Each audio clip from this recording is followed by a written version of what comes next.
And I will also do it with the mic on. Good morning, everyone. My name is Bick, NA Production. I'm the esports producer for chess.com, and it is my delight.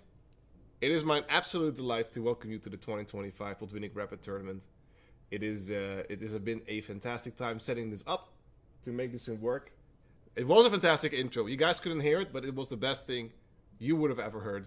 That would be going. So, let's have a quick look around the hall. We see people getting ready. We see people setting up. We have the top players sitting down here on the right with Liam Frolik. They're already starting the chess, so they start a little bit early, which is absolutely fine. We're just going to go through the shots, and then I quickly wanted to announce what we have ongoing for you today, which is the format. Just so you guys know, again, this is the 2025 Chess.com Botwinnik Rapid Tournament. It's a 7-round Swiss with a time control of 15 plus 5, where the A group is 1800 plus, and the B group is, you can join in from 1815 or less. And we actually have some interesting start and interesting pairings when we want to do this. As you can see, we have here, obviously it's like the Swiss section. We have Liam at board 1, Hinting on board 2. These are a little bit of the players that will be playing today, and as I'm heating up, I see that the games are slowly populating, so I will be getting that ready. I'll keep an eye on chat. Call white. The losers will have... So, after the World Blitz tiebreak, right, we had some controversy. What we're doing is, if there is a tie for first place, they're going to have to duke it out in the middle of the cage, which I think is a fair thing to say, alright? I don't want to be that guy, but I think that is a fair thing to do. So, we will get you the games very shortly, and we can get started on board number 1. I would say we're just going to go full throttle into it and have a good time. Let's make sure the board is being captured, and then we'll have an amazing time here on the Botwinnik time. Dude, we have so much to talk about. First of all, I also want to talk about that we have 2025 going, right? So best wishes to everyone in chat, and best wishes to everyone who is enjoying the stream. We will be looking at the games. We have an early aggressive E5 by Liam. We have a lot of games ongoing that we're going to scroll through as they're sitting down. I'm just looking if there is a very, very sexy start. We also have an interesting one for maybe the viewers at home. We have one streamer with us, which is Phoebe Witte. This is a feeder rated event. Let me start with that. This is FIDE rated, this is FIDE impacted. It's also from the Dutch organization, which will be coming in. But all that combined, we're going to have a great tournament. So, we'll start with the top. We'll start with Liam Frolik, and we'll work our way down as we go. Might have to adjust the cameras just a little bit, as they seem to be a little bit too high. But this opening right here, this is a fun opening. It's the Sicilian defense with C5. Plays knight C3 to keep it closed. F4 is an interesting opening. You can attack the center, but this is kind of already what Black wants. He wants to set up B3. G3 is a very interesting setup. It's kind of like a bird, but usually when you play against the Sicilian, you want to grab control of the center fairly quickly, and White doesn't really do that. So after this very quick opening, we already have a very nice position here for Liam, who's doing a fantastic job at the moment and closing up.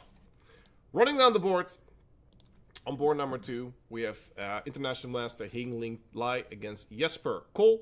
There will be a lot of Dutch names. Thankfully, I will be able to announce those and produce those, but not all of them.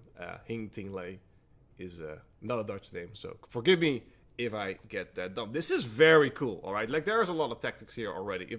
If this knight ever strays away, right, we're going to have fantastic stuff. If this one goes away, fantastic stuff, right? You can start going in here. You can start getting the queen in. Oh, the engine did not like my last move. Probably I have to do it this way and try to get a checkmate in. So, there's a lot of things we can do. Let's just... F4 wasn't great. It's not a great thing to do in that position, but we are not here to judge. Actually, I am here to judge. Scratch that. I am here to judge. So, I will be judging everyone.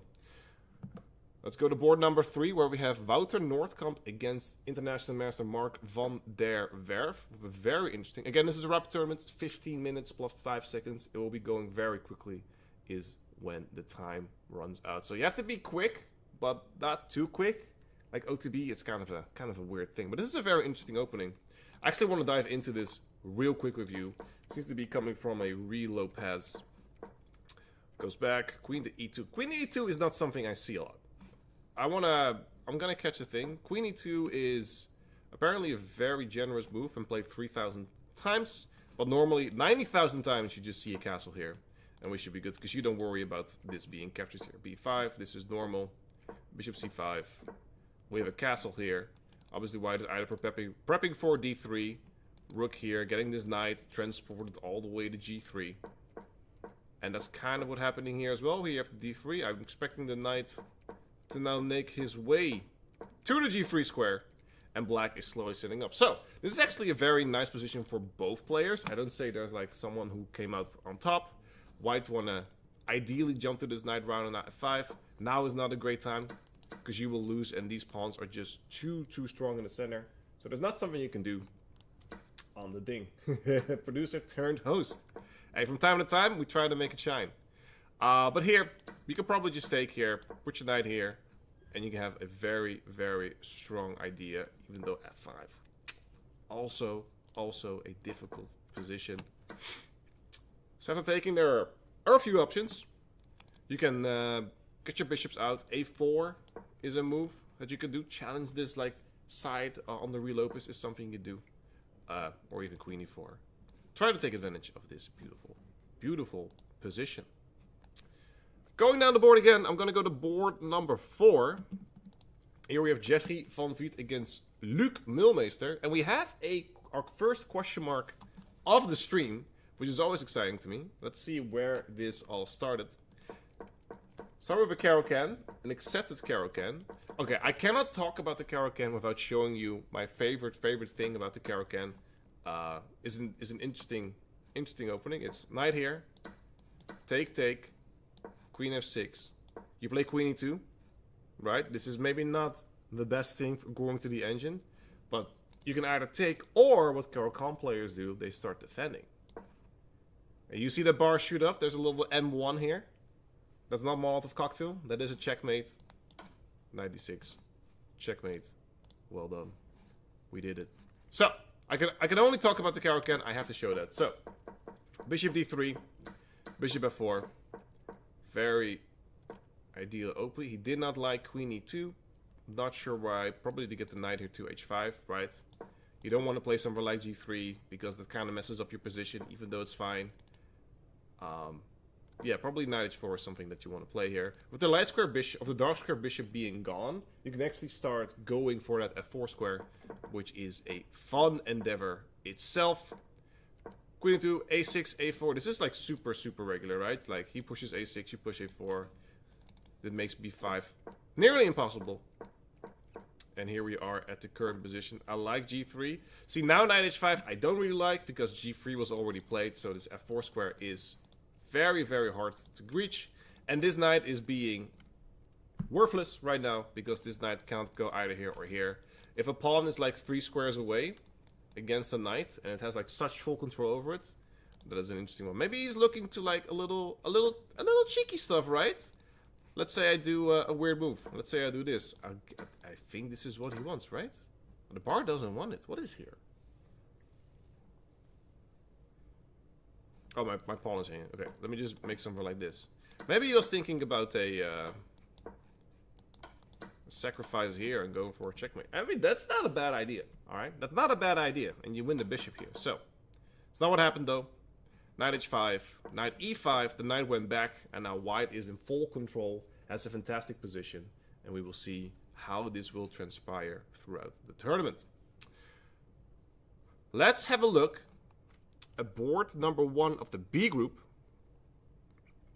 Am I saying that correctly? I'm saying that correctly. Which is Phoebe Witte against Justus van Ittersen. This is, a lot of people know Phoebe Witte. She's an up-and-coming streamer. She's been doing really well, acquiring a lot of fans. I'm sure she's streaming this event as well as we speak. And she just went. She has a very reasonable position that we're going to dive in really quick. And again, guys, if you have a favorite player that you want to see, I am all open for it. d4, e6. We have a little bit of a London system, which is always appreciated, with the early bishop g3. This all seems very, very well. Queen c2 still seems good. Knight d7 is the best move, preparing to push e5. He plays e5 himself, and he just loses a pawn, which is not something you want to do, right? Pawns, you don't want to lose pawns that quickly. But again, e5 is a very strong threat here that you're gonna have to be worried about. Let's say white castle's here, e5, and you're gonna start pouncing. Then if you don't do anything, you have e4, and now you're really messed up. You don't want to take, because black is absolutely fine here, has a very nice structure, and there are no more issues for the black pieces. So, being up a pawn is very, very good. Let's actually... You guys are tired of looking at me. Alright, I'm tired of looking at me. So let's see if we can get some spice, some juice into the fray. Look at that. Look at that beauty, ladies and gentlemen. Bishop d6... I think... Bishop d6 was back. Interesting. Seems to be a miss. I'm not sure why. I'm not sure why that's a miss. Because you have two options, right? Either you take or you go back. Like knight here or knight here doesn't make sense. Because the knight needs to defend the h7 square. So why is this so good and why is this so good? It seems like you're just opening yourself up. I guess because e5, e4 is coming really, really fast. Maybe that's the idea. Still, I don't hate bishop d6. I think it's being very cruel right now. Gene spotted. There you go. Scrub it. Appreciate you, man. I hope you're enjoying the stream, as all of you should be. I actually should have some cameras for you that we can play around with to get a new angle from time to time, which I always appreciate when we have some control as we are playing. There we go. Best Simpson humor. Bart Simpson humor. Okay, how's this? Are you guys ready for this? Oh! My goodness! This is looking great. Alright. Again, knight f3 was played. Bishop d6 and bishop h4. This is the current position for Phoebe. Phoebe does well. At the moment has a good position. Should be able to win her first one. Again, I don't think she has a feeder rating when it comes to Rapid. So we're going to see if that is something that she can take advantage of. Back to board one.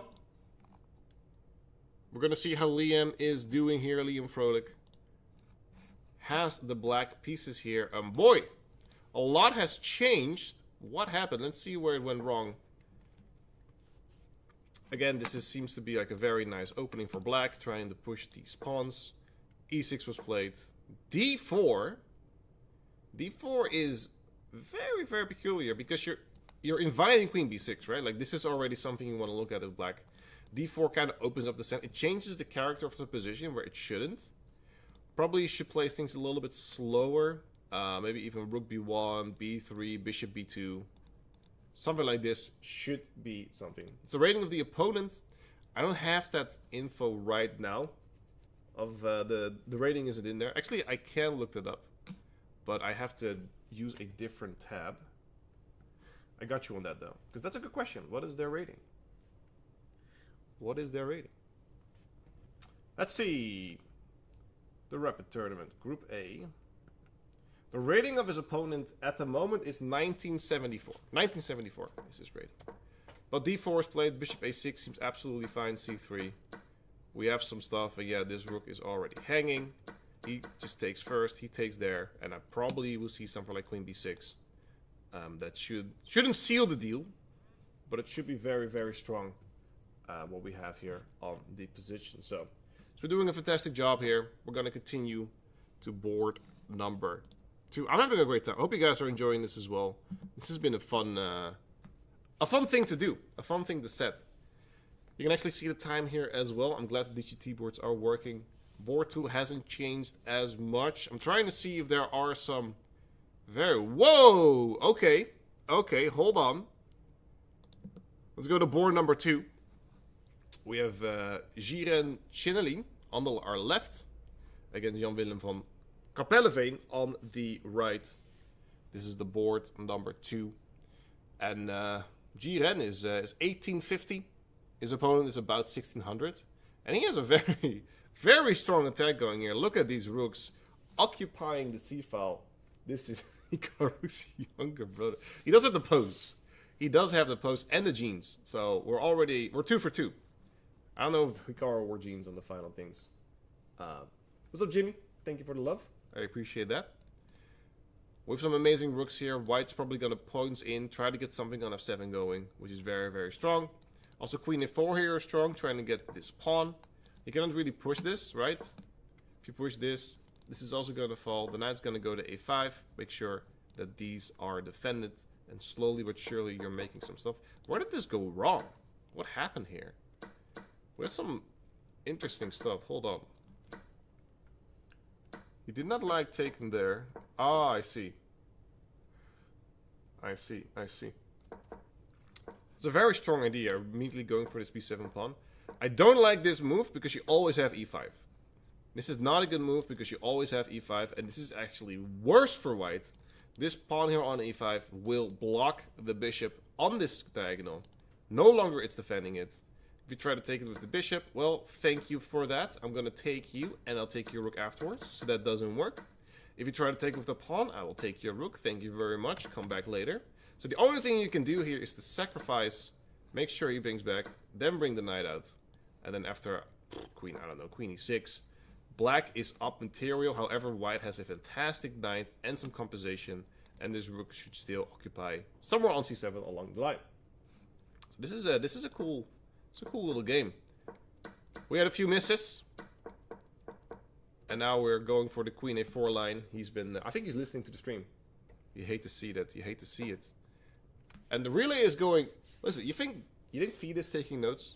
Look at how fast these relays go. I'm kidding. Chess.com. I'm kidding. We're all love. We're all love and one big community. Again, if you just joined the stream, this is the 2025 Chess.com Botwinnik tournament. It's from my local club as well. I'm the esports producer for chess.com. Usually I'm behind the camera. Now I'm in front of it, just so I can bring you the beauty of chess, the beauty of the game, and to see if we can get some fantastic chess going. As we're living here in the playing hall, we have 8 top boards. Once the top boards are finished, we're going to have to swoop around, use our beauty cams, try to zoom in, and try to find some interesting games. Let's see what we have next. So Liam Vrolik is winning very, very quickly. That shouldn't be too difficult. Where do we want to go next? We haven't looked at this game yet, so might as well jump into it. This is Kobus Smeets against Renzo Landman. We're going to take this from the top to e4. Again, if you guys are new to the stream, go. If you guys want to see a game for me to commentate on, go to chess.com/events. Find the Botwinnik tournament. I'm sure AK has already posted it in chat. And from there, you can feed the games of your favorite players, streamers, and so on. We have another Ruy Lopez here, taking on c6. You don't take your on e5.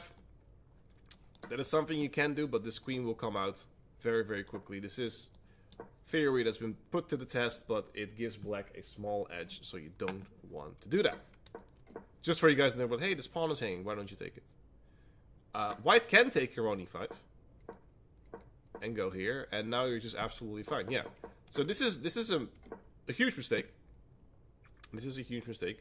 You gotta defend, maybe something like 97, right? And then you can castle. Then we should be fine. Even bishop e6 is better because now you don't have this c4 square, and now you can go back to d4. This whole idea is gonna play queen d4. You're attacking the pawn here. You're attacking the knight. We talked about this earlier. By castling here. If you want to play queen d4 right now, you're just going to go back to f3. And you should be fine. Taking here is not ideal because of rook e1, and you are losing your piece. Wowzers! Look at that. Look at that. Now that is a beauty. That is the beauty of chess right here, ladies and gentlemen. Maybe I go a little bit too deep in the analysis. Maybe I go too quickly. I would love your feedback on that. I hope you guys are enjoying the stream as much as I have been setting it up. White is readying the rook to come in. Good morning. Even f5. Oh, I'm going to have a field day on this. All right, so Let's say I make a stupid move, like rook d8. I'm going to start with f5. You're going to go back. Can I already sacrifice here, or do I need to prep the rook?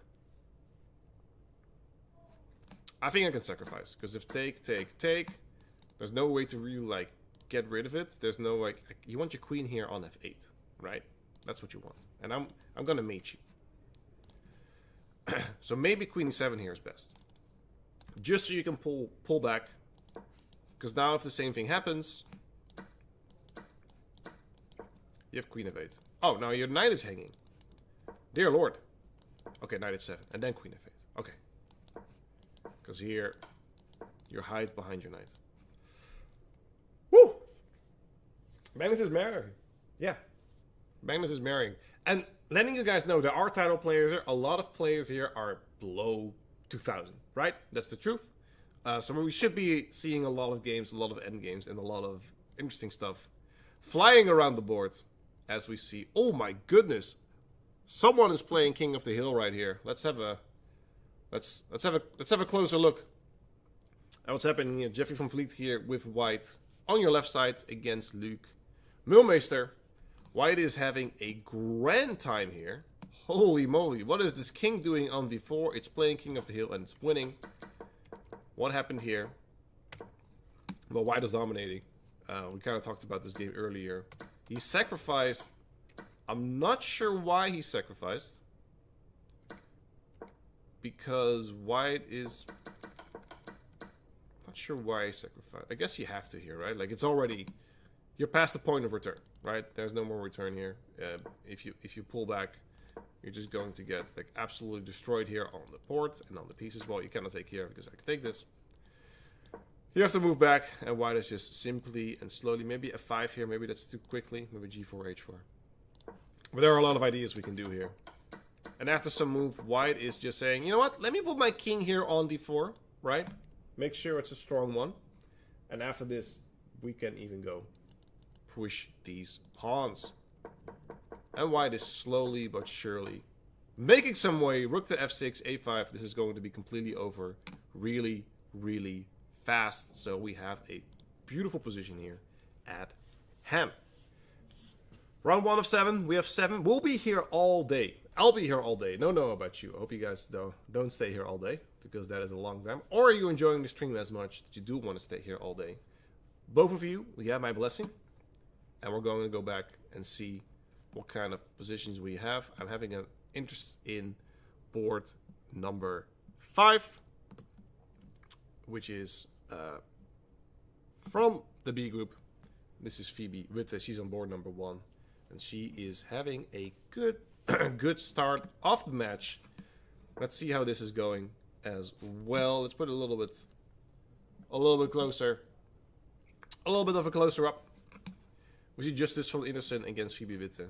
We saw earlier that this bishop on d6, or this pawn, was just given away, which is not a fantastic thing.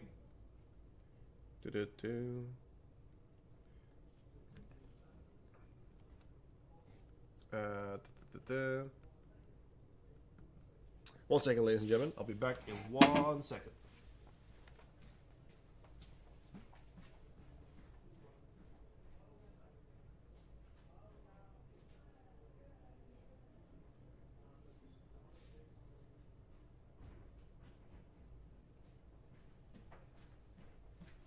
There we go, some technical interruptions, as you guys are enjoying the beauty of chess that we have right here. Knight x5 was played. This was this little thing that we had ongoing. Knight g5 says it was a miss. Interesting. Why was this a miss, ladies and gentlemen? It's fairly easy, because you could have won a pawn. Bishop takes, and we check, and white is pretty much back in the game. You can pull her out, go to bishop d3. You can actually be a little bit creative, right? Say like, well, if you do this, I'm just going to hit h5. We're going to really, really put pressure on your position, which is not something we see. It was missed. Bishop to g3 attacks the queen. Bishop to d6 is a very, very nice move. Make sure that you would love to trade these bishops, because all your pawns are on light squares. So if the dark square bishop of your opponent is gone, we do well. How many winners does this tournament allow? That's an excellent question, Sekiro. Excellent question. The top 3 in the B group and the top 3 in the A group will win awards and prizes. Oh! Oh! Hold on. Hold on. There's only one good move here. I just turned on the engine. King F8 is the only move here. If you play anything else, white will be better. Because the problem is, after King H8, you lose your queen. So that's not something you can do. The problem is, after you take, well, you're actually fine here. This looks very, very scary. But you're actually fine here. Because your knight is still hanging. Which is the problem with the entire position. So, will she find king to f8, ladies and gentlemen? King to f8 is the only move that Phoebe has at the moment to make it where we're going to do a little zoom in here on the king. Where will she place it?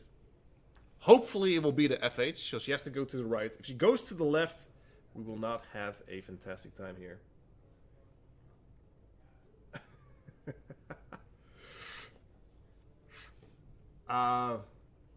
One second, guys. Will she play king of 8? We will see.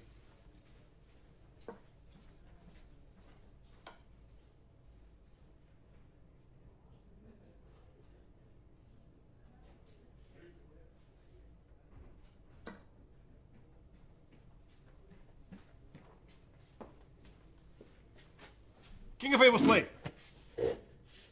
King f8 was played. Fantastic. Fantastic, beautiful, and amazing.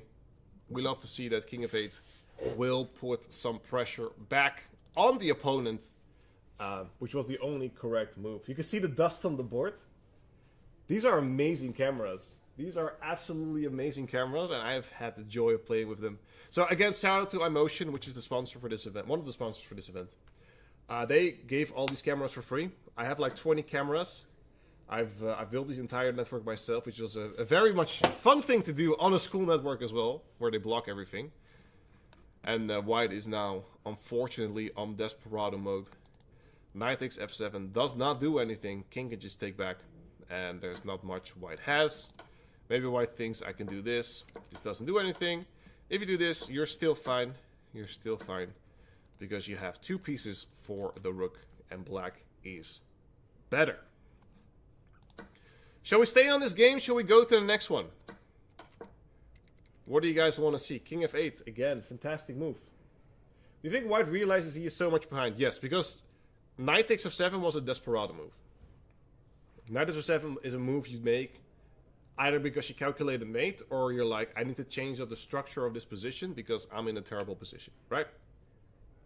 That is the truth on this one. So we're gonna see. We're gonna stay. Okay, we're gonna sit this one out to the end. We're gonna sit this one out to the end. We're gonna see if Phoebe will take one home from the team or not. Will she take one home for the team or not? Man, I love playing with PTZ cameras.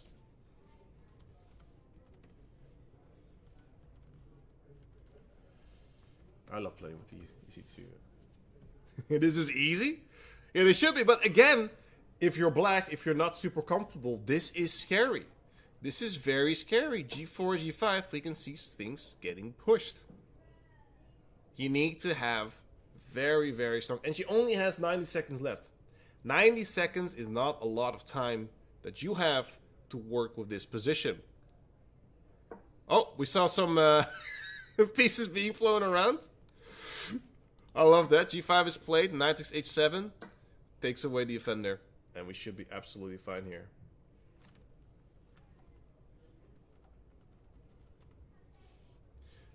Queen H7.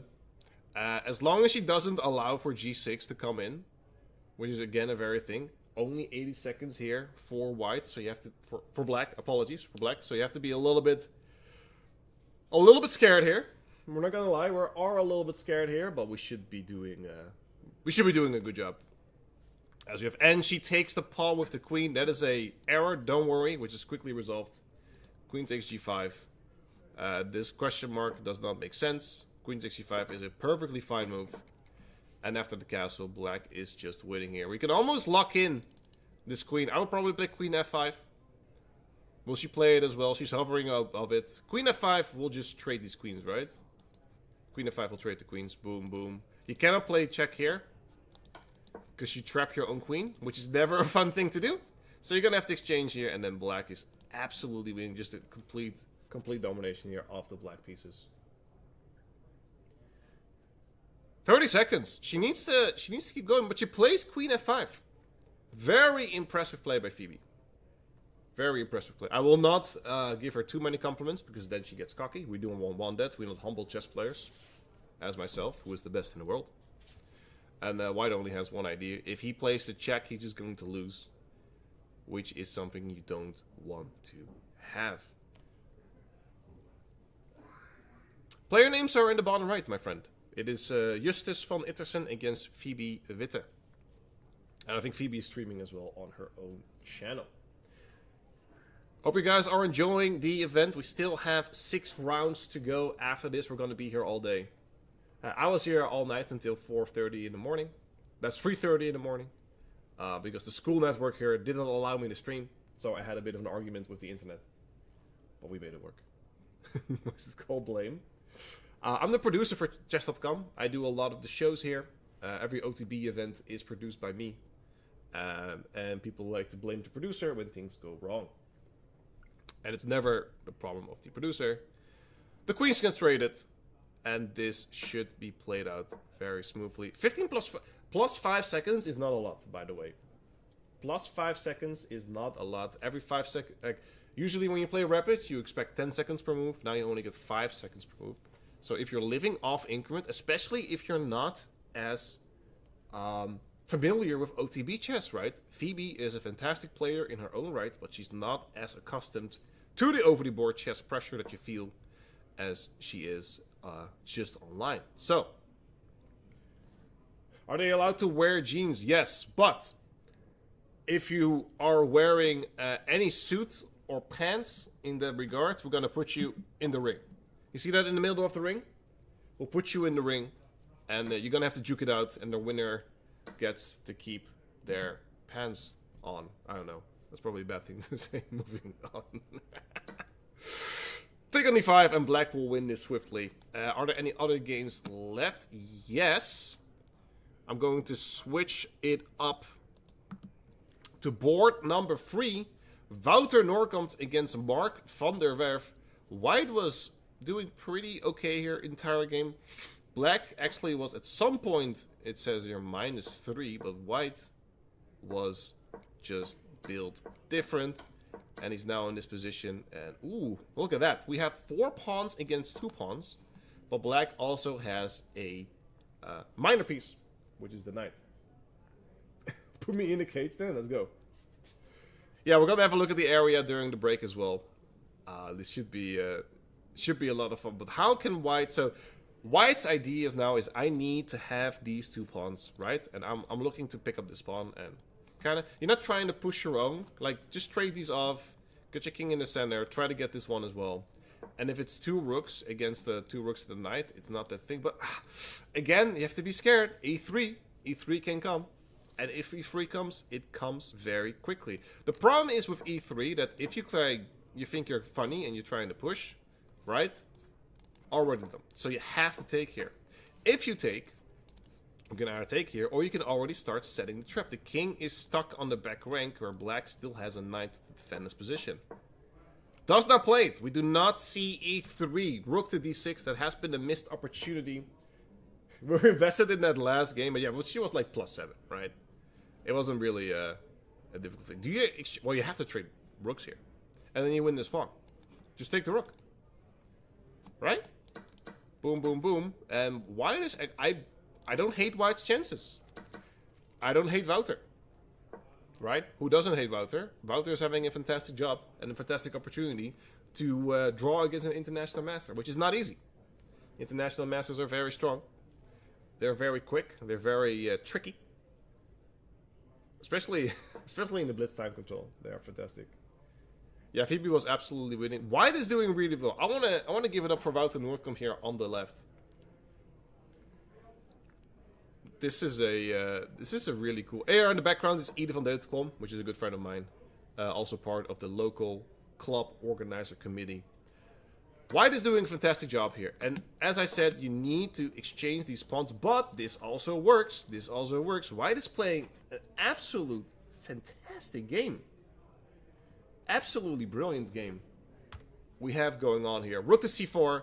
He's going to take on e4, and then all he needs to do is pick up this pawn. Take this pawn. As fast as the wind carries you, my friend, take that pawn off the board. Stop thinking. Stop thinking. You have a minute left. Everyone, we have to channel Rain and Wouter. Are they allowed to memorize the good moves or play real chess? This is the amount. This is the level where I'm at, where you memorize the first Levi Rosman 10 moves of an opening, and then you only have 2 of them correct. No! Just take the pawn! He doesn't believe in the endgame. Uh-oh. Knight d1 and then e3. I am not a fan of this. I am not a fan. Let me just point this out, alright? You have to be strong in your shoes. Let's start this. But there is no way you can defend this. Knight d1 check. There's no way you can defend it. Right? And it's just a draw. Maybe he's playing for a win, but that... I don't know. We'll see how this is going. 91. It's still possible, right? It's still possible. You need to exchange. You need to get one of these pawns to get the rook. And he had one of those pawns. We'll see. Maybe he has some hope for these. Gotta be tricky. Don't play queen. Don't play king e3. Do not play king e3. Okay, king d2. That seems fine. Still knight d5. Okay, maybe rook a4. I will be 1 second. Be with you.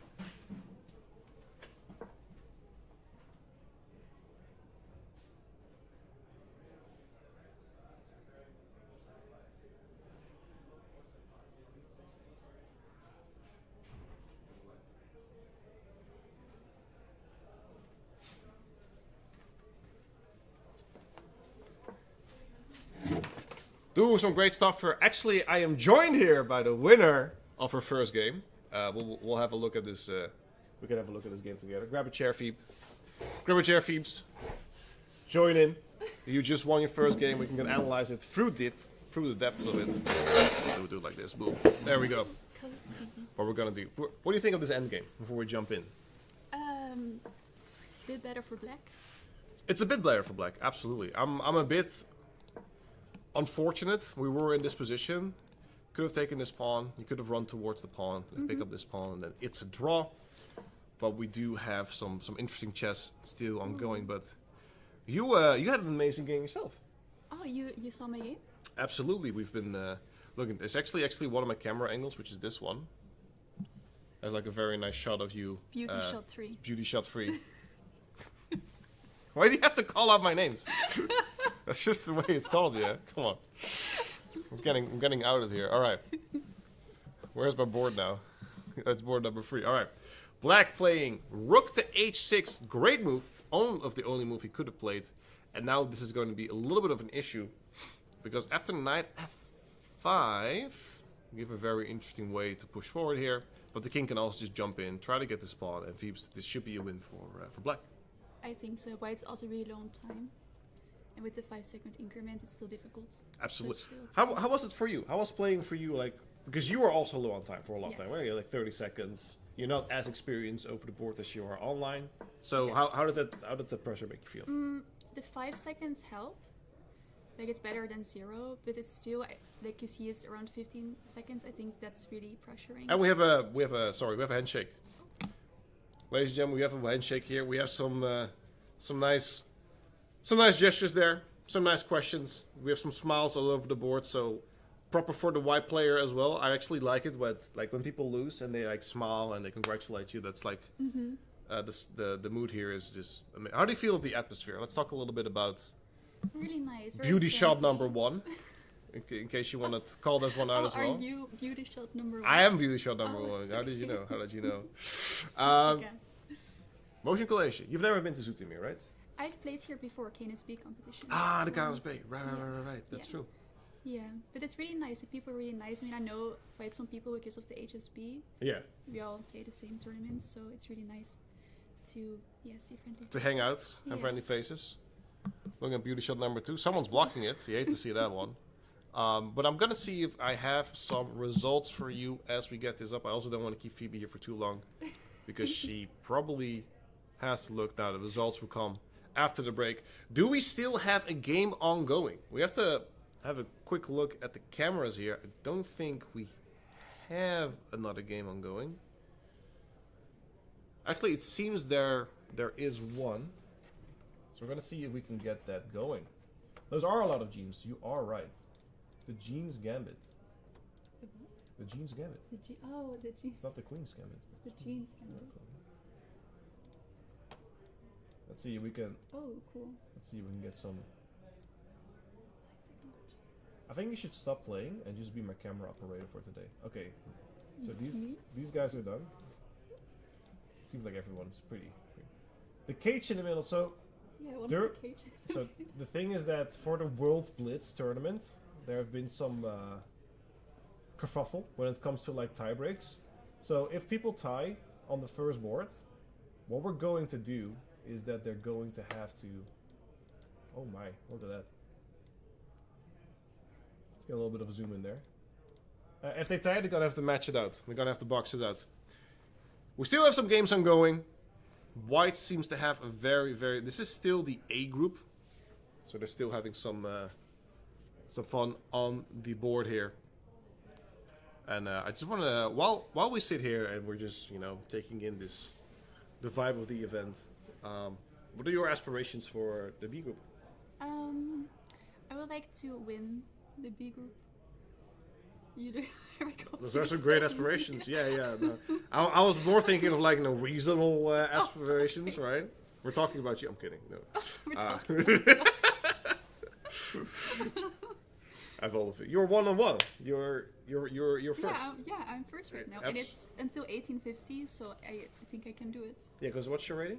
1620. 1620, right. There are some strong people in there, right? There's a lot of 1850s. We could have a look at the. I'm not sure if because the pairings in the open, they've like the GMs are there, the IMs are there. 1815 is still a very tough one, but I think. Or I want to win a prize. I'll do it a bit later. Yeah. We're looking at some diamond memberships for you as well. Oh, yeah, I don't have that one. You don't have that. And some money prizes as well. But the real prize is the experience that we have. Right, yes, that I already won. Actually, the first prize is a date with Kia. Oh. A doggy date. A doggy date? Now I have to win. Now you have to. Now, motivation has The peaked. stakes are really high. I'm looking at this game, by the way. We're kind of messing around, but this is actually, first of all, shout out to White Motion for giving us these cameras. We have a Queen's Endgame here, and I see a knight for black and a light square bishop. Do you have any preference when it comes to Endgame? Would you rather have the bishops or do you have the knight? Depends. If I have the bishop pair, I prefer it over a knight and a bishop. But if I have one piece, it's rather the knight than the bishop, I think. That makes sense. That makes absolute sense. It's hard to tell the time because he has a massive elbow in the way, but I'm now peeking as 4 seconds. 4 seconds. Through 1 second. Oh, he flagged! He flagged! Caught it on stream. He was nice enough to lift his elbow, by the way, so we could catch the flag. That is absolutely fantastic. We couldn't really see the position. But he flagged on the last moment. And there we see the smiles. The pieces are being put together. And I think we've had a very, very nice first round that we have on this. It's a bit laggy my camera, but that's okay. An absolutely nice first round here, Phoebes. You're going to go back into the hall. You're probably a bit hungry. Maybe you're thirsty. You're looking at your own laptop, so... You're streaming as well. Where can they find you? Phoebe Witte. Phoebe Witte. Twitch, YouTube, Twitch, Instagram, Twitch, LinkedIn, and Kick. Twitch and Kick. There you go. All right, gang. We'll be back in just a bit. Phoebe is waving like I'm gonna be done really fast. I need like a few seconds, Phoebe. Calm down, all right? I can keep on waving. You can keep on waving. It's gonna go well. All right, so. We're going to be back in just a bit. Don't go anywhere. Just starting the timer. The 2025 Botwinnik FIDE cameras there. So you have to, you're looking at yourself. I know, this is the beauty cam free. Look at the camera there. We'll be back in just a bit for round 2 of the 2025 Chess.com Botwinnik tournament. Don't go anywhere. Catch you after the break.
Welcome back, everyone. This is going to be round 2 of the 2025 Chess.com Botwinnik Rapid tournament.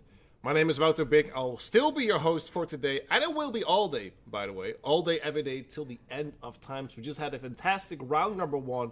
Let's see what will be going up for round number 2. And boy, do we have some good news for you. On board 1, we have Liam Vrolijk against Bram Albertus. Here we can also see the ratings. We don't have the ratings incorporated into the GGT at the moment, which is a bit of a letdown. But I'll be working with the organization, which is myself, to make sure we can get those in. It seems like all the top players did win their first round, so we're doing really well. I see Bernard Botwinnik is joining the frame as well. He will be on board number 8. He will just miss out on it. But we have some big names going on here as the crowd is gathering for the next round to start. This is always a fun thing, right? When you're ready to start, people are sitting down. They're having a good time, waiting for the boards, waiting for the countdowns to happen. It's always fun. And it's something that I really, really appreciate. We see some handshakes, so we're going to go straight to board number 1. Then we have Liam Vrolijk against Bram Albertus. We're going to see if the boards update. They do, which is fantastic. So let's dive in, ladies and gentlemen, to round number 2, which I need to change because it still says round number 1. But you don't have to know that. There we go. Boom. Number 2. Yoink. Number 2. Alright. So we're off. Liam Vrolijk is Bram Albertus. I'm going to keep an eye on which games are very interesting and which games are minute. I want to quickly show the attention to board number 5, where we have a Dutch opening by Richard Oranje, which is a fantastic thing. Can you go kick Phoebe's camp, please? I can kick her. That is something I would do happily for free. But we have d5 and e5 here, bishop f4. This is a very interesting way to play the Dutch. And Dharma is just saying, oh, I'm just playing the London, and I'm having a fantastic bishop here. And maybe h3 here, so I can tuck my bishop out. We have a fantastic game here. Now h5 doesn't work because you have bishop e5, so you don't have to run here. Once knight e7 comes, you have to play h3. So when this happens, you can just pull back. And we have a nice start over here. Just going through the games real quick. Again, of the top boards, we have the top 6 of the... Oh my. What is going on? What is going on this board? Did he just try? Okay, he didn't try. Okay. I thought he tried like this. If you guys don't know this checkmate, it's called the... I actually don't know what the English word for it is like. Is this like a shepherd's mate? Phoebe's cannon isn't working, but we can see her here, so that's a good thing. Whenever I go to her game, you can see her here, so we got that work for us. If you don't know, I don't actually know. I think it's the shepherd's mate. It's herder's mot here in Dutch, so I'm going to say it's shepherd's mate. Obviously, I'm just gonna do a random move. Checkmate in 1. Camille says, "No, thank you, sir. I'll play knight f3." And now it's interesting. I thought he like opened up with bishop c5 and then queen f6. Scholar's mate, that's the word. Scholar's mate. Well, we're in a school here, so it makes sense. Also, do you guys know where I am, like in the building? If someone guesses this right, I'm sure we can arrange some nice words. But I'm like, it's like, are you in the classroom or are you in like a swimming pool? Like, where am I right now? Like, what kind of room am I in? Let's see if we can get some guesses in. It's, I don't think you guys will guess it as quickly. Because it's a very interesting one. Definitely not a toilet, but that is a good guess. That is like one of the absurdities that I would find myself in commentating. Can't say I ever commentated on the toilet. I have watched commentary on the toilet. Because I bring my phone in and I spend way too much time on there. But I've had some requests for Phoebe. So let's have a look again. Again, I love this beauty shot, so we're gonna take it full. We're gonna take it full. Here we have board number 3. We can do a little bit of a zoom in, but I don't think we need to. Sports hall.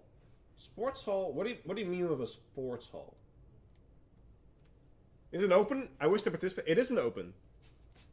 But the rounds are full, unfortunately. Show rating. I don't have the rating of these boards, unfortunately. I can ask for the DGT operator to add that. Kunnen de ratings toegevoegd worden op.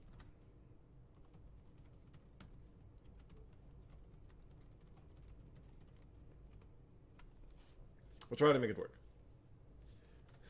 Yeah, the opponent has longer hair. Like, I'm not even kidding. Oh, you guys can see it. Hold on. Let me remove the board. Let me make sure you guys can see it. The battle of the hair. The battle of the hairstyles. Who wins? I can tell you right now, it's not the guy in the back. It's not the guy in the back. It's either Phoebe or it is Andre Wagner. But these are the ones that are battling it out at the moment. Let's have a quick look at the position. We're kind of fumbling around. We haven't looked at it real quick. We start off again with a Ruy Lopez. Early d3, make sure that e4 pawn is defended. c3 is super normal here. You're trying to make sure that this bishop has a place if this knight goes to a5.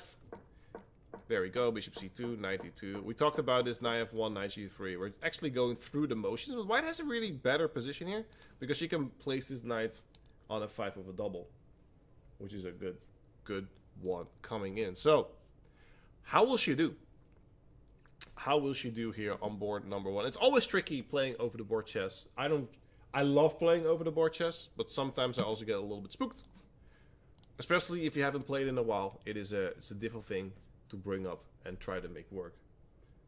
So predictions are on in chat. I'm looking at YouTube chat, Twitch chat of Chess24, Twitch chat of Bigfoot. We're gonna have a lot of fun here today, tomorrow. Not this evening, because then I have to pack up. That's the sad part to leave it all again. What do we have here? I see here an FM that is a little bit down behind on the clock. And has a worse position. So let's see where it went wrong. For Jeffrey with the King's Indian defense. I think he was inspired by Leonarditsky.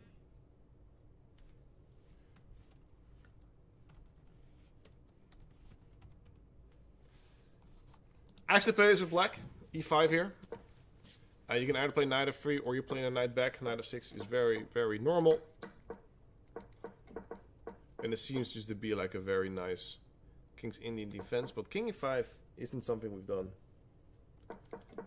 Usually when I play these positions and I get hit with the knight e2, I either immediately take or I play knight h6 and try to get for f5 here.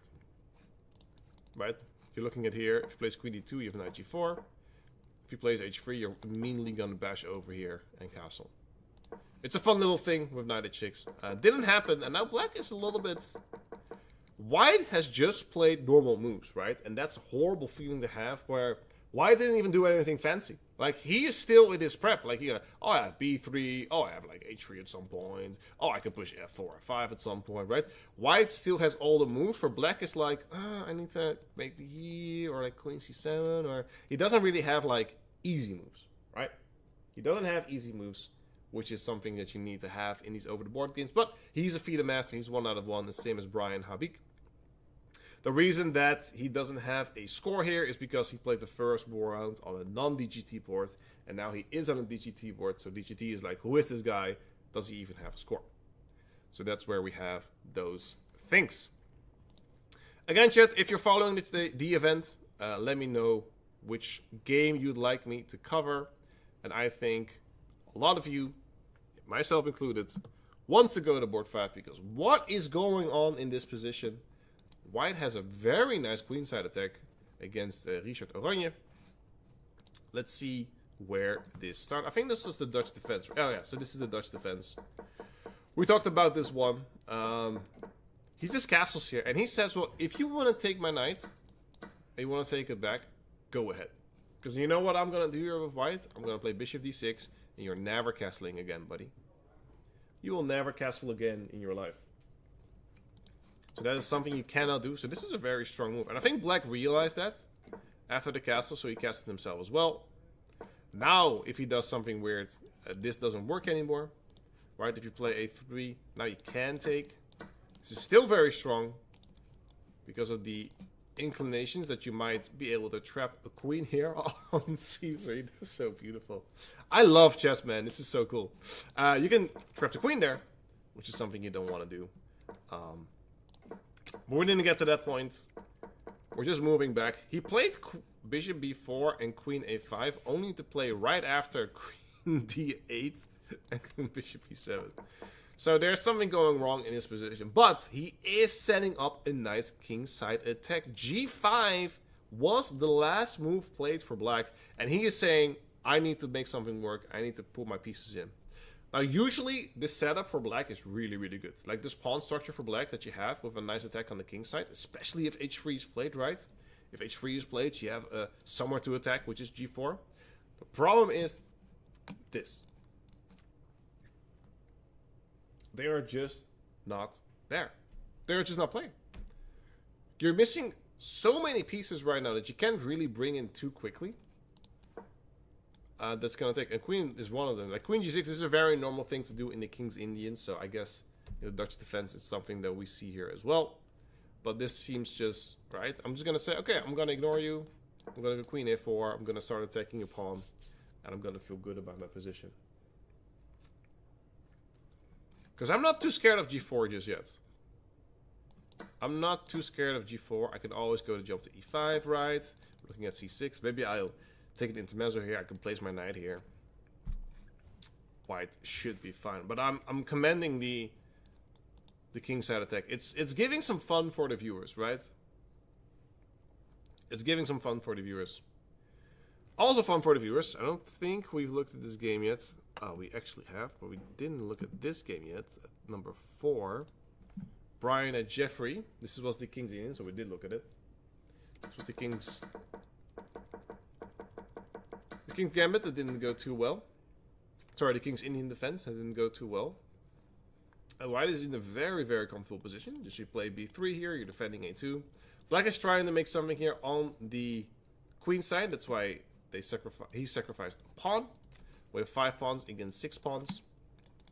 And black is saying, okay, you know what? I'm gonna use my incredibly powerful bishops, get my rooks together, and pick these pawns up. What's up, Savell? How strong are these two guys? Have you played against any of them? Yes. I've played a lot against a lot of these people because they're just regional players, right? And I see them a lot in tournaments. And with some I have a good score against them, some of them I don't have a good score. Either way, it is a fun endeavor to have so many fun games to look at. Speaking of fun games, let's look back at Phoebe, who's... Whoa. Whoa. Hubba, hubba, hubba. Look at that position. Black played c4. Which looks very nice. Looks very nice, eh? Looks very nice. The problem is just d5. And I'm just going to take your pawn. And I'm going to say thank you. That seems to be the case in this position. I'm not sure why c4 was played. Usually you want to take here on c3, maybe play a4, and try to get this knight to c4. Try to do something like that. But this was interesting.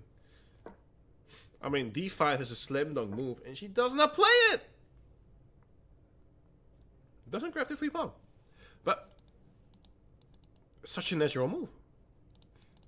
It's such a natural move. Interesting. Phoebe is definitely cooking something up. But bishop g5 was not the move, chat. Bishop g5 was not the... I get it, right? But you're giving black the opportunity to find trade-off. I'm not too worried about this because you have this intermezzo. You have to defend. I'm going to go here. And this looks ugly, right? This looks very ugly. But with the knight coming to g6... you have a pretty solid defense, and you're up a pawn. I'm not saying black is good here. I'm saying it's not that scary as it was. Now we're going to see d5. If I don't see d5 here, I'm going to break something. Just so you know. If she does not play d5 here to take a pawn, I'll be fuming. What's she afraid of? because usually you don't play this because you're afraid of the knight coming to d4, but c3 is defending this really well. Maybe she's just thinking of the attack. Maybe she's like taking the knight to h5. Huh. Interesting. Very interesting. Oh, she heard me. She's looking at us. Do it, Phoebes. Play d5. Do for the crowd. Oh, we still don't know where room it comes in from. I can actually show that. I'm in a gym. I don't want to spin my PTZ around too much because then it will make people a little tilty. But I'm in a gym. Actually, I can show that to you. Hold up. She plays knight f5. I'm not a fan. I'm so not a fan of this. I would snap this off in a heartbeat. Heartbeat. Look at these pawns. They're finally free. They can finally push. They can finally take. Black has so many ways to put in, and this bishop is so horrible. Not a fan. Either way, I was gonna show you guys where I'm at right now. We'll push the other way. You see a little bit of the scenery. Let's see how far we can. Well, there. I'm actually in a gym right now, doing commentary. I'm well hidden. Well hidden in the gym. You know, I'm just working out between sets. You know, between games, we're just working out. It's you gotta do what you gotta do, ladies and gentlemen. Look what you've done to the police. Yeah, now I can break something. I can finally break something. I can finally break something, so. I have to go on my word on that.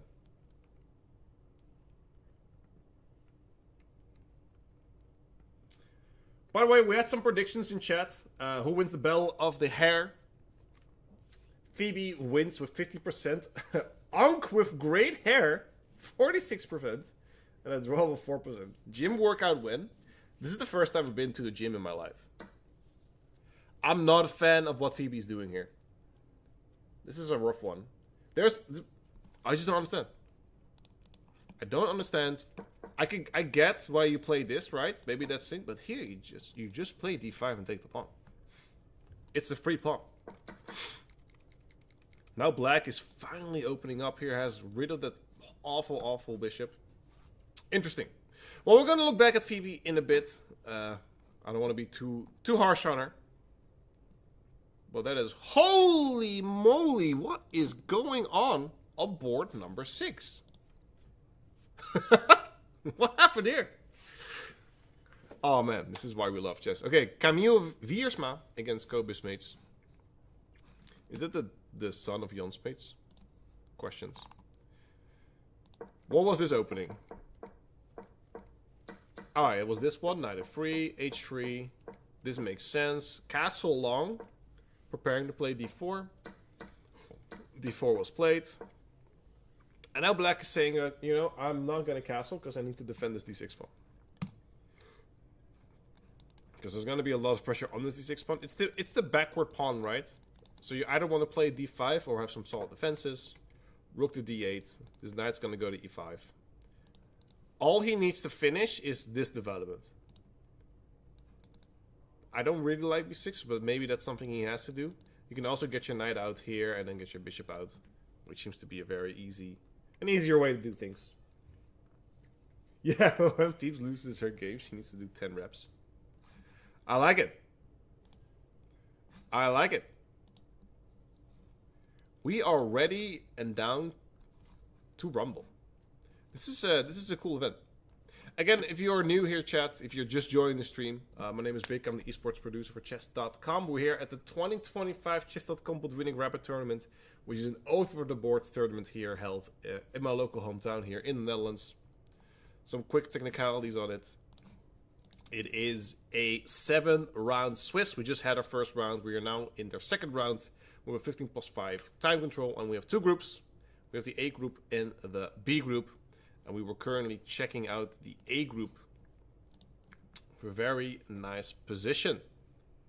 Kind of covering the opponent here with the board, but that's okay. That is absolutely fine. I would be also shy when I'm in this position because it is a bit wonky position. It is a bit of a wonky position, but we are. I'm liking Black's chances here.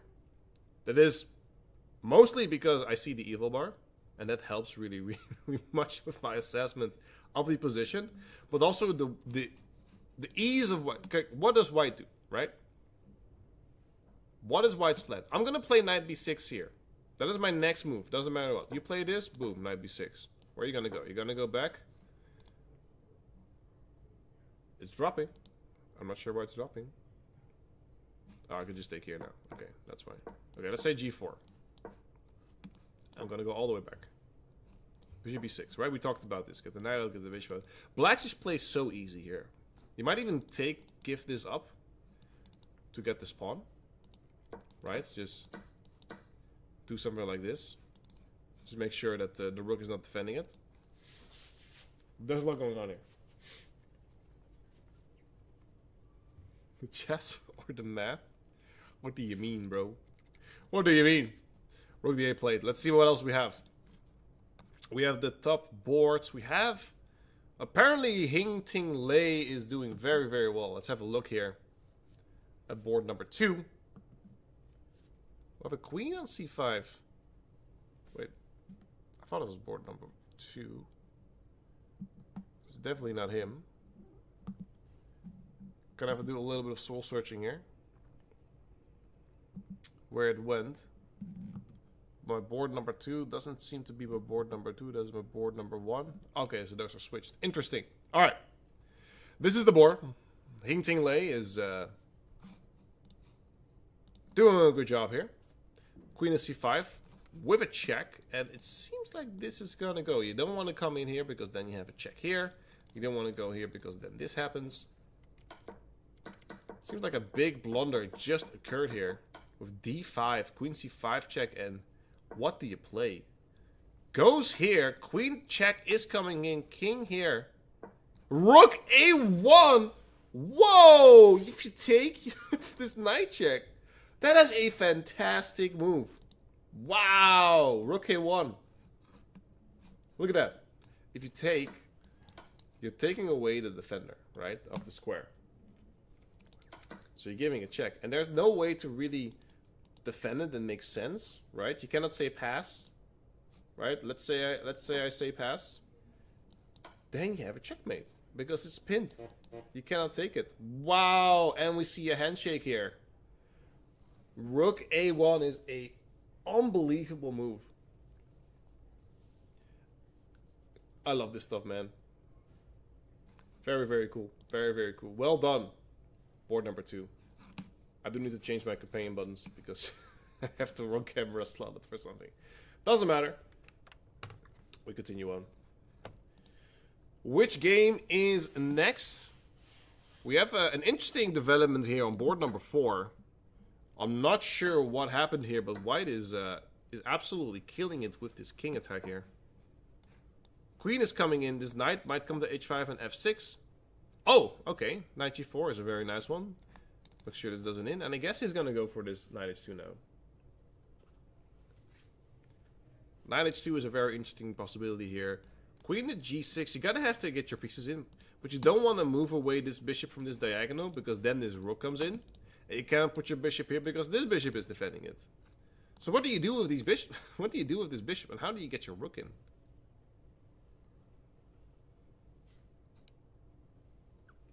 You might just have to, like, queen g6, right? Let's say I play queen g6, you go knight h2. You might just have to do this. Just to make it work. Just so you can let your bishop out and read. But this bishop is horrible behind these pawns. Horrible.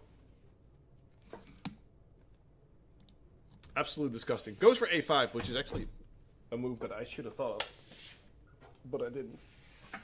And I almost took away my my ability to see the cameras, which is not good. Pass or check, I agree. I thought you were talking about me. I was sitting up straight immediately. So thank you for that. posture check for me as well. No, this is a very interesting game. How do you maintain control with white, like on these squares, without making it too like this? This is not a good move, right? This is still not a good move. The rook comes in, the queen comes in. We're almost in checkmate territory. This is horrible. We cannot do this. Actually, queen h4 here is even better because after queen g6, you're just gonna start checking and getting it in there. So there aren't a lot of moves for black here. Queen g6 was the best move. We talked about this earlier. I think for white, you can just play queen h4. Looks like a move without any problems. You're up a pawn, so I don't hate it. Yeah, it makes sense. The bar dropped a little bit, but you have to exchange here, and you're still maintaining fantastic control. You're gonna get the c6 pawn. Rook b6, yes. Rook b6 is just as good, is not as good. So we're doing a fantastic job here. I'm saying we, like I'm helping. I'm not helping, by the way. All right, this is not my game. But this is my analysis, and this is the way it crumbles.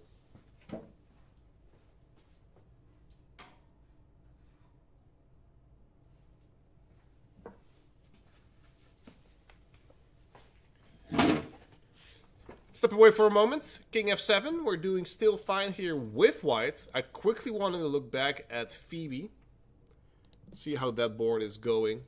Some development has been made, and Andre Wagner seems to have a very nice position here. It's not the correct camera footage of the shown game. Of the one we just looked at, then I have to redo my cameras. I understood, and I'll do that during the next break. Unfortunately, my mapping is off a little bit, but we can work on that during, as we see the battle of the hairs. The battle of the hairstyles is doing pretty okay.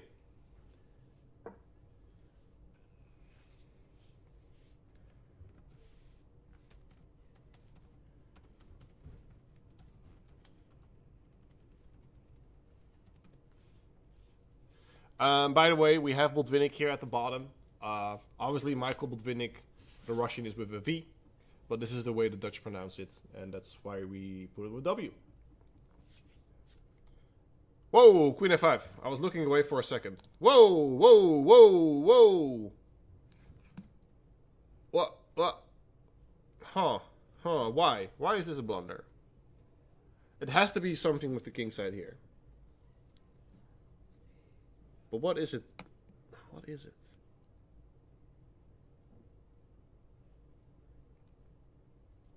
Sorry. I'm actually really... Why is this a blunder? I'm looking at f6 and trying to get the checkmate in, but that doesn't seem to be it.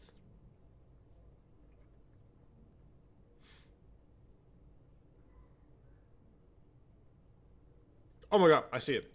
f6, knight here, rook takes, knight c6. You have a double attack. If you go back, check, and you also lose this rook. Wow! And I only saw that because of the bar.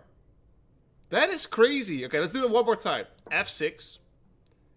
Right, I'm attacking. You can choose to ignore it, but then you're losing your d5 knight. Like, you have to take it. And if you take it with the pawn, well, then I'm just gonna do bishop e4 and put more pressure on you as well. And then we can start looking at checkmate as well. So you cannot do that. f6. Knight takes f6. Rook takes e7. Have to take back. You can either take here immediately, or you're going to throw in a knight c6 first. Looking at this double attack. I didn't find it. I had to put it on the engine. Double attack here. And once you defend, you are up a full rook. Will she find queen f... She will not find f6. That is a crazy move to find. Yeah, but now you're just losing c3. Which is what's happening. Oh no! He sacrifices the rook! You queen g4 and knight g5? Yeah, this is now a very rough position, unfortunately. The queen doing, like, having this... Wow, That was crazy. Queen g3 doesn't do too much. I guess she was afraid of f6. You could take back with the knight. Like, is there... Do we still have plans here? Like, I don't have, like, e4, right? I don't think that's something we can do. I don't think that's something we can do. So how will she get out of this pickle? You guys cannot see it, but she has 7 missed moves. Oh no. The trade happened. Well, it says it's a blunder, but that's not a blunder. That's a decent move in the position. And Phoebe is down 2 pawns. Not 1 pawn. 2 pawns. Apparently there was... Here, white could do something as well. Oh. I mean, the queen was just being overloaded in this position.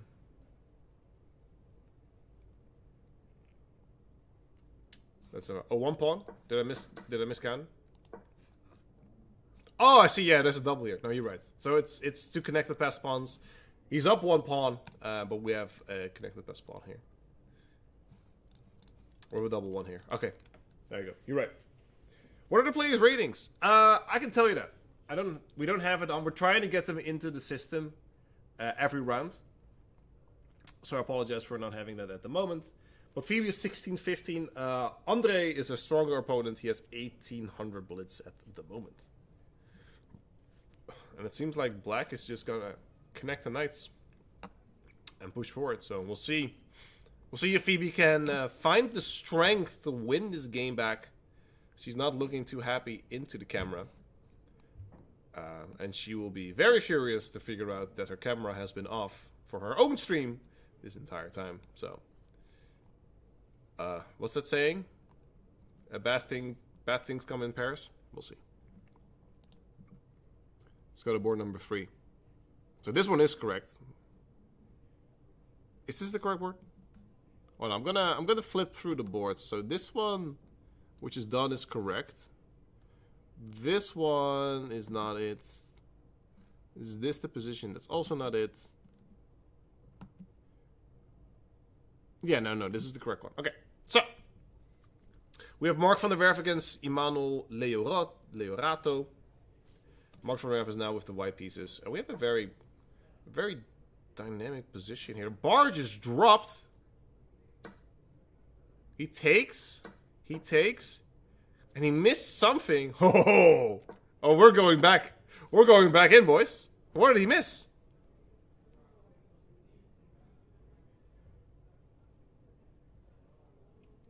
Is it knight b3? I'm gonna say we don't care too much about this because my knight cannot be brought back, and now black's winning. Knight d7. Knight b3 here, ladies and gentlemen. Is this something else? No, you just lose.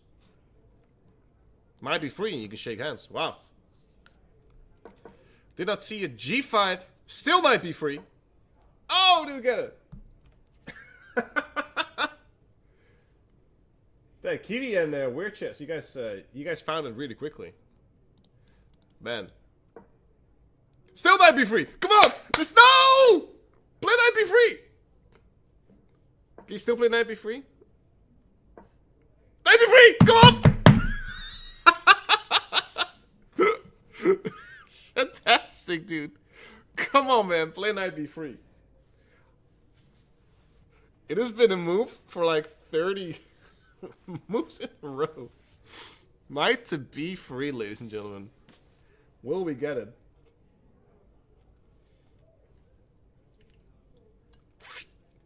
See how much more fun this is than Magnus versus Hans playing perfect chess? Oh, man. Goes for rook b8. Huh? He goes for rook b8 so he can move the knight. He was afraid of b4. That's hilarious. Oh, man. He had knight b3. This graph is like my heart rate, man. This is so much fun. Oh, man. Oh, man, let's go back a little bit. Here, knight d3, number 1. Knight b3, number 2. Knight b3, number 3. Knight b3 number 4. Here, f5 was the best move. Knight b3 number 5. And it, eventually the knight suffered. And is gone. Horrible, horrible. But that's chess. That's the beauty of chess, right? And especially in these rapid tournaments, anything can happen, and we see it right here. And that's why we love the game so much. So, let's see what else we have. Some games are still ongoing. Phoebe has unfortunately lost. Phoebe has not made it in that game.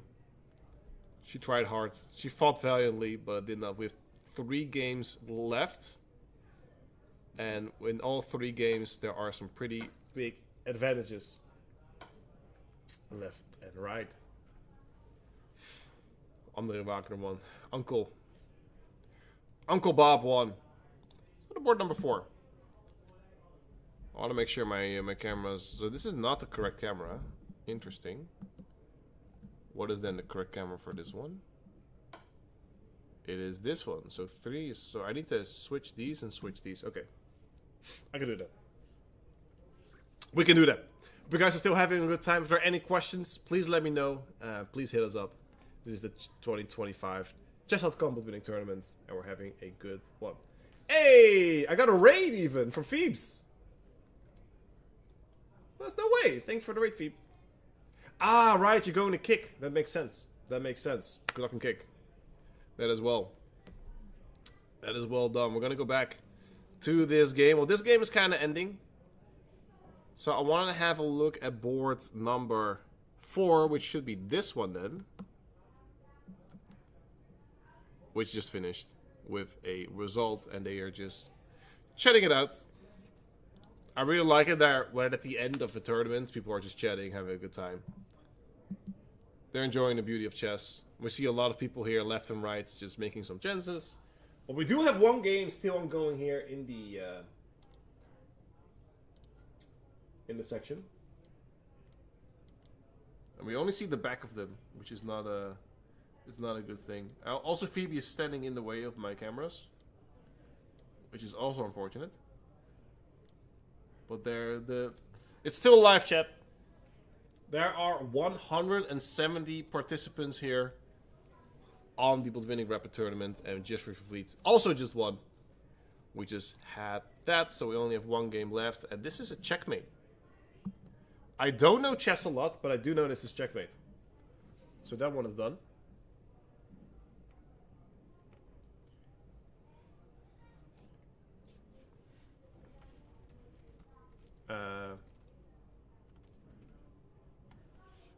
There we go. That's the final game of the DGT boards that I had. That means that we're gonna go to our favorite part of this this tournament, where I'm gonna hit beauty shot 1.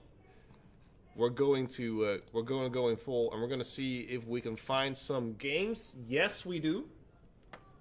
Darren, were you so mean? I just love chess. I'm not really good at it, but I really love chess. So they let me play around from time to time. Now that is a difficult angle. Maybe this angle is a little bit better. There you go. You get half the information, ladies and gentlemen. You get half the information because that is all we see. Oh, I see a bishop appearing out of thin air, which is always good. We're gonna see if there are some more games that we can figure out. We're gonna zoom out a little bit, see if there's a game where we can. I think they're analyzing there. Let's see on the left side in the B group.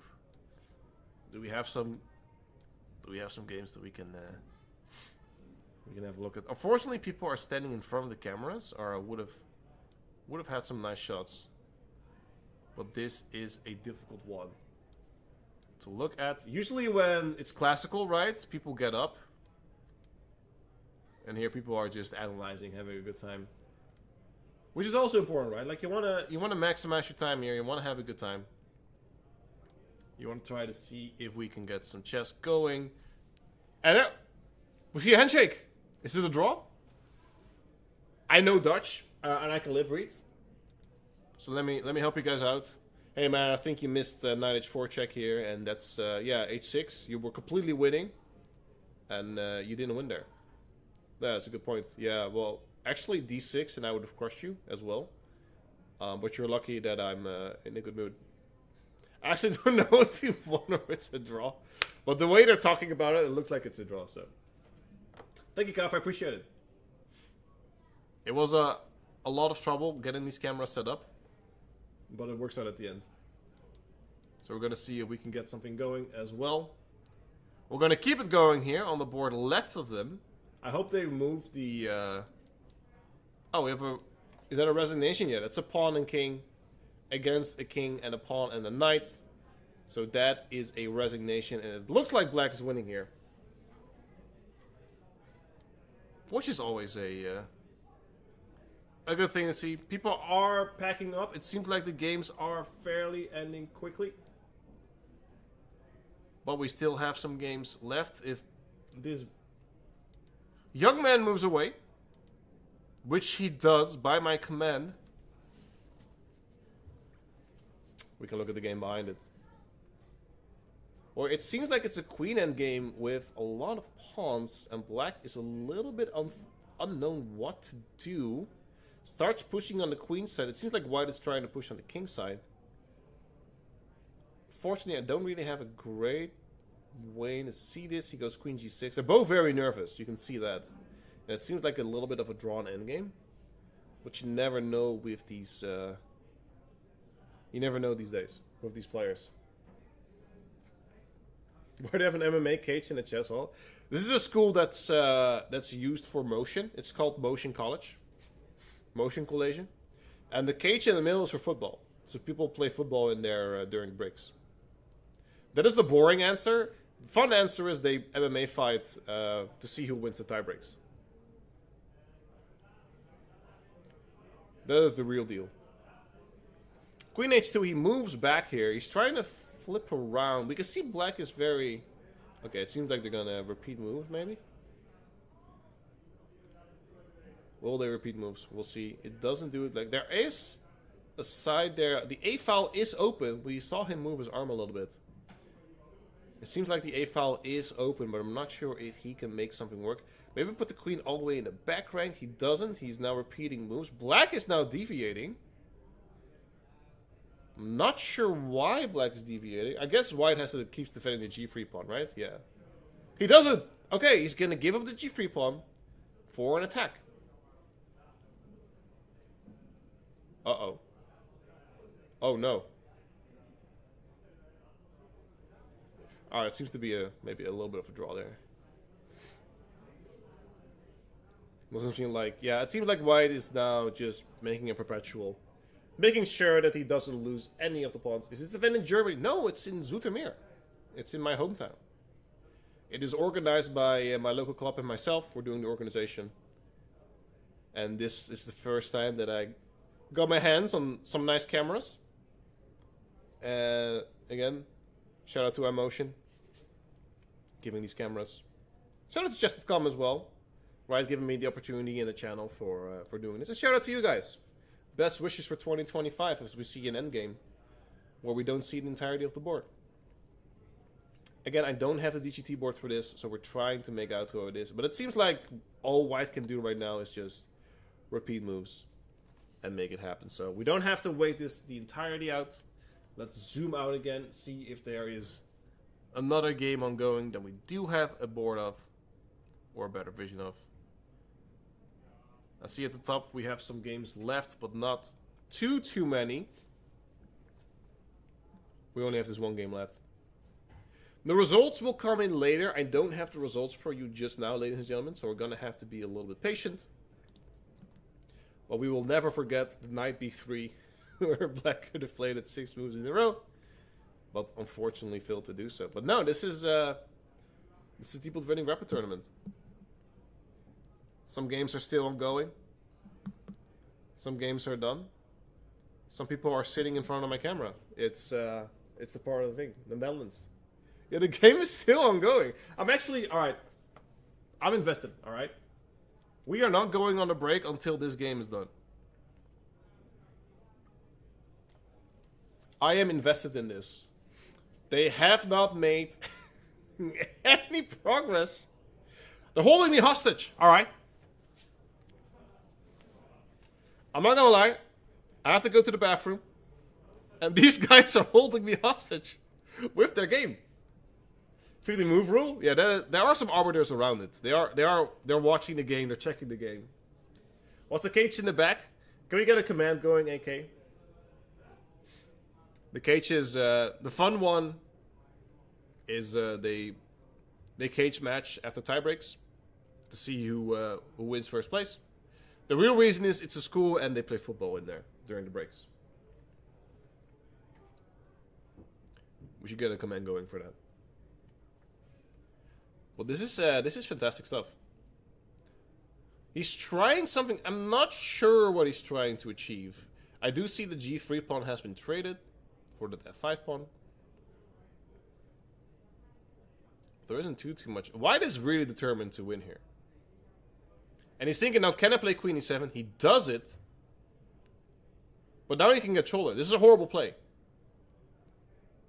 The king gets shoulder. He take the queen, King G5, and white wins. The problem here in this position is white is shouldering the black king, and he will get the E6 pawn. This is not a good look. This is not a good look here for black. He doesn't! But it's winning, right? Okay, there must be something on the left side where he can like maybe break through. If the left side is locked, white takes that queen and wins. What time is it there? Right now it's 12:30 in the afternoon. Here, it seems to be locked. Or maybe he has like G5 he can do. Interesting. I mean, there has to be a reason he doesn't do that. Or else it wasn't. Alright, so. I've made up my decision.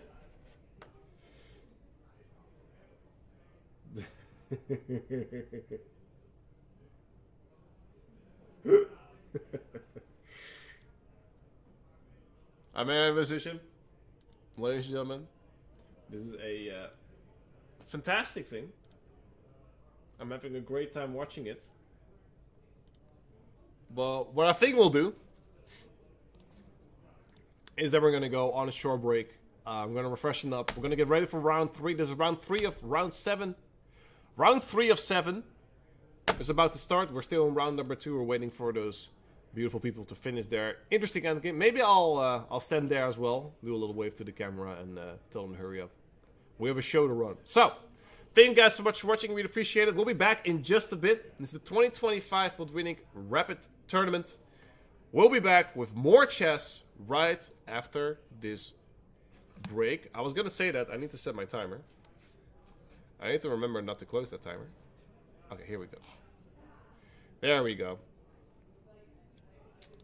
Fantastic. All right, everyone. We will see you right after this.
We're back, ladies and gentlemen. Welcome. My name is Big. I'm the esports producer for chess.com, and you're here watching the 2025 Botwinnik Rapid tournament.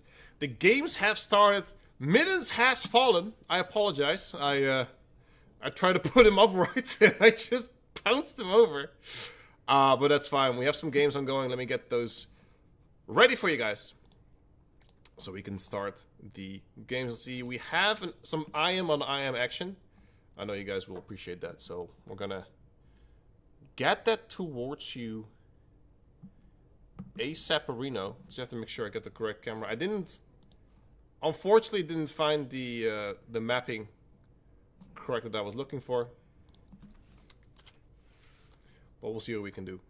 Is this the game? We're gonna go full screen for a little bit. I have to make sure this is correct. So this is not it. This should be board number 1, so it should, I think it's number 2 here. But it's not. Oh, it is! Yeah, no, it is correct. Alright. So I need to flip those around.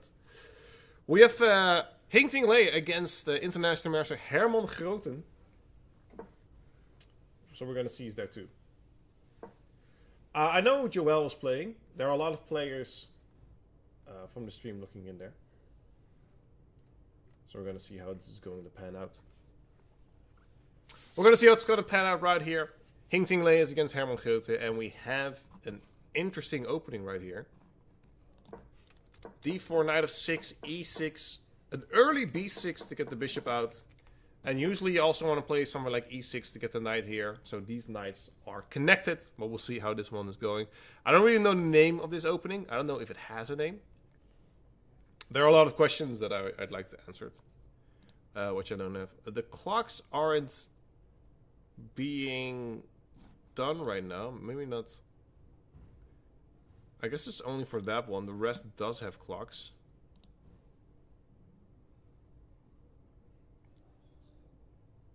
Interesting. So I'm going to have to say board 1. I'm going to see if we can get the clock work.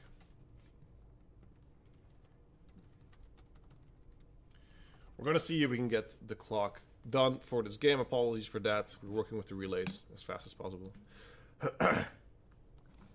The cool thing is that I have the privilege of doing this tournament, right? And doing a lot of it. The downside is that I'm wearing a lot of hats. And one of them is that I have to take off the commentator's hat to make sure the relays are working. So, we're going to get that fixed for you. The next thing I wanted to look at to see if there is some spice is... we already have a DGT error. And board A group is done. Either. Yeah. The board 1 of the B group already has a result. And the board 1 of the A group has no clocks. Really? Ja, en hij niet dat op mijn stream. So. B1 en A1. B1 en A1 heeft problemen. Ja, voor de volgende ronde staat het goed. Nee, doe nu. Yeah. Alright, so talking about my relay operator. He's right here. Transmission tradition. That's a good way. Alright, so there are some games. This one already has a result, but it seems like the moves are still going in. But we're going to go to board number 2 here. From Joel from the Werf against it. Wie is dat, Sean? You need me? No. Oh, alright.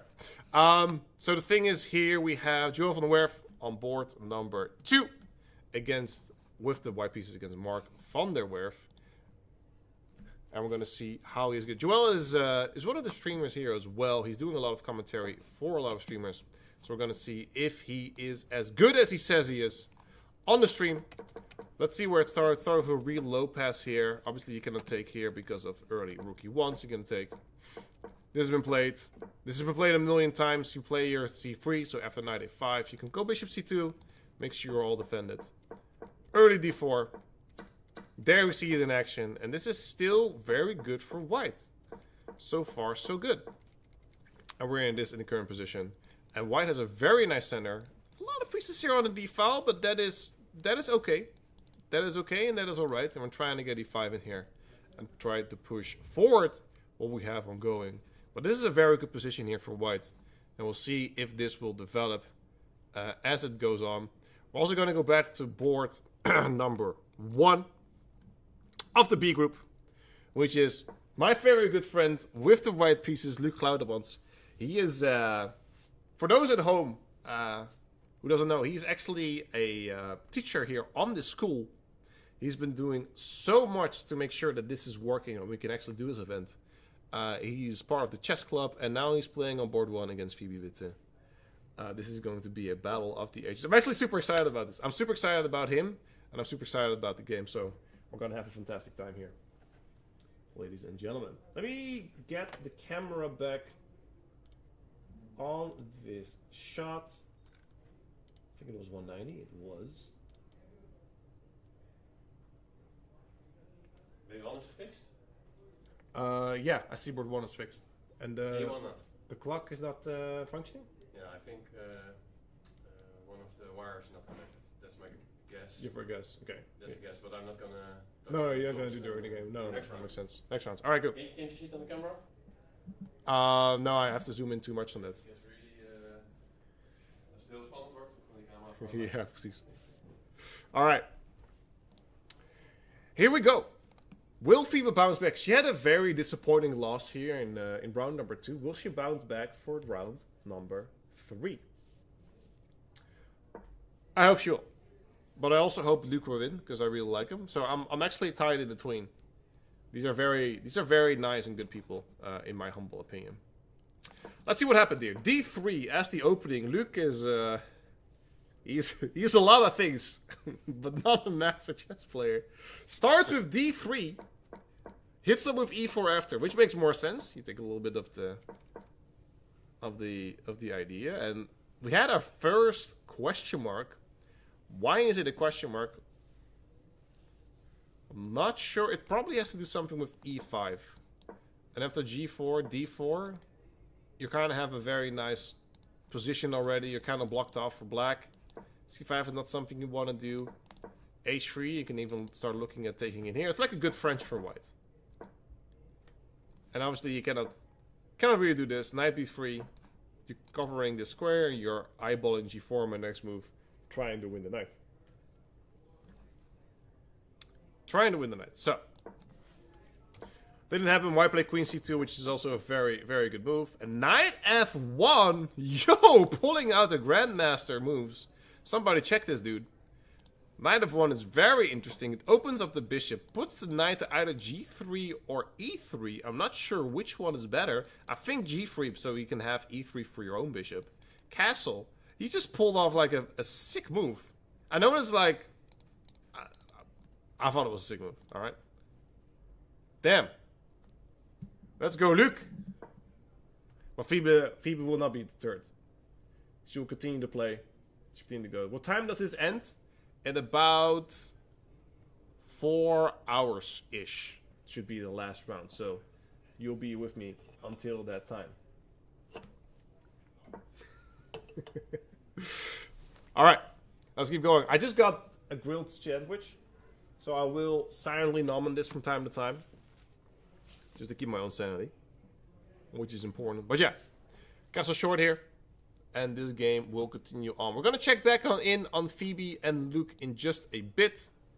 Unfortunately, I heard that the wire is out on one of the DGT boards. So we do not have clocks of board number 1. But we do have the clocks and the moves of a lot of games. So we're going to go do a little bit of a jump to board number 6. Actually, I'm missing an entire board, it seems. Interesting. I'm missing a board. I'm not sure which board this is. We're going to see. It seems board number 5. Is this Joey? Is this game? Doesn't seem like it. Is this the game yet? It is. This is Joey Kochal against Tobias Lieben. They are playing right now. I could pick up some ratings for you guys, but let's have a look at this position because we have some very nice attack here. I want to start from the start. Tobias played the Dutch defense. If you're playing in the Netherlands, you got to play the Dutch. So I respect that. We had a nice king side attack brewing up. Black is playing the moves like this. This is a very, very strict position, very tough position. You can get the knight here on E4 or either E6. We have a lot that we can do here. Thanks. But G4 kind of throws it open and says, well, okay, I'm not going to play the long game. I'm not going to give you the opportunity to develop your pieces and take some time. We are going to go ham first in with g4, and I'm not sure what black's idea is here. The easiest to think is I'm going to take a free pawn, but will that be good? Because white will start the attack really, really quickly.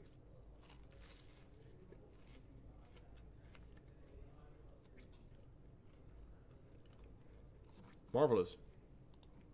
Absolutely marvelous. I'm not sure. I'm not sure how this will transpire this way. Now, so black, let's put some moves on the board, right? You don't want to do this, then black is really, really well, has the center control, the knight comes out, we don't want that. What white can do is, instead of taking this knight, you take your on f5 and trying to get this rook in. That is a lot more scary than you might think. Also, in a few moves, this knight lands on the e6, which is a very strong idea. But rook g1, and white is making some move. Let's see what happens. Knight takes e5 is played, f5 is played, and we do go down that line.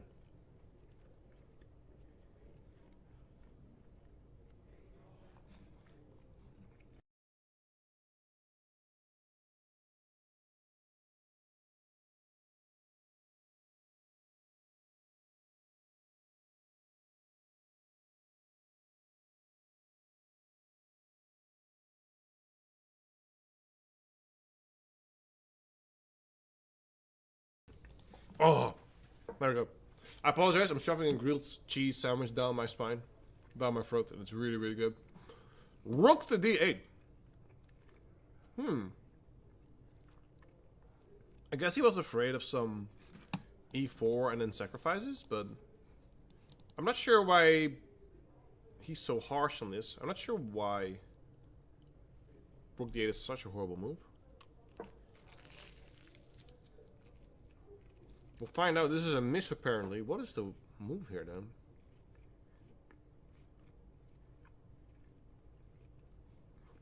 So maybe f6 first, and then queen h5? No. No, that's not it. Well, why not? Why doesn't this work?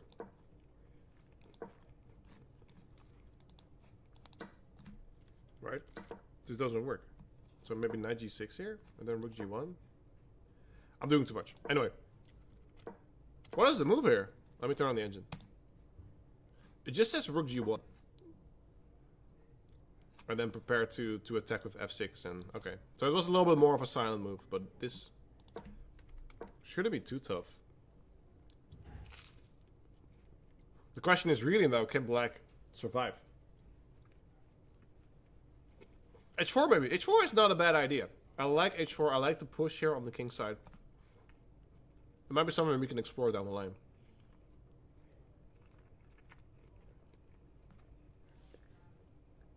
Again, everyone on Chess TV chat, on the Twitch chat of Chess24, in my own channel of Bigfoot, and on YouTube. Welcome, everyone. Keep your comments going. I'm not gonna lie. I'm doing this solo for a lot of time, and during the breaks, I have to like manage the network and stuff. So I'm eating a grilled sandwich right now, which is really good, but that's why you hear me munching from time to time. It's also why I'm not on camera right now. I don't want to subjugate you to that idea. What kind of positions do we have as well? There is an interesting one here going on board number 3, I believe. Which is board number 4 on my camera. That is right. I need to switch those around, but here we go.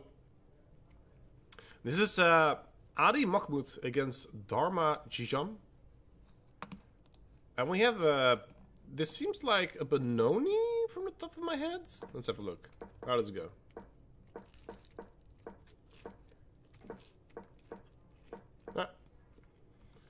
Seems to have started at a perch.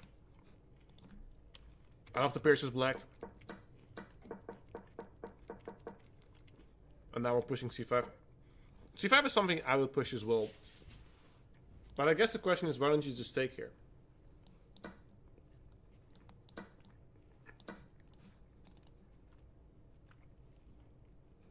I don't mind it too much. I don't mind this too much because you know you're gonna lose this anyway, right? It's not the worst. It's a tosti.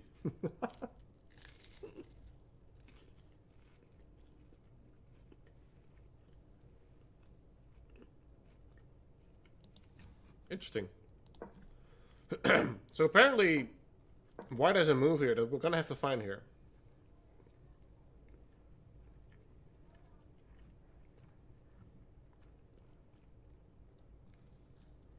Okay, I just turned on the engine. It said bishop f1 is the move here. That makes zero sense.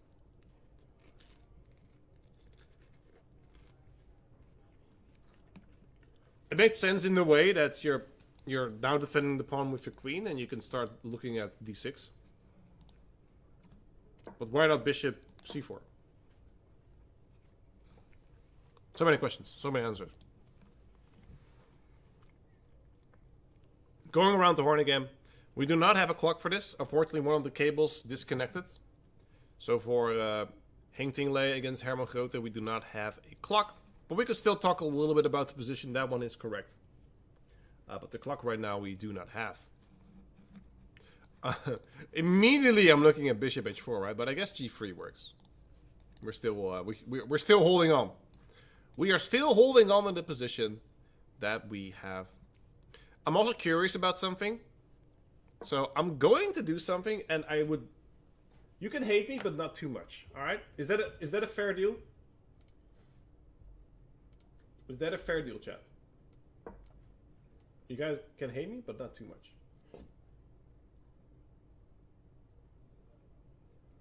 On camera looks like 750 against 1020. That seems to be correct. Half of it is fair? Okay, it's fair. Oh, they're just out of sight of the board.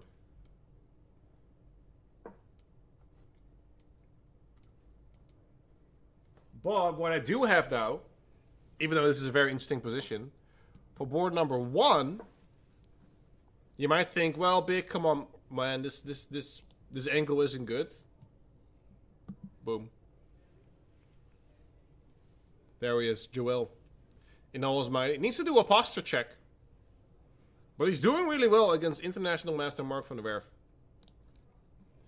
And we're going to see... there has been like a lot of ups and downs here. I'm going to take you through the last few moves. This was the Ruy Lopez variant. We see some trades. Apparently rook takes c8 was a blunder. I don't really see it. Queen of 1. Knight here. And bishop here. He hates it, but why? Why does he hate it? Ah, I see. Knight takes b3. And you just win a full piece. Well, you don't win a full piece, you win a pawn. But it seems like Joel did miss that. Well, he's lucky that his opponent missed that. And now he's taking the pawn on a6. And now he's in a pretty decent position. Trying to make it. The game is a lot easier when you have the evil bar on, and I can flick the engine on from time to time. But this is fun stuff. Talking about fun stuff, let's have a look at Luc. Luc Laudemans against Phoebe Witte. Luc is in a better position. Let's go, Bar-le-Duc, Luc. If you hear the excitement in my voice, I absolutely love it. Why is it complicated tactics starting with bishop takes f6 and then second the exchange on c6? It wasn't easy to see. No. Especially if you don't have the bar, it's very hard to see when things make sense. Let's see what we have. We have the queen c2, then we have the knight reroute going to c3. Now this seems like a very balanced position still. And he is just slowly taking some room. He's slowly taking his space, and he has a very nice position. Better posture here? He has a great posture. He's a teacher. He is a teacher, right? So that's the way the cookie crumbles.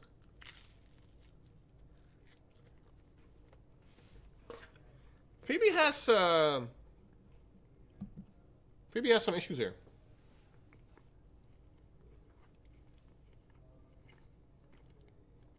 Phoebe has some issues here.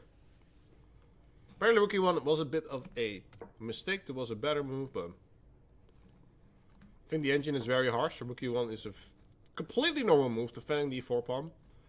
Waiting to push an e5 at some point.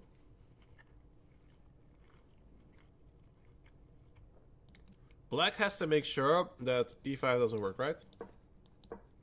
Like, this is trouble. You're losing a piece here. So either bishop e5 to block, but then you're just gonna take, so I don't like that. Either bishop back, c5 L does it. I would probably go bishop f8 here and say, I have to take my chances. I have to pull out. This was a bad position.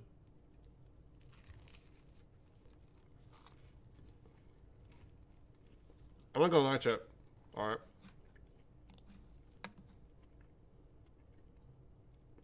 I took a second toasty because it's good.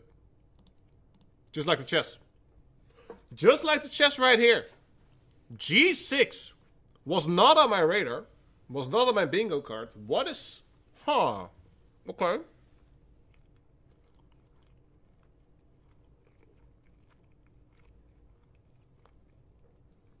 Will Luke play a5? Taking here is an idea, but this is less strong, right? Like, you still play rook a1. This is a perfectly fine position for white. You're very happy with this. But we're here to take chances. What happens after e5? Did he play it? Hold on. What did he play? He went for the safe option. That is totally fine. That is totally fine. It's a very complicated position. Would you play e5 here?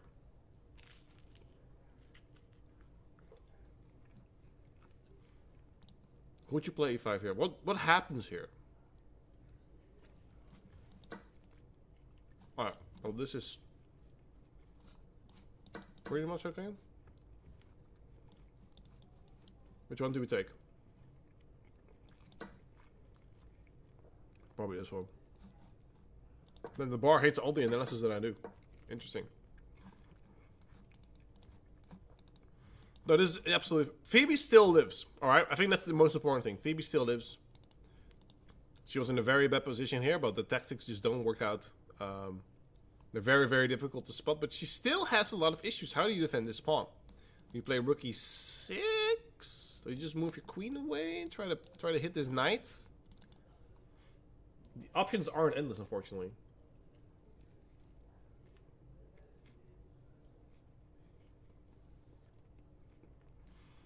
No, the toasty does not have pineapple on it.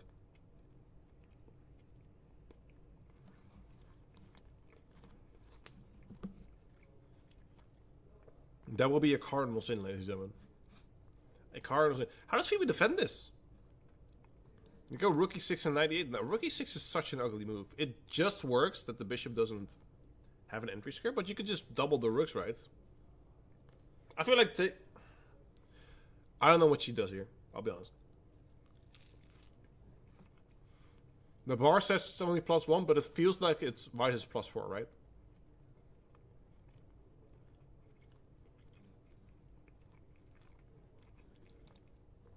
Also, where does this pawn end up? Does she do the same thing like last time, where she put a knight on f4 and traded it for the... It's the same thing like last time. And again, it was not the strongest option. Interesting.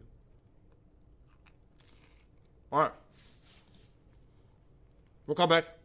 I almost had the final bite of my toasty. I want to quickly put your attention to board number 3. I'm missing a game, so my things are a little bit messed up.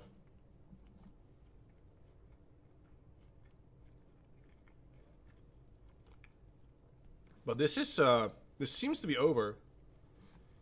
He's offering a queen trade and he's about to take it. And we have a resignation here on board number 4. Kobe Smates is now 3 out of 3, defeating Bram Albertus. And he is taking the lead into the championship, where he will quickly also have to play the strong IMs and GMs that linger around in this tournament. Well played. Very well played. We're going to go to board number 1. The clocks don't work. Unfortunately, the clock isn't plugged in correctly. But we're going to see if we can get that fixed during the break.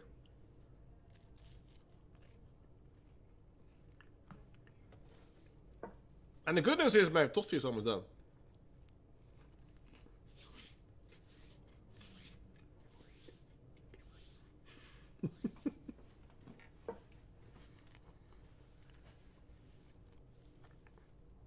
Chat, you're a bit unhinged. I'm just gonna throw it out there.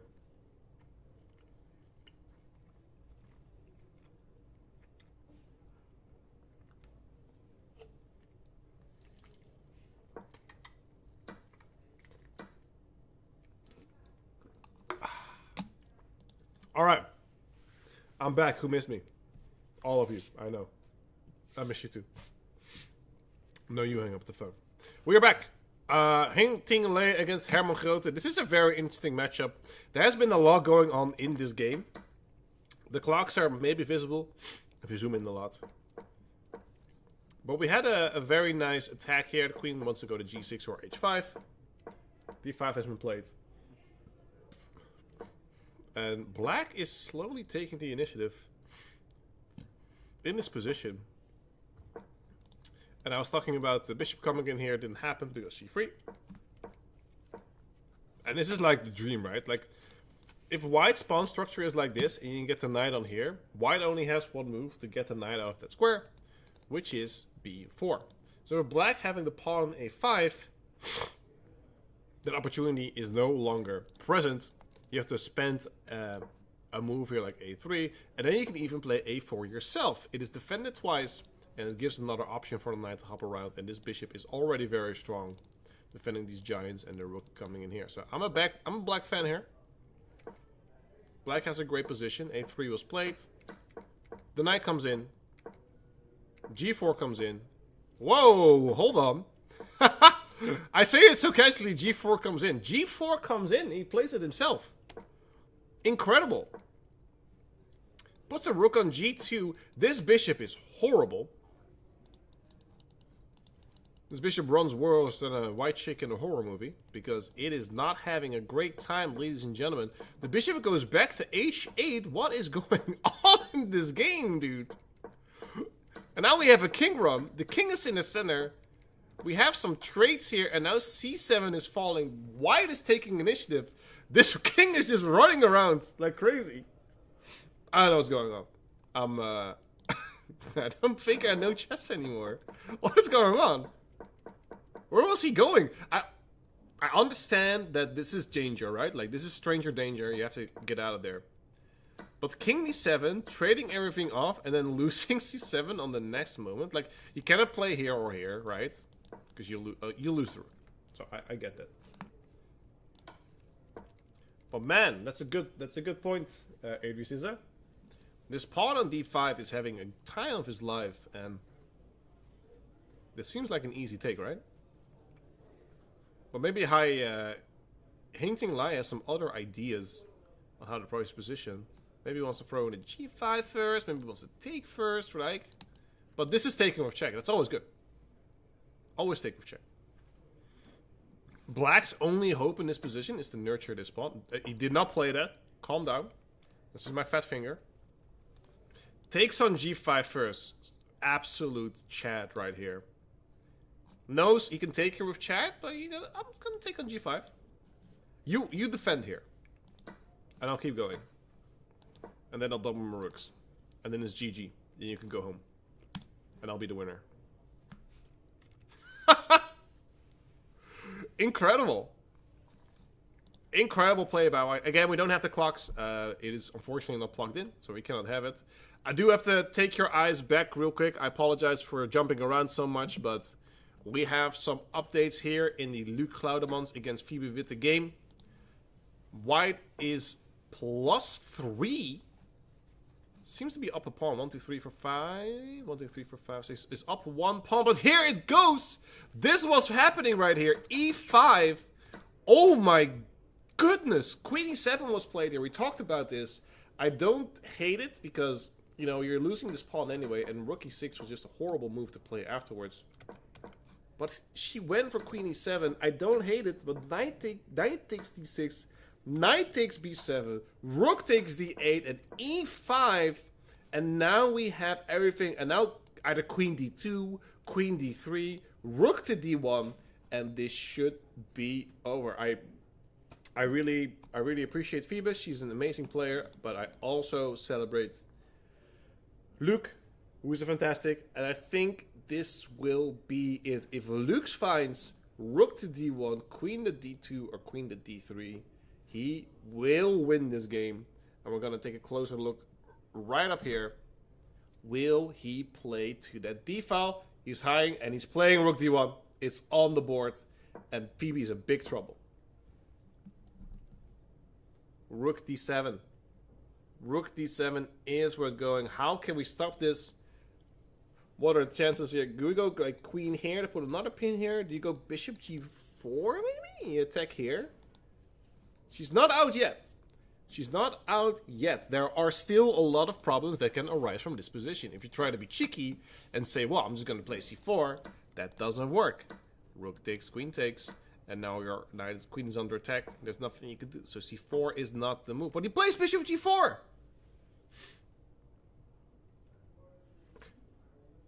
Bishop g4 is played. The rook is going to get disconnected from this. And now c4 does work. Because after c4, knight takes b4, you have rook takes d8. And it is game over. Will he find c4? Or will he crumble? He plays queen e4. Still a good move. Somebody check this dude. Queen e4 is apparently better than c4. Incredible. Makes sense, the defense e5. Ooh, en passant is forced, right? Bullying the rook. How do we do this? Queen takes d5. Maybe rook takes d5 here, right? Or queen c4. Put some pressure in here as well. There are a lot of good moves here. Wow. Phoebe is doing a great job making things difficult, but she only has 33 seconds left against 4.5 minutes of Luke, who is taking his time really, really well. Very methodical is a great word for it. Very methodical play here. Queen c4 is played. Phoebe will probably snag off that bishop in just a heartbeat. She kind of has to. But will it be enough? Will it be enough for Phoebe? Oh my god, just 10 seconds left. King e7, rook takes d5 here, and it's over. There's nothing to play for anymore after rook takes d5. Facts. Positional is indeed forced. f5 is a good try. I applaud f5. That was a really fun idea, right? Because if you do play en passant, you lose your queen. So rook takes d5. Goes to g8. Either bishop back. Bishop back makes sense. Just defend, right? Just defend your rook. Get your queen out. Nurture this pawn, and we are on our way to victory for. Actually, can you play this and trying to go for queen f6 check? Also annoying. What's his rating? He's like a 1600. 1600, 1700 is where his rating is at. He played queen c6. My man. Fantastic. He's playing like fantastic moves here. I'm really happy about it. Okay, so I think we're going to see Phoebe lose. Not having the best time here, unfortunately, in this game. So we hope she'll bounce back in the next round.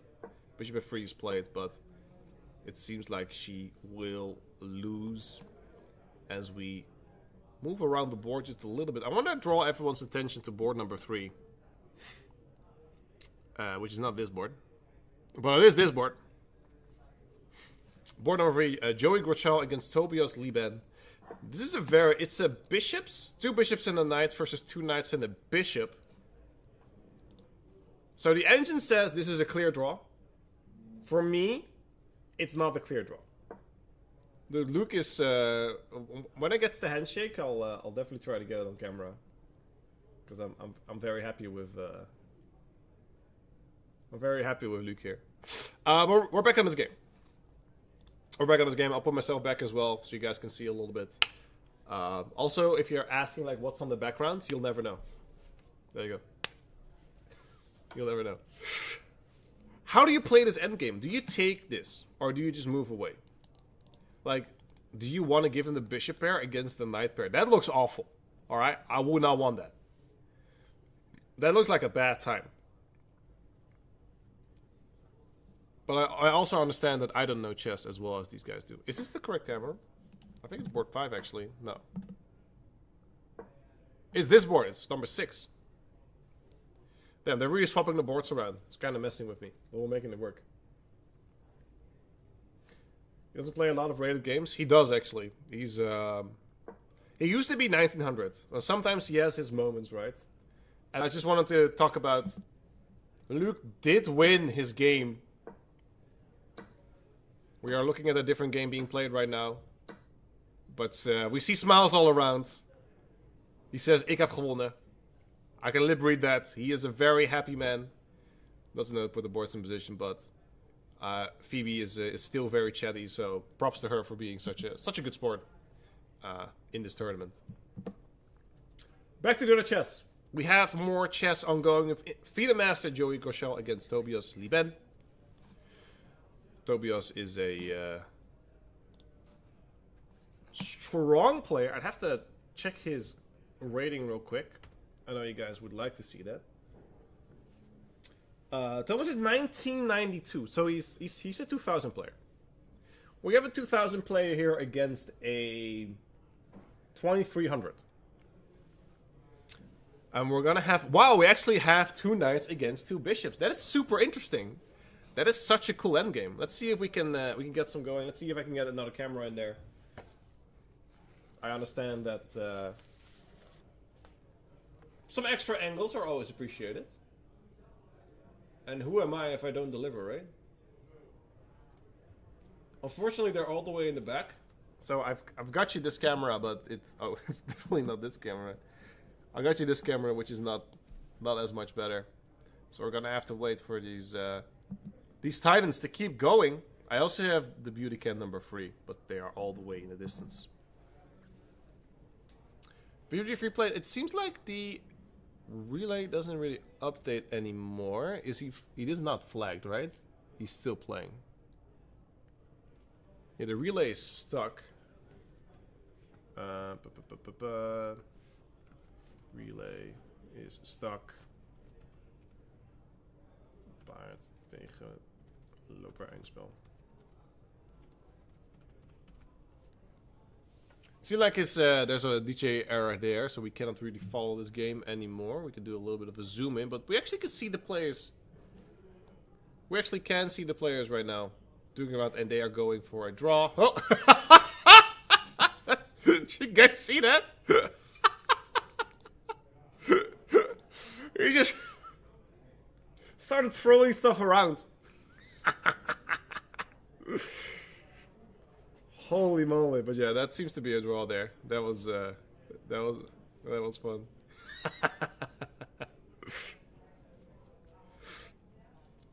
Too bad the board didn't update there at the end, but that's okay. We still had some fun. We still have one game going here in the top section. It's Adi Mahmoud against Dharma Chai. I think it's this board right here, and we should be able to have a better camera angle of these gentlemen.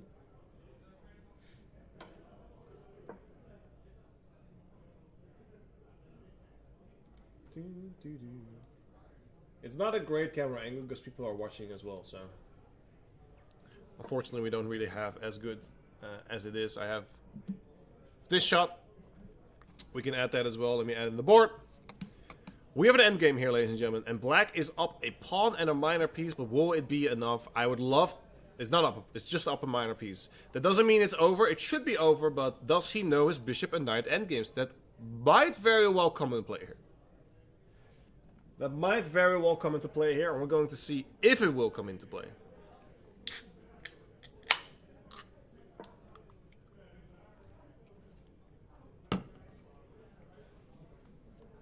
Knight 2 is being played. Knight h4 seems like an obvious thing. Try to trade things off. Make some raid for your king to start bremming this pawn. He goes away. This still seems to be good. I still like knight h4. He doesn't want to trade the knights for a particular reason, which I do not know. He's trying to maybe catch this one off guard. Knight d6. Again, I want my king on a 5, right? King on a 5 is where it's at, because I want to put pressure on here. Yep, that makes sense. King f5 afterwards. Maybe king f5 is too quickly now. You need to get another bishop on here to put some pressure on it. Goes for king f5. And he says, you can check all you want. I'm just going to go back. And the endgame continues. Or to excuse me. The pressure is on. This is a fun game. I wish I remember which board was it. The board 4? Yeah, it's the board 4 one. Okay, it's the board 4 one. The arbiter is standing, and arbiter is Ida van Deutenkom, and he's making my life rough. I can go to the podium right now and kick him off, but I don't think that's something that we want to see. Let's dive a little bit into this. All right, let's have a look at what's going on here. White is doing a fantastic job into making sure that whenever this king comes to f5, I'm going to check it either here or here. That is a great thing to do. Again, let's say the king goes here. Boom. I'm going to take... Oh, not here. Sorry. Boom. I'm going to take you here. I'm going to kick you out. And I'm just going to keep these pawns as it is. Keep it king as it is. And then move the knight around. And that's exactly what white is doing. And I think that is the way the white would do. Hey, Phoebes. You want to join? You want to join? Talk about your game. Talk about your league. We're in the presence of a legend here. Oh, big words. Thank you. Big words, big words. We've watched your game with a lot of fun and excitement and enjoyment. Not fun for me. But it was a tough cookie, unfortunately. But we still have a lot of. I want to talk to you a little bit about this game as we are going. I think the relay just capped out, unfortunately. Is it still going? Yeah, it's still going. But there was an illegal move made somewhere. Oh. And now we do not have it anymore, which is a paltry concern. This is not it. We'll take it without the board. Let's see if we, with a zoomed in shot, now the arbiter is still there.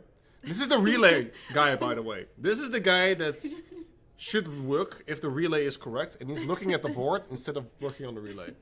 I'm going to have a little bit of a chat here. Well, while these guys are figuring it out, I'm joined here by the amazing Phoebe Witte. Phoebe, thanks for joining us again. You're waving it here. That's the camera. You waved at it. I always do. Wave it yourself. Hi. Tough game. Yeah. And I didn't know what to play. I played like d3, and I don't know what to do with this. So I thought I'm also going to play something funky. But it didn't really turn out good. No, that's a good way to put it. He did play a very interesting opening. We're going to see in the top here, ladies and gentlemen. You can still follow the game there. We're just going to quickly go through Phoebe's game here, who has been so pleasant to join us. You start for d6. So here's my question, right? You play e6 and then d6 and then d5, right? Yeah, please don't. Okay, I'm not going to go in too deep. Okay, there you go. We're not going in too deep. We're just going to go for some key moments here. In the last two games, completely honest, the last two games you put your knight here on f4 and knight on f5. Yeah. Both they were not great options. Oh. Yeah, on both of the times. Because right now you can see here gets his knight on f5 is a strong thing. I'm not here to coach you, right? That's not my thing. I'm just saying this is a pattern I've been recognizing. Okay. If you get the option to play it in the next game, like sit on your hands. That's what I'm saying. But things went really wrong here. Queen e7 is, I get it right. Like there's not a lot you can do. The engine says rook e6, but that looks horrible because this bishop also might kick you out at some point, and he's just gonna double the rooks, right? So there's not a lot you can do. I was feeling so Queen e7 made sense, but I really like the. First of all, you made things really difficult for him, which was really fun, especially at the end with f5 was something to chew on. But it was, I think, in this position where white had... I love g6, by the way. I think g6 was like super fun. Oh, thank you. Bishop f8 was the best. Because the issue is e5 is coming, right? Yeah. What was your idea behind g6? I thought I just kick out the knight. Because if they play e5, I take the knight. That was it, yeah. Yeah, e5 and you play a knight, yeah. Apparently e5 was still really good. Because if you take, you'll trade here first. And then white can just say, I'm not going to take your pawn. I'm not going to take either of this. I'll take here first. Right, and put even more pressure on you. And get the rook in here as well. Like, he's down a piece, but he has, like, so much potential in his position. Yeah. That e5... he didn't find it because that's, like, a super hard move to like. And here, queen e7 makes sense as well. There's just so much going on. Yeah, But queen c7 seems to be a little bit better. Okay. Because with queen e7, after knight takes d6, your rook is under attack, right? And this is following with double attack. Yeah. With this way, apparently you have rook e6, Okay. putting some pressure on him. And if he says, well, I'm going to take here, you can just take back. There's no e5 shenanigans going on right now. Right? There's e5 still. Yeah, no, your position was horrible. But we're looking at... You're right. It's just trying to maintain some positivity. No, at the end, things happened. He made like so many fantastic moves here. Rook d1 was really good. Bishop g4 is really good. Yeah.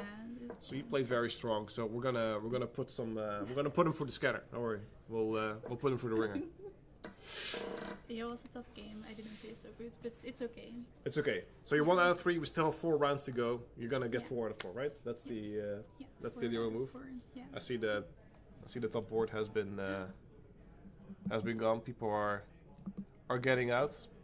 The zoom function in this is fantastic. I'm still in absolute love of what we can do here with the thing. So when are you gonna do your own tournament and I can do like the cameras? My own tournament, and then you're gonna play, and I will commentate here, and I force you to come here. You bash me.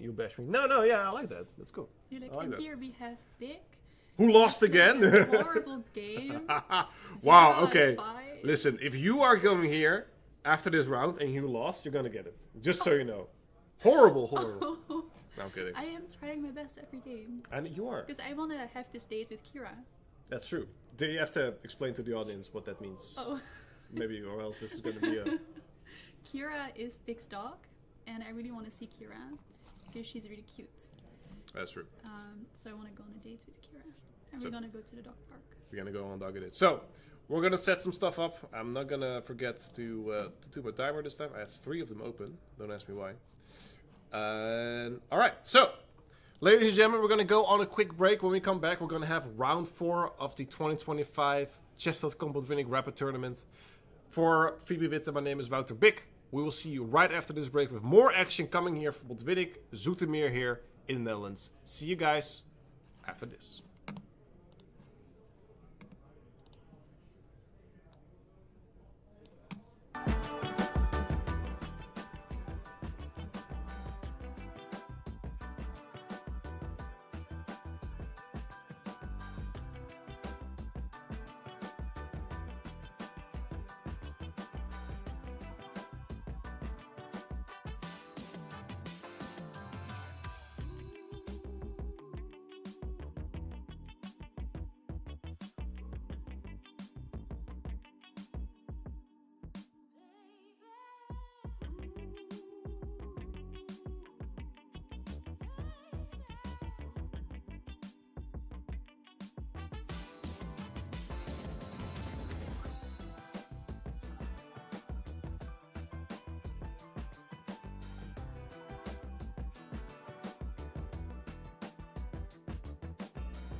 Alright everyone, welcome back to the 2025 Chess.com Botwinnik Rapid Tournament.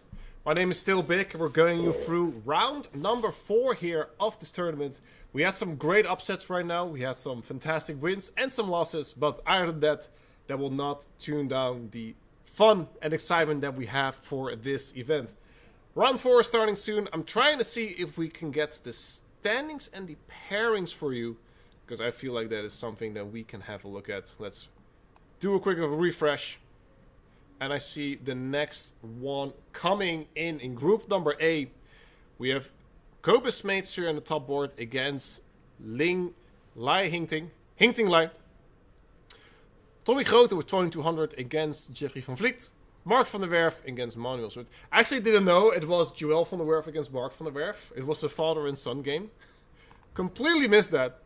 But it was fun either way. I see the games have started. This is the A group. The top 3 will get prizes. We still have 5 people with a 100% score. For 2 of them, at least, that will change this round. So, we're going to see how that pans out. We're going to go back into the chess. It is dyingly cold here, by the way. So, put the heater on. I'm trying to get the heater away from my monitor. And more towards me. Oh, yeah. You have to excuse me for now, ladies and gentlemen. Just trying to get some stuff going.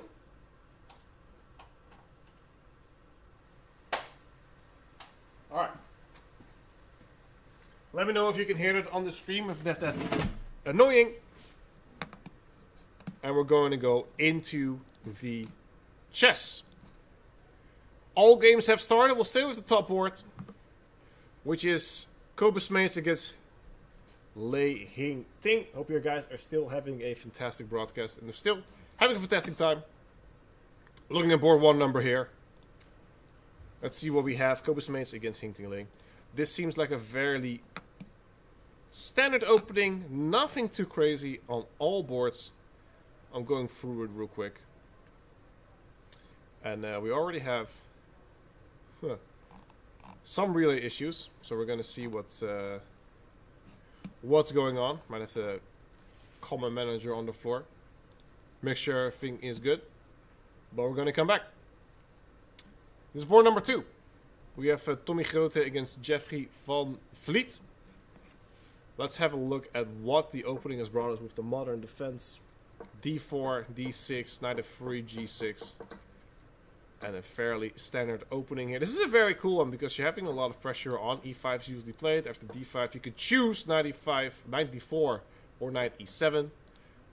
Knight d4 is mostly played. And taking here is something I don't really know myself just yet. That is a very interesting way to put this here. Real quick, Anish didn't make it. Anish didn't make it, unfortunately. Why does one of the players have a star near their 2000 rating? That is a great question. I don't exactly know. I'd have to look at that real quick. Maybe that's because he doesn't have... Oh, I understand. So this is a FIDE Rapid tournament. He doesn't have a Rapid rating, so we're taking his classical rating and putting it in as a Rapid rating. That's where the stars are coming from. So this gentleman is 2100, a FIDE rated classical. Does not have a Rapid rating, so we're taking that classical rating, putting it on the Rapid rating. Alright. I have to talk with one of my friends real quick.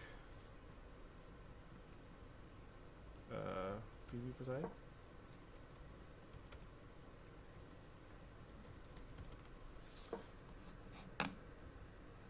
The gens are going. I'm trying to look up for a game, but there are already some. There are already some results that are not in there, so we're going to see how that's going to pan out. Let's zoom out. Go to board number 5 or 6. I think this is board number 6. Trying to read the position from the board. It's definitely not this. All right, so it should be this one. Veron Roesink against Joey Groschal. let's have a look at how this starts with the king pawn opening into a Sicilian. This is the open Sicilian with an early knight b4. Trades are off, and white is in a pretty decent position. But the wall's back. Black is trying to prepare the e5 push. White is saying, I don't want you to push e5. I'm going to do everything I can to make you stop from pushing onto here. But white might simply be saying, I'm going to play f4, just so you really cannot push forwards. Queen e2, queen e2, f4, these are all pretty standard moves. a3 is even an idea that you could play here, coming through this event. I did not ask Anish. So unfortunately, he might know now that the tournament is going, but we'll see. Let's look at board 1 of the B group. Phoebe Witte against René Joen Horn. I'm going to have a quick look at their rating. And this is an unrated player. He's from Delft. He currently lives in Rijswijk, I believe. I think he currently lives in Rijswijk, which is close enough. Fix that? Ja. It's a fix, ja. Goed gedaan. Maar Ide. Aart Vermeulen against Jaap van den Berg already has a draw as a result. So I'm sleeping a bit. Back terug, ja. That was my relay operator. My god, dude. Alright. We have a lot to do to mature as a tournament. Alright. I'll be the first one to say it. But we're making strides. We're making great strides. We're having a ball.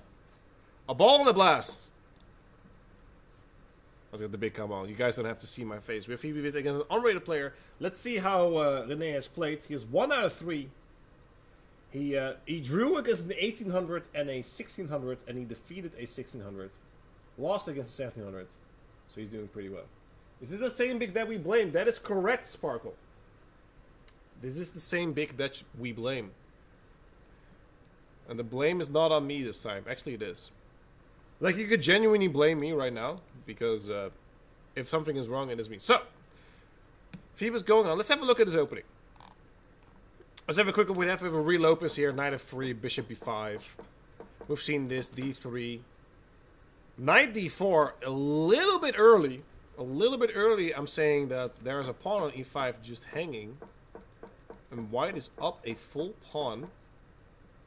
So I don't know why knight d2 was a mistake. That seems perfectly reasonable. Apparently he missed a move here, but is it d5? No, he played d5, but I don't know what it is. Bishop h6. He says, well, Phoebe says, alright, that's 3 bishops. And knight g3. And Phoebe is doing excellent here. The bar says plus 2.6, has an excellent position. Can just get the bishop here, the queen here, and start the attack. So I'm very optimistic about her game. Now this is a game to my liking. If I'm using the correct board, this one isn't it. It is this one. So board 3 is board 3. They're swapping around the boards a lot, so it's gonna be hard to. It's gonna be hard to keep up. Hard to keep up and keep by. I don't know why sometimes my camera comes a little bit funky, but I hope has my camera lagged a lot, ladies and gentlemen of the chat room. How many tables? There are 170 participants. So divided by 2, that's 85 tables that we're serving on this tournament. The DGT boards only have 8 of them, so sometimes we're going to have to use the fantastic cameras that we have to zoom in on those players. But I wanted to quickly draw your attention to this game, Mark van der Werf against Manuel Smit. This is something I play a lot with white myself, not in this particular order. You played e5, which is very interesting. Usually when you have this kind of setup, you try and get your knight here to c5 and undermine this e4 square. d5 is possible, right? This is possible, but the fact that you play bishop b7 just to play this back is horrible. The other thing is that you have a very nice bishop here, and with d5 you're just putting it to bed. You're putting it to absolute bed, and there's nothing you can do about it anymore. So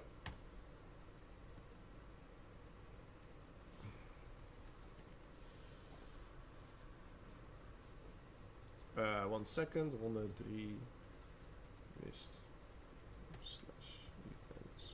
Just go. We're missing a thing here.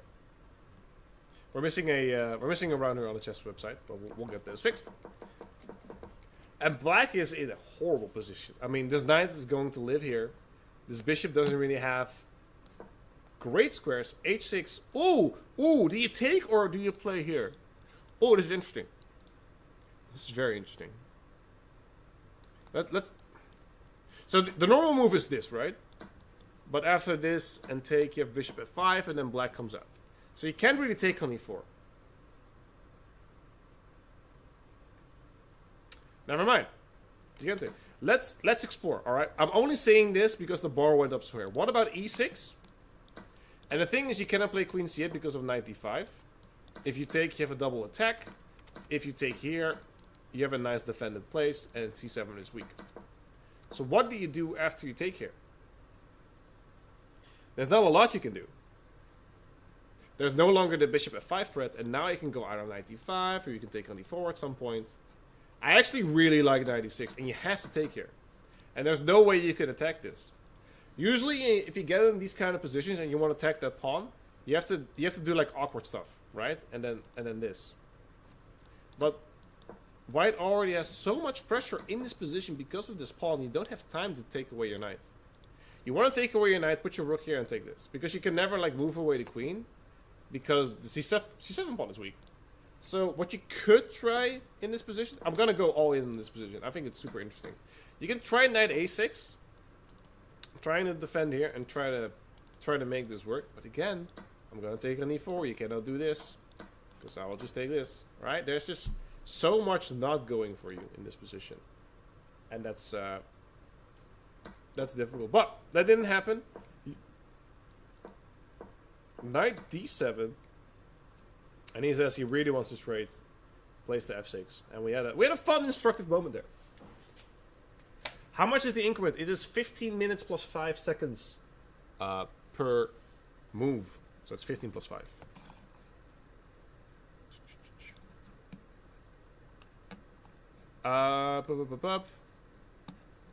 Let's see which games we have. Some interesting stuff ongoing. We saw Phoebe was winning. She's doing really, really well. Let's have a look at this position right here.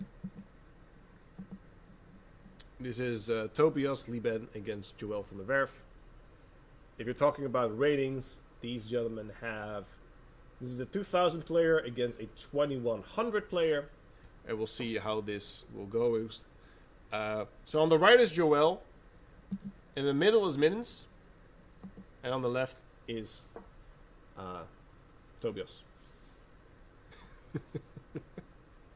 Gotta throw in the Middens from time to time, alright? That's where we do the camera work from. Continuing on. This is a very interesting... I have to change something real quick for one of my cameras. So, apologies. But...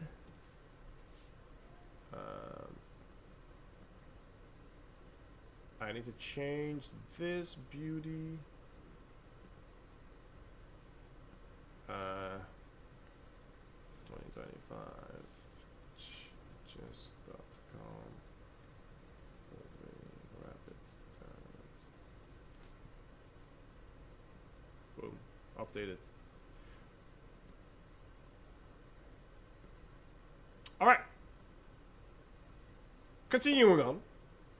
Continue on with the fun. We're in this position. Let's take a little bit from the top. Let's take it back. This is an interesting position. This is... It seems like a Sicilian. No, it goes to a 3.5 knights variation. I really dislike these kinds of positions because they're utterly boring. F5 came in. F4 here. I think F4 here, standard, right? And I'm trying to play G4. Well, you're giving up a full pawn, so it makes sense you don't do that. But there are ways where this is really good. And you're just trying to really put some pressure on the lad. But I get why it doesn't happen. King H7, He takes back this knight, jumps up really nicely here. You can either take this bishop, or you say, well, I think my knight is better than your bishop. Which he did. Doubles the rook. I really like the way black is playing here. Knight h2 is a great move. It's only his only move, right? It's not like he has anything else he can try. Well, maybe queen d1 or queen d2, but knight h2 makes sense. He's pushing back. F4. Wow, white's position just opened up like an umbrella. Very, very cool how white's position just, from very, very, very strict and level, it just kind of opened up, right? Like a few moves ago, this was his position. And look at how cramped everything is. Look at how badly his pieces are placed. But only a few moves later, he really managed to get and his bishop and his both knights out of the way. Push g4, push f4. That is very commendable.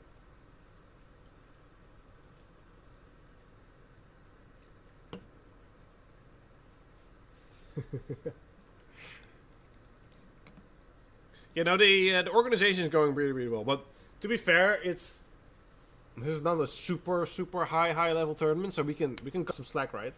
The way people report their standings is they just walk to the arbiter and say, "Hey, I won or lost or I draw," and there's just like good faith between people that, you know, honesty will come out, which is fun. Which is fun for sure. But now we're in this position, and I'm really impressed by Tobias right here. The way he played these few moves, like I'm gonna say it again. Look, these were all on the way, and just a few moves, he got rid of all of them, and now he's in a pretty decent position. Queen h4 looks a little bit scary, but King g2 and you're defending, but you're always have to keep a lookout for like h5 and any tactics, but this doesn't work for now. The bar shoots up. I don't know why. I do know now. Knight f3, queen e7, and a check here, and you lose your piece. Some moves have been made. Instead of king g2, I played rook f3. Also makes sense. Also makes a lot of sense. I guess the thing is now that this is kind of weak, so you're gonna have to play the rook here. But other than that, it seems to be a pretty decent position. Uh-oh. Oh no! Chat! Phoebe is hurting. She's hurting. What happened? We had such a fantastic start of this game.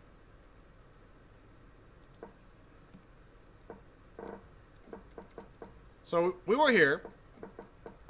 We were talking about the amazing position of white. We still are. Bishop e3. This makes sense. Now she played bishop g5 to play bishop e3 to play bishop f4. That is questionable. Queen e2. Bishop to g4. Very well spotted. Putting even more pressure on f3. And now she dropped her bishop. Oh, this is tough. This is tough. But I like this. King h1. You gotta try something, right? And we might as well try to get the rook to g1 to get some pressure in there. We're using Swiss Master. You can look up Swiss Master. I like the idea of playing rook g1. I mean, it's such a tough position to be in, right? Such a tough position. The downside of this move is black doesn't have to take, right? Black can just play knight g6 and put even more pressure on it.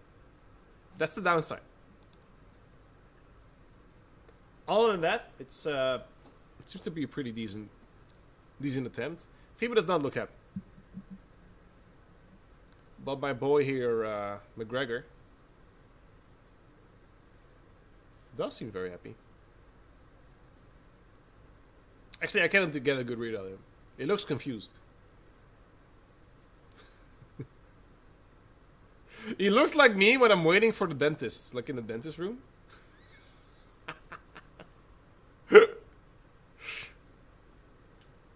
Living around. Yeah, he takes it. Alright. There you go. Well, this is going to turn out to be an exciting match either way.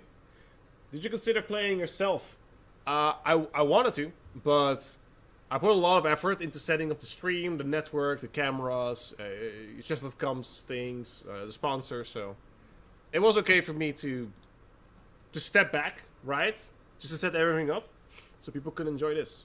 And maybe this isn't your thing. Maybe it is. And I hope it's your thing because a lot of effort was put into it for free entertainment, right? I'm not getting any money for this. It's literally just for the love of the game, and I love doing the commentary, and I love getting the chess to you guys on this lovely Saturday. For a lot of people, this is their first over-the-board tournament this year, and I'm happy to be, with them. It's a big club tournament. The queens are coming off, by the way. She didn't really have a choice, unfortunately. And black will happily accept that. And black will be in a better position. Alright. We're going to move on. There are some interesting games here. I want to quickly get everyone's attention on board number. What is going on?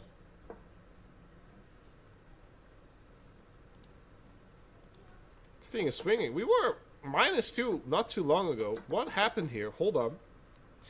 So we're in this position. He plays g5. White plays e5. Ready to pounce on h7. This all makes sense. And now apparently this is a mistake. So first things first, you cannot take here. You'll take here. You get a double check. Maybe there's even a checkmate here with knight takes g5. I CBA to calculate. This just wins a queen. Alright. I would play this in a heartbeat. I would not even calculate if this is mate, right? I will just do this, win the queen, boom, move on. Well, why is this a bad move? Is the question. Why is this a bad move? Okay, let's say I say pass. What do you threaten with white? To take this pawn. Maybe that's it? Maybe you can just play rook h8 here and say like, well, I'm gonna put a lot of pressure on you here. A lot of pressure here. I think that's the thing he missed, queen g4 there. But even here, right? Just play f6 maybe? Maybe he's afraid of f4. Interesting. Anyway. Queen g4 played immediately. Okay, so he did not play miss queen g4. He just played it immediately. And apparently knight g3 is the only move here. Which makes sense, right? Because you're losing this idea. Rook h8. This looks very scary. I would not want to be white here. This looks very, very crazy. Are you planning to create a video reviewing the best games afterwards? First of all, what's up, Jabujin? Top. I wasn't planning to. I was planning on streaming every day on my channel again. Every day this year was kind of my hopes and dreams. We might pull it off. We'll see. Yeah, I can go over these games. There are some really crazy stuff that we're missing as well, so we'll see. But this is wild. This is wild. Tommy Groting against Jeffrey van Vliet. This is very, very scary for white. I would not want to be white here. Like I'm looking at checkmates all around. What do you do here? Let's just make a normal move, right? Like, what do you do against this? You play h3, but then you can take it. You see what I mean? It goes pretty fast. Maybe you're okay. He goes for bishop f5.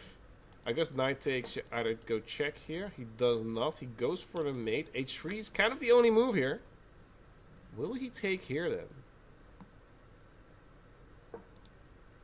Bishop h3. I missed that. Bishop h3 is also a move. But I thought g4 was very scary, but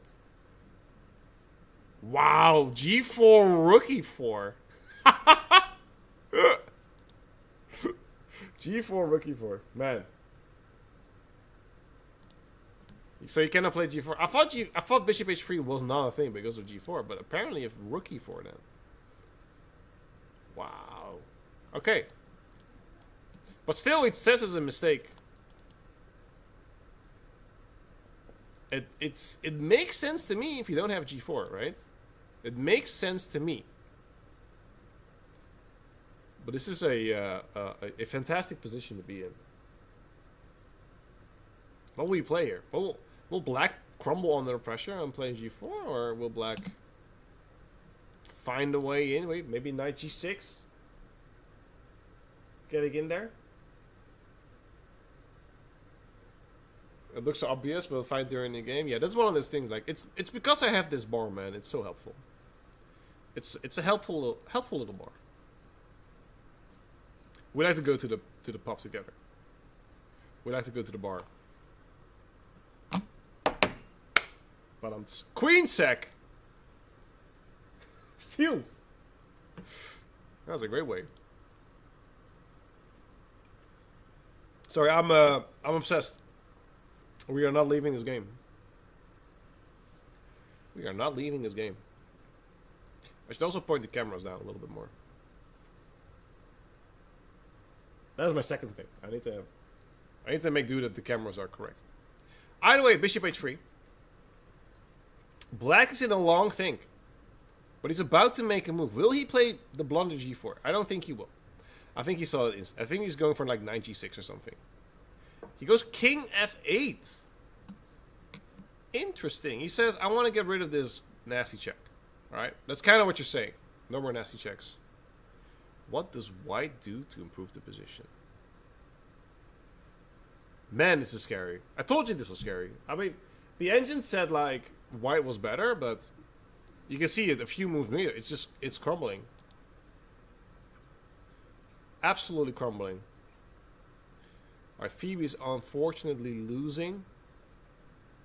Having a tough time against the unrateds today, but had a great stuff. Weak. No sacrifice, unfortunately. No sacrifice here today. Wow. It's a fun game. Okay, what else do we... Whoa! I saw a swing in one of the games. This is board number 4. I have to make sure these... Yeah, this is board number 4. Whoa! Whoa! What is going on?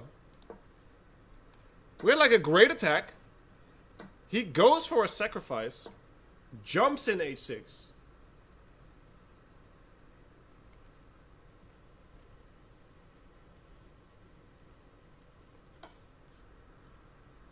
Mrs. Queen takes d4, but what is the move to defend this?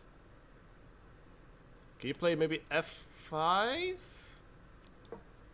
Maybe f5, and if you take, we take stuff, and then... Huh. I guess queen d2, right? Like, it's already defended.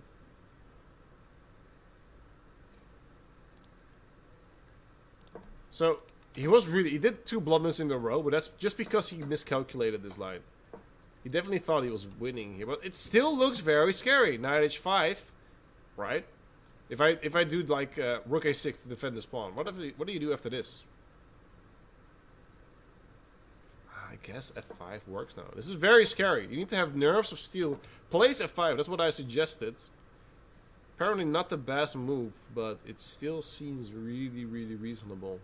f5 just covers a lot of the squares. Knight h6 doesn't work. We still have rook a6. You're defending here. You're defending here on f6 double time. And you can play queen d2 in a heartbeat as well. So Dharma misses the karma. And we'll see. Well, this is still very scary, right? If I have 2 moves, boom, boom, right? If I have 2 moves, I'm just gonna do a random move. Oh, then you have checkmate. But let's say you don't have checkmate. Okay. Now this is I might be trying to sell the scarier as it is. White takes on e5, and now we'll see what the master plan is. Again, it's very scary. Rook a6 does not work anymore because of f6. So rook a6 is out of contention. So what else do we have? Another idea was queen d2. We're gonna attack here. I'm gonna play c2 afterwards. You can also do this and go for b7 and say like, well, I'm gonna try to checkmate you. That's also an idea.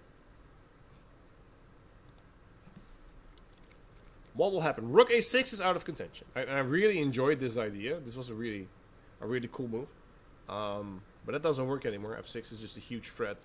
f6 yourself also doesn't work. Trying to figure out why it doesn't work. I see some moves are being played.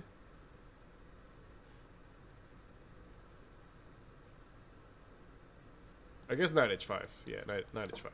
Checkmating here and the threat of this. Went queen g7. Interesting. So you want to get like a knight h5 in, right? Like this is the dream. If you can get some moves in, that's the dream. Black only has 1 minute. I think this is over. I think this I think White's gonna win this. Double attack on the rook. The knight's gonna come to h5. Has an idea on f6. Has a fantastic position. White is turning this around. You see, this is what it is, right? If you're playing Rapid, you cannot trust this engine. You cannot trust the eval bar because it's just so different if you're playing the game. It looks so scary. So scary.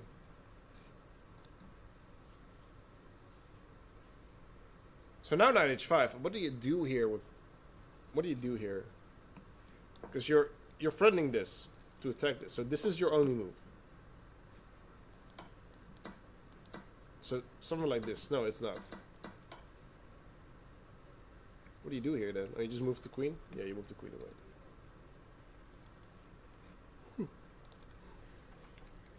This is a wild game in a wild position. Okay, Joel has drawn his game. Phoebe is trying to hang on, but in a very tough position. We'll look at their game in a bit. I'm obsessed with this game. I'm sorry. Chat, do you want me to look at other games, or do I pull myself away? Do I pull myself away, or do I stay on this game? What's the plan here? What's the plan of the people? We have some other games. None are as interesting as this. I can tell you that. Actually, no, we still have some interesting games. Stay? Okay, we're staying. We will be staying for the beauty of the game. Bishop a6 has been played. We're still waiting on White's response here. Do you play f6? Do you play knight h5? Like there are so many ways you can go about. Do you go like here? No. So, and you cannot make like a gap because of the knight thing. Okay. So we talked about this. You don't take here. You just move your queen. Here or here.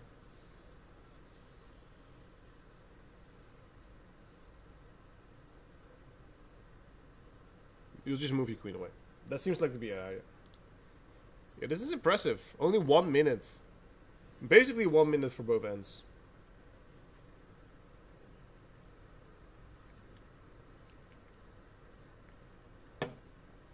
Basically 1 minute for both ends is an interesting experience to have. And we're gonna see if Dharma does it. Queen d6, he doesn't get... But I don't know why you cannot just keep following. Like, why can't I just keep following wherever you go, right? What does White have here that I'm missing? What is the brilliant move?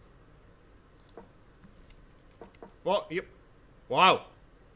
Well, it took me a while to even guess. I could not find this. He played queen f4, and he's saying, what he's saying, Chad, is you can no longer place your queen on h6, which you would like to. If you move your queen here. This should go to checkmate. But it isn't just yet. Probably somewhere like queen here. And then get this in. What do you do here? Where do you place your queen? Because if you go here, I'll do this. In a heartbeat. And you lost. So you cannot go there. If you go here, let's do the same. If you go here, do we have like a check first? No. Apparently this is a repetition. This doesn't work because of queen g8. Man, the engine is ruthless. What's happening? Rook to d4. Queen to e3. He's finding all the moves. Queen h8 now. Queen F8. That's a free rook, right? Yeah, we take those. There we go. Handshakes on the board. And we have he's they're all smiles, both of them are. These club level tournaments is where it's at. International Master Chum Dharma, or sorry, Dharma Chum has defeated Rashid Schik with a nice little swindle. That was a fun game. That was a fantastic game to look at. We are going to a less fantastic game for one of the players. Phoebe is still in a very tough position. She is down, but not out yet. She's trying to make it work. 4 pawns against 4 pawns. She's trying to get some bang back. Trying to get at least a few of these pawns. But black should be able to swindle this out fairly easily. So it will be a tough day for Phoebe. But a fantastic day for his opponent, who's having a fantastic tournament himself. Which other games do we have? I think this is the only game left in the Open. That is a lie, I apologize. We also have this game. Never mind. They just... Whoa! Okay, Jeffrey van der Vliet won. 4 out of 4 for the black player, who was doing a fantastic... I haven't seen the GM, by the way. I don't know where Liam Vrolijk is. I haven't seen him on any of the top boards. He might have dipped out. I'm going to look at the results real quick. See what's happening here. But going back to this game, it's the only game that we have ongoing on the top board at the moment. What happened to Liam Vrolijk? Oh, he's still playing. He's two out of 3. He's still around. He lost against wow.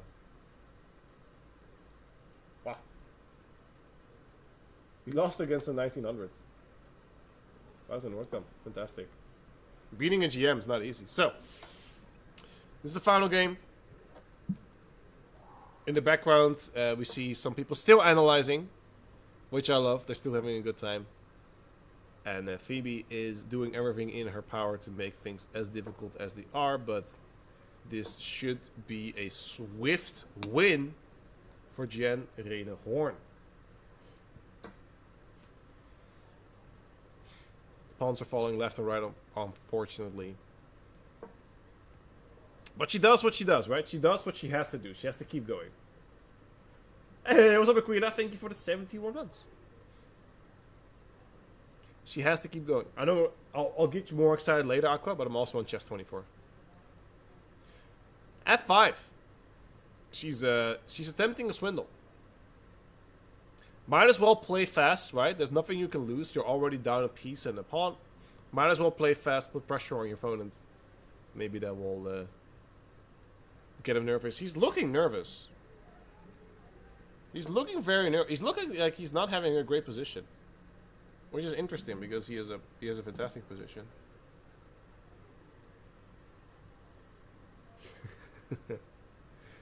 Very, very interesting. We might not have a lot of game left after this. King f7, rook comes out, puts some pressure on him. We're having a good time. Well, black's having a good time. White is it's tough. Those pawns run fast, and this is going to be another very difficult game. And we have a resignation. The opponent is all smiles. Phoebe is not having a great tournament, unfortunately. We hope she'll pick up in the final 3 rounds. We still have 3 rounds after this. 5, 6, and 7. The awkward arbiter coming by to rub it in was the result. Hate to see it. And we have a winner. And Phoebe, a difficult game, did not make it there at the end. How on earth did we lose this one? It was so beautiful here. Alright, we can go back to earlier times. This was so beautiful. But 3 inaccuracies in a row was the straw that broke the camel's back. But the good thing is, I no longer have any boards with DGT or cameras. So we can do a quick search, a quick Google search. And it seems like those gentlemen in the bottom are done, or are they still playing? Either way, I will not be able to get to care their board. I should have been better with the placement. I think I could have been better with that. Well, it seems most, if not all, games are finished. And we'll have the standings for you very soon. I need to update in a bit, but this was a tough game for Phoebe. Very, very tough game. But not for us. Because we're enjoying fantastic chess all around. We have a lot of strong players, title players. We saw some upsets. We've seen some fantastic moments here in chess. And that's what it's all about. Bringing people together for the love of chess. Again, my name is Vic. Thank you for being here. We're going to take a short break. We have 3 more rounds after this. 5, 6, and 7. Where people will show up. Or they're going to have even more trouble. We're going to have a fantastic day. We will be back in just a bit. So don't go anywhere. This is the 2025 Botwinnik Chess.com Rapid Tournament. And if I didn't forget to set my timer, which I did, so we're going to have to fire her up in a little bit. We'll be back in just a bit with more chess coming here from Zoetermeer. See you guys just a bit.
Alright, the song ended, so that means the games are starting very soon. Welcome everyone to the 2025 Chess.com Botwinnik Rapid Tournament.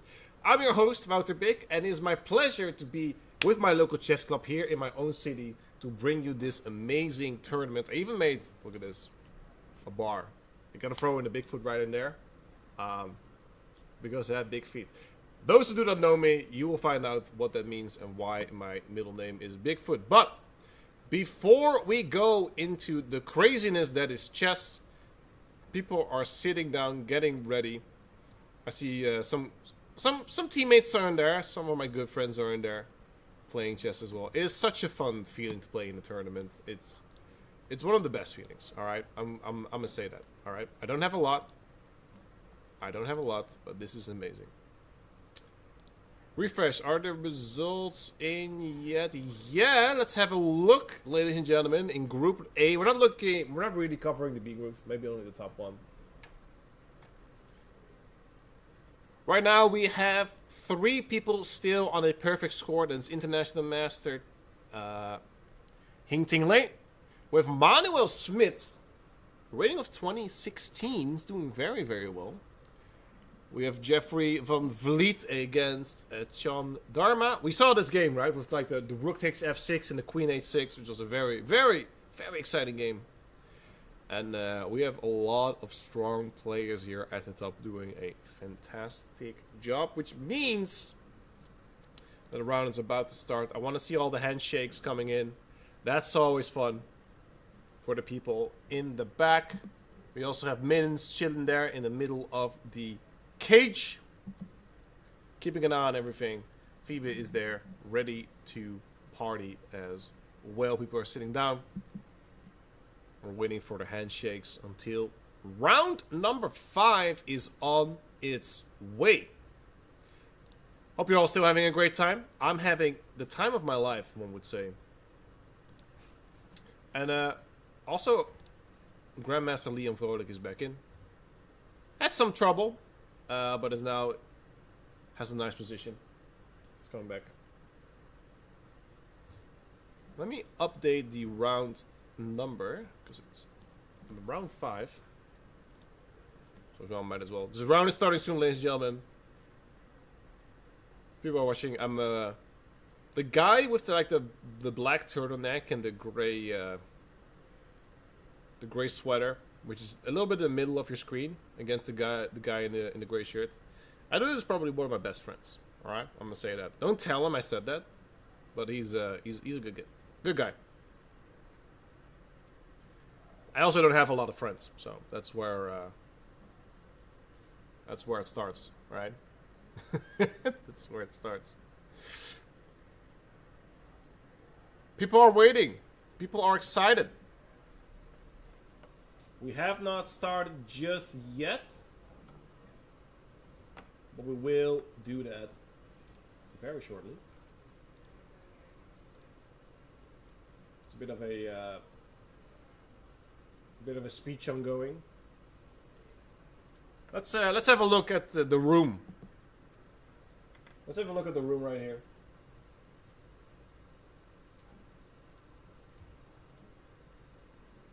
We see a lot of chatter, a lot of people, a lot of fans. Here in the cage match, you see Minions in the middle. People are waiting, eagerly waiting to start the match. All the cameras also being faced at the top boards. Smiles all around. People are still having a good time. Even though some people are obviously and unfortunately down a lot of points. But we're getting to the start of the next round. W Production, thank you, sir. We try our best here. Should I just go in there and sell in the start, right? Is that the thing I need to do? Do I need to be going in there? Because I will. Oh, there's Sean. Sean at Canon is walking as well. We're shaking hands, we're making friends. Round number 5 has officially started, and I want to bring you all to board number 3. Liam Vrolijk is playing against Herman Groten. Grandmaster Liam Vrolijk against International Master Herman Groten. There's money on the line. There are diamond memberships on the line. and there's a lot on the line. One could say there's a lot on the line, but obviously these day tournaments where it's only 7 rounds and it's quick, it's rapid, and it's fun. It's always a joy to organize those, to play in those, and it kind of feels me itch, right? I want to play myself as well. But I talk too much.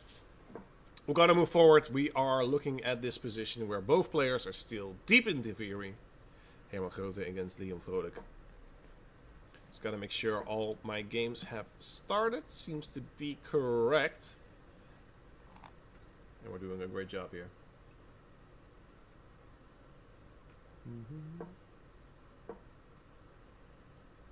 It's looking good.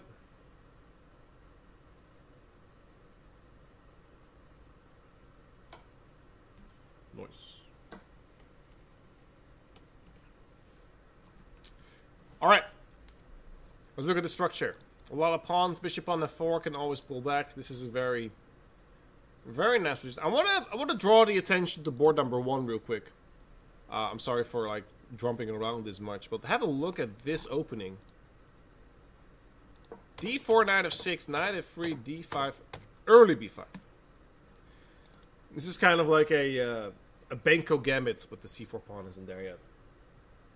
Quick coverage from the tournament. Thank you, Mr. Big. Thank you, Chespionage. I hope I'm glad you're enjoying it, and I will take any and all feedback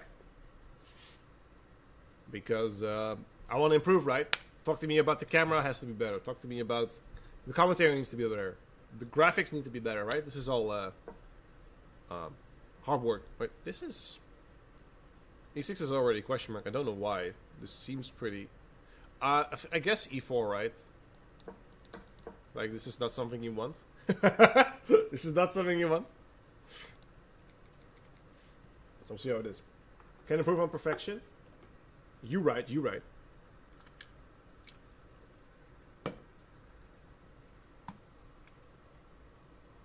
You right, you right. E6 on the board.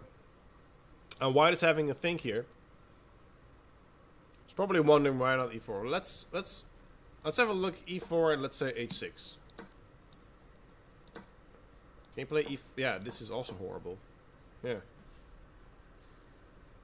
Well, apparently you could just take on b5 here as well. But wow, it's e4, and white is in deep thought. He knows something is up. He knows, is aware that something is up. Also, that is not the sun. I just put down a bunch of lights, and I'm not the best light mechanic, so some of these lights are shining in the eyes of the player on board number 1. Doing it all at all on camera by yourself, it is fun, man. It is fun. But yeah, okay. Some of these are good, right? Some of these cameras are good. But, so if you look at this, boom, it's like perfect lighting. But look at the dude in the back there. Look, he's being blasted. On the right, he's being blasted.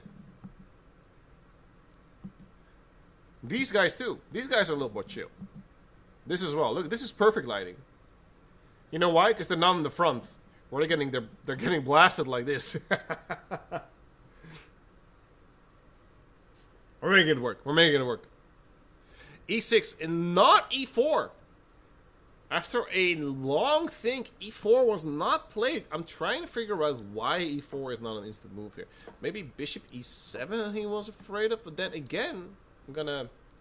Well, then you can play D6 first. Maybe he was just thinking about D6 here, right? And I agree, that's probably not the best move, because then Bishop here, you don't have E4. I get that. But E4 seems like very common. But instead of that, he's going for this idea. Wow, that's super interesting. That is super interesting, and I'm a bit baffled by it because maybe it's because I have the Eiffel bar, right? Hello from South Africa, thank you, sir. H6 first, maybe after E4. Let's have a look. Well, we went through H6. Then you just take here and here. And if you take with the pawn, right, you go this route, you just take on b5, which is hanging. And you're doing a fantastic job. You're no longer afraid of the castle and this kind of attack. Because, don't remember, after e4, you know, this is also hanging. It's interesting. Either way, nothing to worry about. We're still having a lot of fun. This could still be a very, very sharp game, right? Like, there's a lot on the line. If I could remove this pawn, I would in a heartbeat and play knight to 6. Like, if I could do this, it's still very sexy. But queen e7 still takes the cake, unfortunately. We move on. We digress. Let's look at... This is board number 2. I'm just looking over the board, see if there's a very, very fun position I want to share with the audience. Oh, what is this? This is board number 6. That's not this one. It's board number 6. We have Arthur's Margarian against Tommy Grote. A lot of people will obviously ask, what are their ratings? Let's have a bit of a gander. 21-6 against 2200. So these are definitely no slouches. These are very strong players. And we have a very interesting position. The king is still in the center. F3 is played. We're gonna dive into it. From the structure, it looks like a Banco Gambit. Well, there it is. We got a Banco Gambit. Knight a3, knight c4. That's actually really cool. It's actually a really cool idea. After this. Yeah, because this is pretty normal. I don't know f3, but apparently that's a good move. And then knight a3. Yeah, because if you just move back to b6, then you just go queen b3, right? And then you just... I actually like this. I'm not going to play it with white, but this is a cool idea.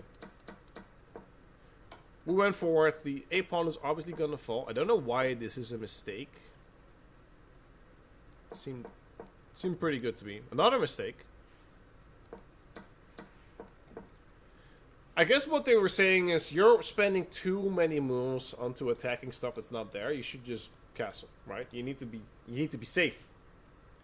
You need to learn your basics, your principles. That's not happening here. And right now, white has the bishop pair. We commend him for that. It is equal in the pawn structure, but the king is just so weak. Such a weak king. Where black has the perfect structure. This is literally the perfect structure for black in this opening, right? If you're going for this, this is what you want. An open bishop. You have all your pawns very well placed. These knights are super well placed as well.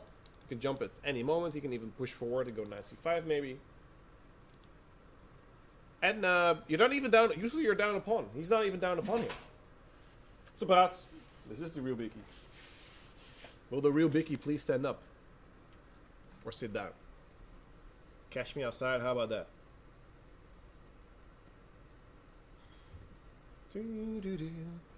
Knight e2, he's trying to... some damage control. Can't complain. Let's see how... we're doing on board 1 of the B group. Aaron Jacobs of Phoebe Bit. I call it board 1, but it's we just gave her a steady board, so she's not actually the board 1 anymore. I was just gonna call her that. We're going to Phoebe, who has some question marks. I don't know why. What happened here? Hold on. Seems like a good opening so far. Just castle. Goes knight f8. I guess to go here, but goes queen c7. This seems like an issue, right? Like, how do you defend this? I don't understand knight f8.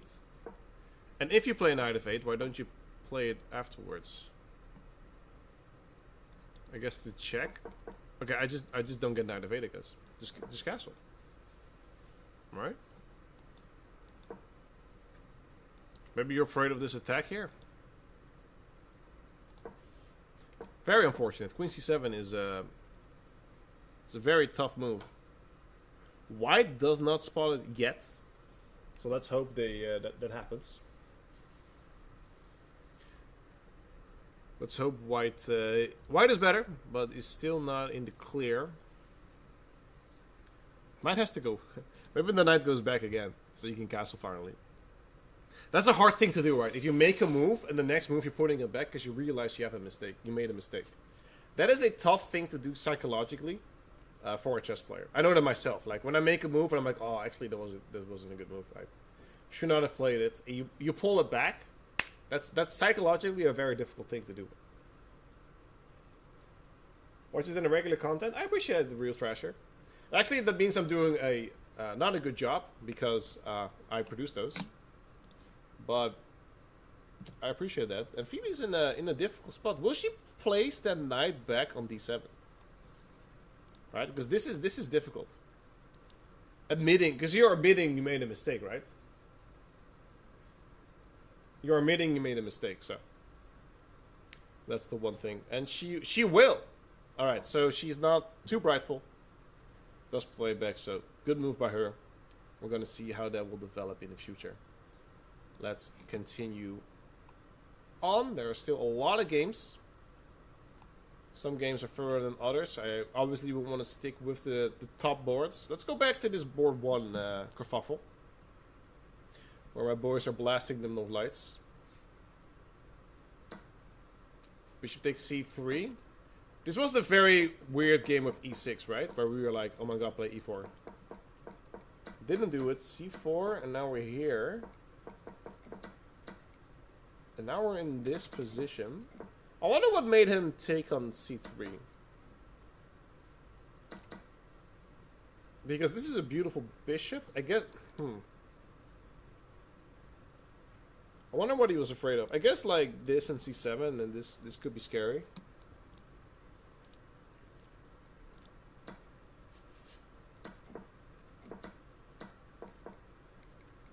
This is really good. It's funny because if you're not careful and you take like here, you lose this, right?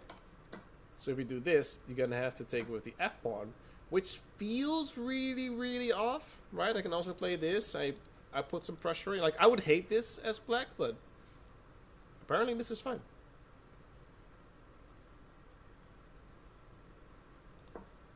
Apparently this is fine. So interesting. You cannot take here that easily. And you have to make sure you don't lose this pawn. But what's the best way to do it? It's usually you're like, where can I drop this knight where it's perfect? So it's here, right? This is where you want it. Now an easy thing to obtain. What you could do is try to go here and try for an attack on f7. Right? Hey, you can try to win this pawn. I'm gonna go on the attack. Is what you're saying.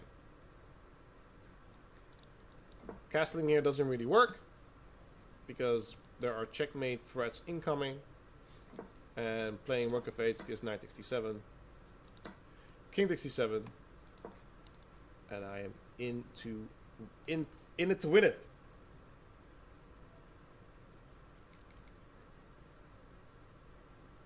Very, very fun position. Very fun position. So the board gives us dead equal. I will be very scared for white and black.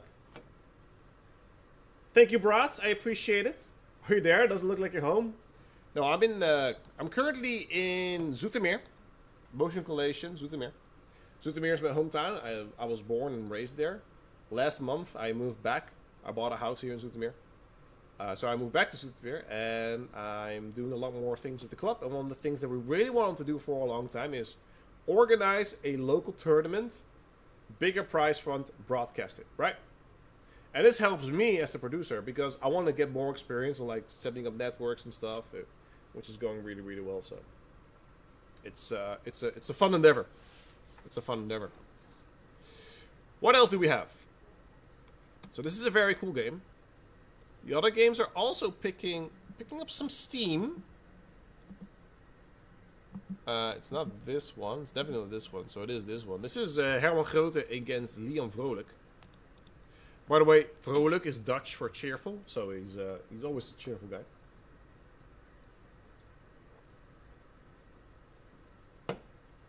Always a cheerful guy. Let's see. Looking at the graph here, there was a little bit of a dip. Apparently black, yeah, bishop d3. Apparently g5 was a little bit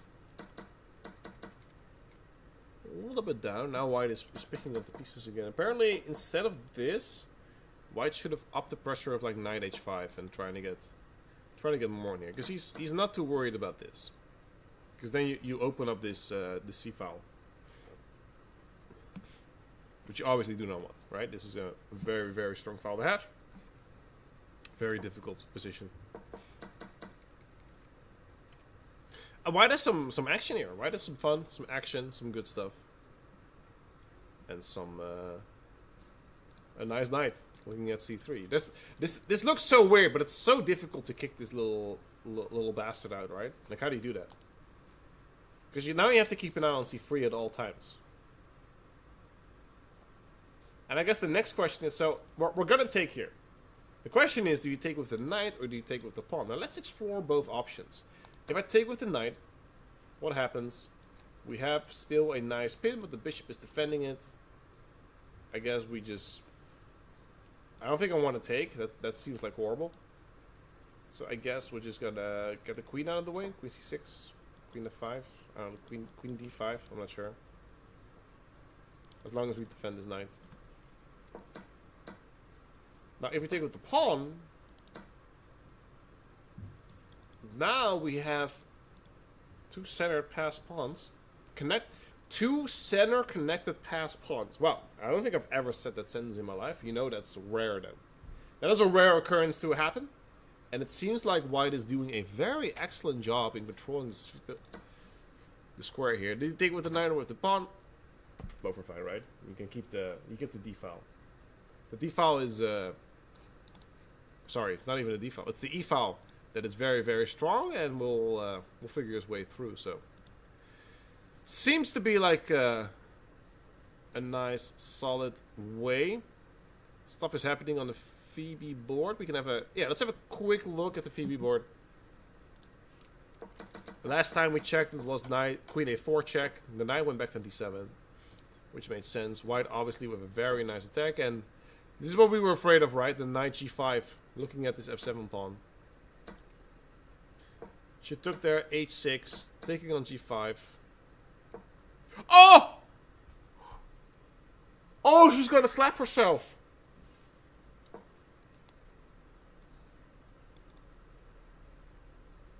What a miss.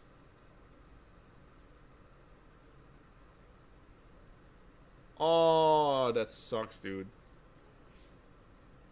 That sucks. Just a quick here, man. And if you ever take here with white, I was even checkmating at easier. Well, now you have c6. Sorry, bar, but you know what I mean. Like this bishop could come open at any time. Very unfortunate. Rook g8, and white is still hanging on. She's gonna see later through the game that this was something that she could have done, right? And I hope it doesn't affect her too much. She needs to remain focused. Shake it off, remain focused, win this game. Get back on track. Do it for the fans at home, right? We're all rooting for you. Moving on. We're gonna switch back and forth. I really like this board 1 game. There's a lot ongoing, and there's a lot in the position. We just saw f4, e4. You cannot really take this. Bishop f3 is a crushing attack. Cannot just go back. c4 is the issue. So queen c4, I guess you have to play. But now you can get this knight to d3 and e5, so we have a lot ongoing. Knight b6, f3, and white is doing well. White and black are doing well. This is a fun position.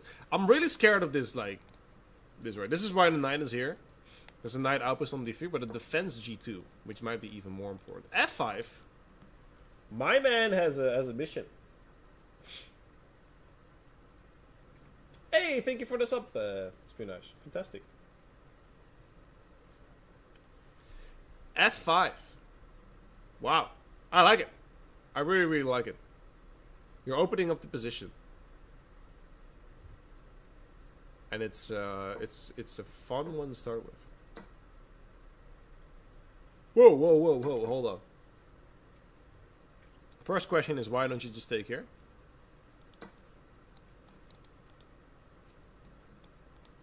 Maybe, yeah, maybe e5. Yeah, this is, never mind. Okay, so no.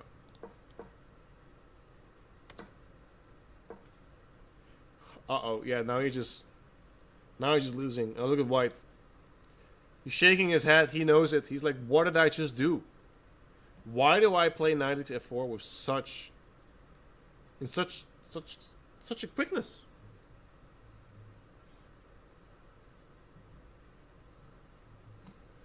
So unfortunate, man. Such an unfortunate change of circumstances. e5 in the mix.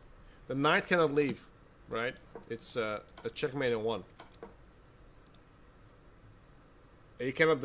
It doesn't make sense to defend it. It's over on that.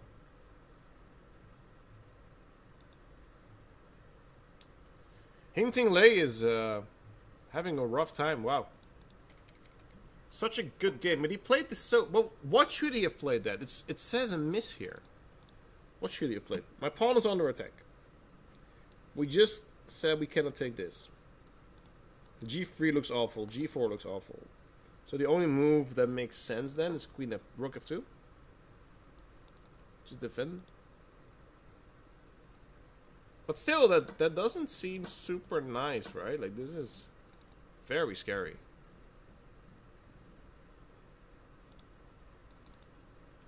You have to hurry up because Bishop F3 and you can just take, right? Well, your queen is defending as well, so it's not too awful. Okay, what happened? Took an F5, he took there, bishop there, and a long castle. Long castle makes sense. Bishop F5 and knight F4. Oh, in this position.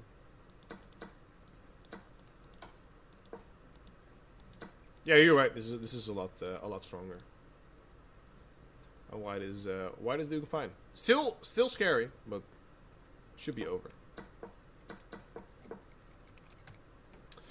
All right. Well, white doesn't really have a choice, right? He needs to start running these pawns up. Maybe Rook F2 first. Make sure this is defended. Start running again. Bishop takes F3 is a threat. Not in this position, but it will be in many positions. He says he missed something again, but the only thing I can think of is A4, A5, A6. Doesn't really seem to help as much. Rook F2. Maybe white just says, well, the engine says it's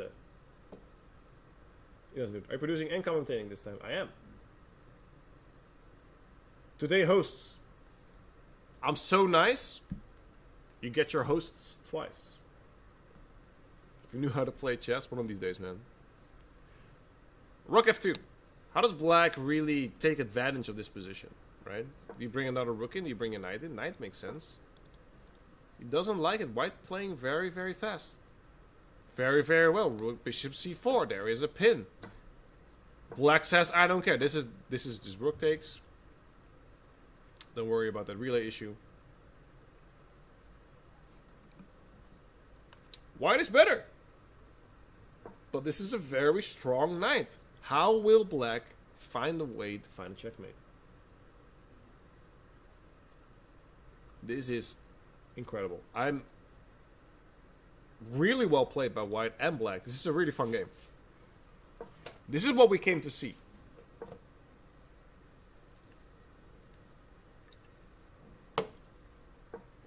Let me down some stuff.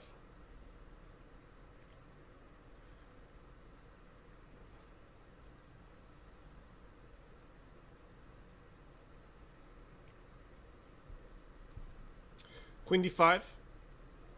Trying to make it work. White is running here with h6 or f6. They still have plenty of time, right? 5 minutes each is plenty of time. But what can black do? I wonder if you could, because of the bar. Do you have knight d1 here? How scary is this? I don't know if you take If you do this, huh? You probably do this then, right?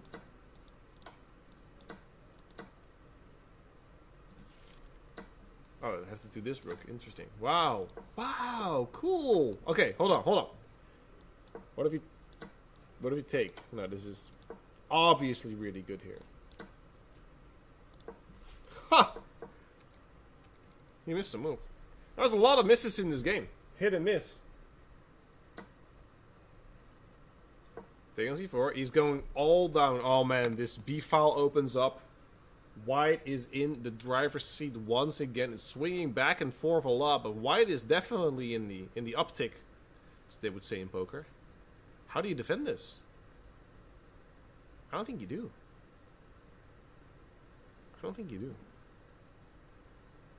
Well, what about this? Boom, boom, check, boom, boom. Not there. I thought the rook here to really attack. Well, you can always just push your rook back. That's the issue. Or else that would have been a fantastic thing, right? That would have been fun. Moves are still coming in, so we'll keep an eye on it. He's going for this line. Maybe he'll go to g6 instead of d2. Maybe that makes more sense. Either way, the rook is coming back, and wow. This has escalated multiple times, but unfortunately, this pawn is going to fall at some point.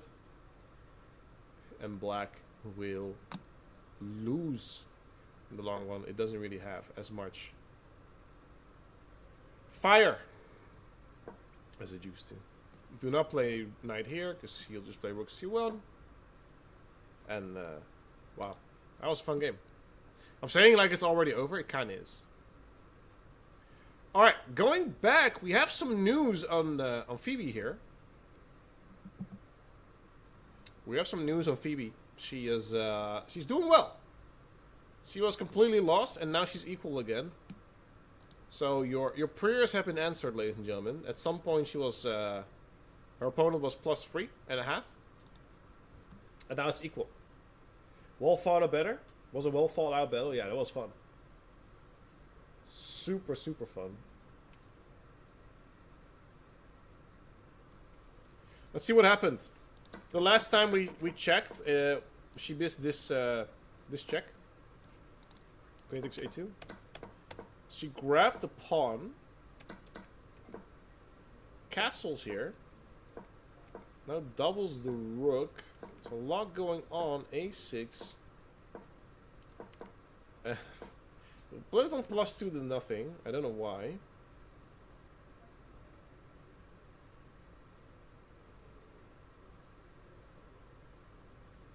I guess bishop e1, bishop g3, right? And you have like a very nice... Like if I place my bishop here, that's a very nice diagonal. So I guess that's why. Doubles up. Now this doesn't work anymore because f4 really kills it. Maybe not. What does black... What does black have for it? It's not easy. Because this is too early. I don't want to play g4. So I'll probably go here. And now I'll just play queen d7. Yeah, that makes sense. Bishop e1. Knight f6 is one of the better moves. g4. What does white do? What does the bar shoot up?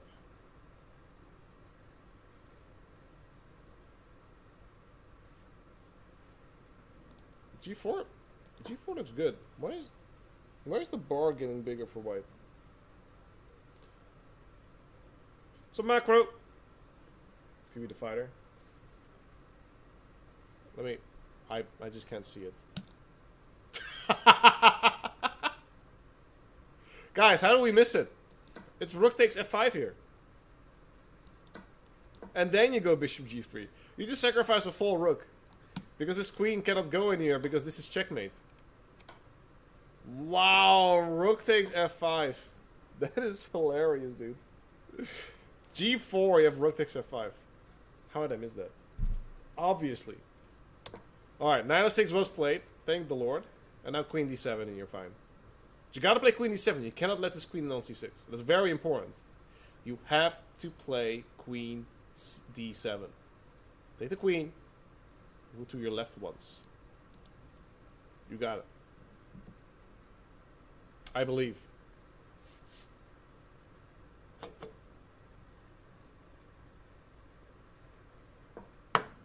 There you go, Queen D7. She channeled her inner Middens. Middens there is in the cage in the middle of the room, looking at everyone. And decent posture. Decent posture. Not great posture. Not great posture, but decent posture. So it hangs in the balance. This game hangs in the balance again. It's a very difficult game, but we're still getting it. And she's even better now. He did not trade the queens. Now black is actually in a very comfortable position. I like it. 95 looks very, very good. Of course, he hates it. Like, there's like probably like G4 or C4. Like, he wants to kick it first, so this doesn't happen. Like something dumb like this, right? This is what the engine wants. Anyway, I digress. We'll come back on this game in a bit. Just want to have a quick look at board number 2. Look at that knight on E3. Wow. I don't say that a lot. This is a wow. Where did it get there? How did that get there? I'm not gonna go back too far. Let's go here. A nice King's Indian attack. The little shuffle, as we've seen many times. And back, bishop f3. Queen here, very nice attack by black. Knight f5. Wow. Okay, what? I'm calling your bluff. What happens then? Bishop takes, I would assume. And then you want to play e4 and f3. Wow. Wow. That's dope. That's really cool. I guess you want to, I would never find this, but it's like e4, f3. And we just play it out immediately, right? So let's say he takes here. I go away. And e4. Like, there's nowhere for you to go, and you're already messing up this structure. King is on f1 for him. Who knows, right? b3 goes knight to d4, another miss. I don't know why this position is too complicated for me. Let's ask the engine. It says knight e3 or g3 are good. Get rid of this bishop. Well, he did it anyway, so. Oh, that's another great move. He missed. He could do this because there's with a check, and then he can just take back. I think he just missed the check here. Maybe he thought like these two were switched. But yeah, that's just the big blunder. And black will win this. We'll win this fairly easy. I have no concerns about that. I have no concerns about that. It's one of the top boards. This was the other top board. This is the board 1 match of Hinting Lei against Manuel Smit. White is running. And black is seeing if he can defend, but that's gonna be difficult.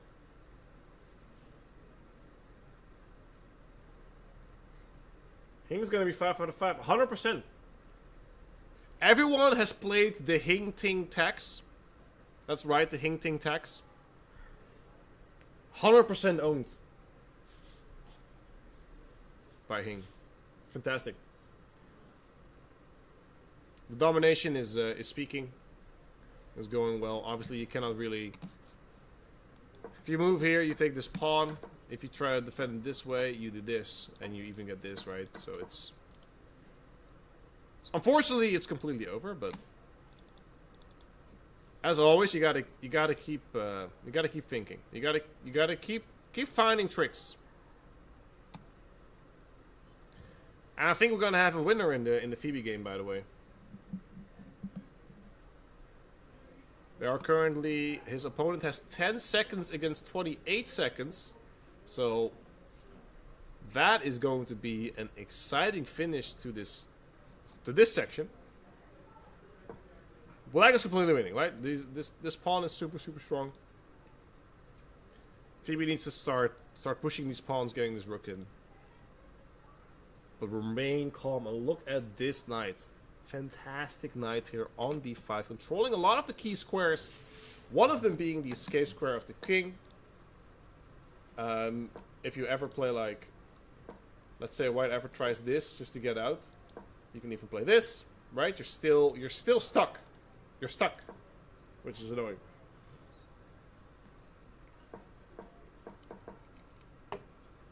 White cannot. She's maintaining control. She says, get rid of this bishop. I want to exchange pieces because I'm the up material. I don't really love this because it gives easy moves, but black is going fast. 20 seconds against 10 seconds. The moves are flying in right now. The moves are flying in, and the game is getting excited. Do we just take this pawn on e5? No, we do not. We came back. I think she doesn't trust it. Maybe this rook has to come back here. This is a little bit scary. Do not. I hope this doesn't end badly for her, because she deserves this win. But chess is ruthless. Just exchange queens. No, that's an exchange, right? Okay, that's an exchange. Oh my god, that would have been a maiden one. Oh my god, if that wasn't an exchange. But thankfully the GGT board lagged. I thought this happened, and it was a checkmate in one. But we're good. And she's crushing. She's absolutely crushing. And she will be winning.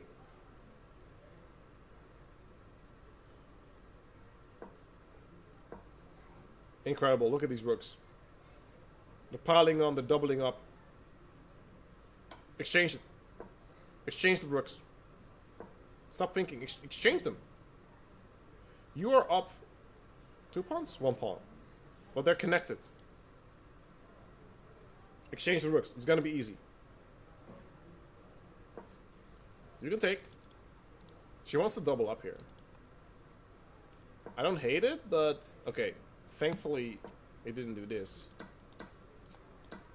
Because this would be a bit better for white now. H4, we're not too worried about it. And did he resign? Oh, he flagged! He flagged! Oh, she won by flag. Aaron Jacobs loses and Phoebe Witte wins on the flag. Wow. He's still smiling. What a champ.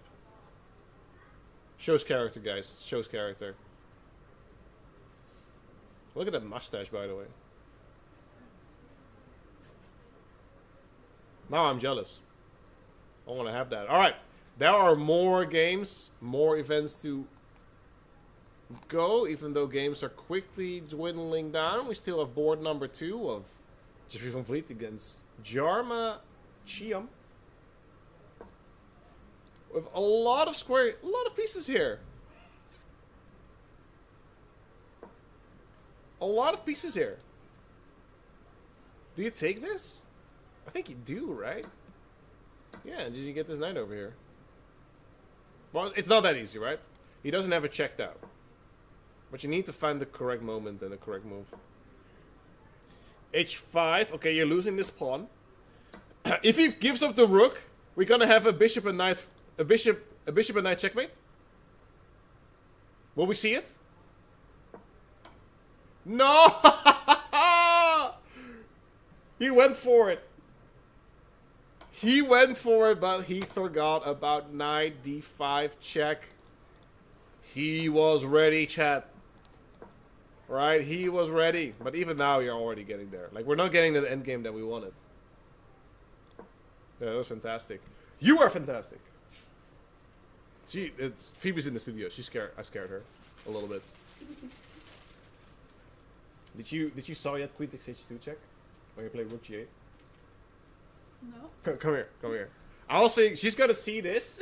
She's gonna lose her mind, and then it's gonna. Yeah, that was gonna flag. Oh, this is so nice still. Thank you. All right, so we're joined with Phoebe. We're wrapping up the final games. Okay, watch this. I thought you were gonna see this like later in the game, and you were gonna like But I never explode, which is good, because you need to like keep your composure. Hey, why does it say Phoebe lost? Yeah, we'll get to that. Okay. It was right. First of all, here he had 95 to immediately go for f7. Oh. So, what was the idea behind this knight maneuver, by the way? It's just something you do? So, I didn't want to castle yet, and I had to do something. That's fair. That's fair. Yeah, the downside is that this became very weak. But it doesn't matter. It was right here. Could have snuck in a little check. Snuck in like a little picky check, What? right? Yeah, and you just played rook g8. But you could have done rook g8 after you've taken this pawn. And I thought, like, okay, she's gonna see this. She's gonna freak out. And she needs to maintain composure, right? Because she needs to like. Oh yeah, that's what happened. So you saw. Yeah, so that was one thing. But now afterwards you played really, really well. Defended really. Okay, this is a fun. You want to see something funny? Okay. So I was thinking, Black would play g4 here, right? So why did you play g4? Was there just something? You played the best move. Knight f6 is the best move. Oh, I did. Yeah, you did play knight f6. Oh, okay. Well, I thought it was not. Oh, I did. She said. Yeah, you did. Well, I thought it was not time yet for g4. Okay, that's fair. So this is what happened. What would have happened after g4? White could have taken here. Yeah, she won. Yeah. You could have taken the pawn, and if you take back, so rook for a full pawn, right? Okay. Bishop here, Oh. because if you move away, you're checkmate. So he could have like sacrificed the rook on f5. I didn't see this until like turn on the engine, and I was like, oh my goodness. Whoa. That was the reason why I didn't go for g4. Actually, no, that's why you're playing and I'm commentating. You know what they're saying, right?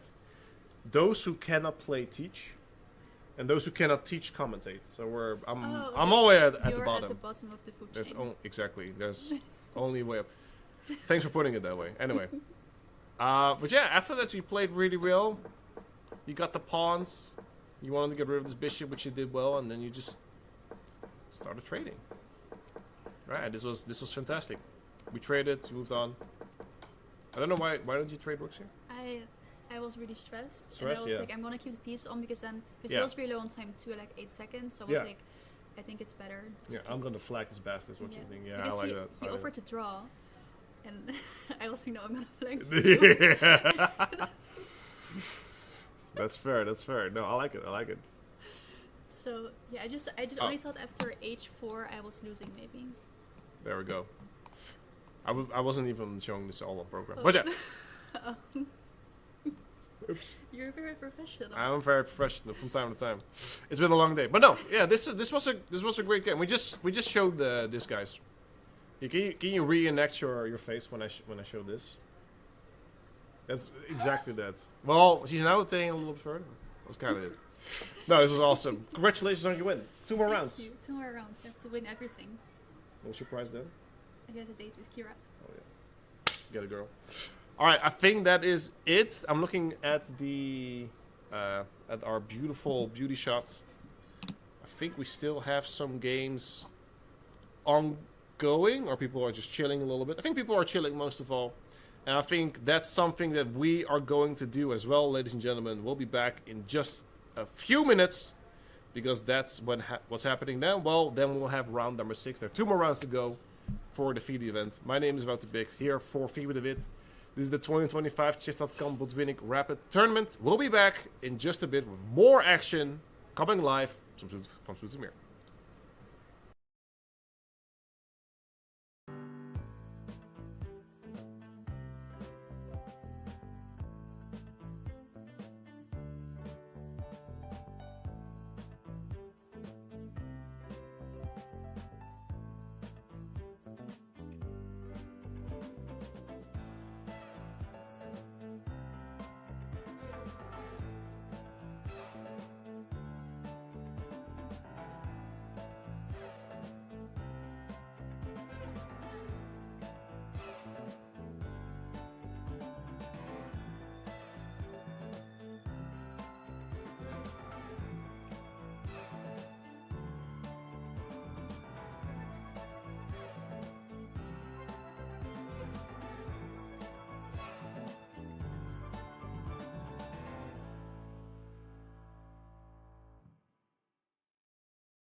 Alright everyone, welcome back. We are now entering the preliminary rounds. Is that the preliminary?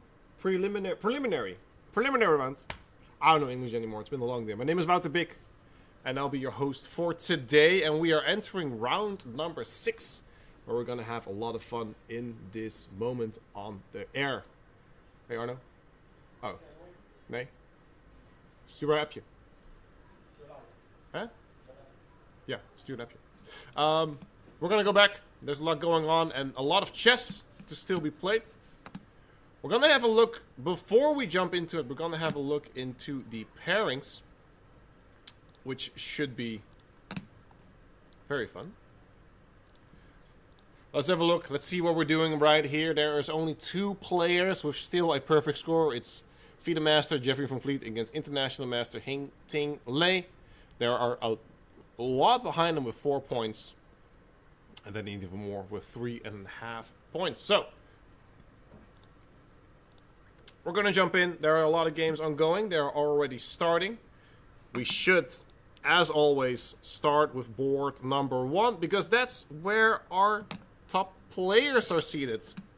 As we are getting into the thick of it.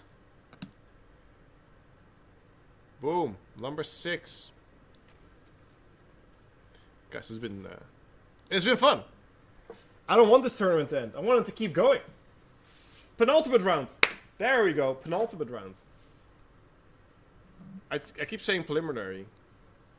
Penultimate round. Something with a P. We have a Caro-Kann. An accepted Caro-Kann, and now we are in this position fairly early. We're gonna see. This seems already like a very drawish line, but we don't know that for sure until we see it at the end.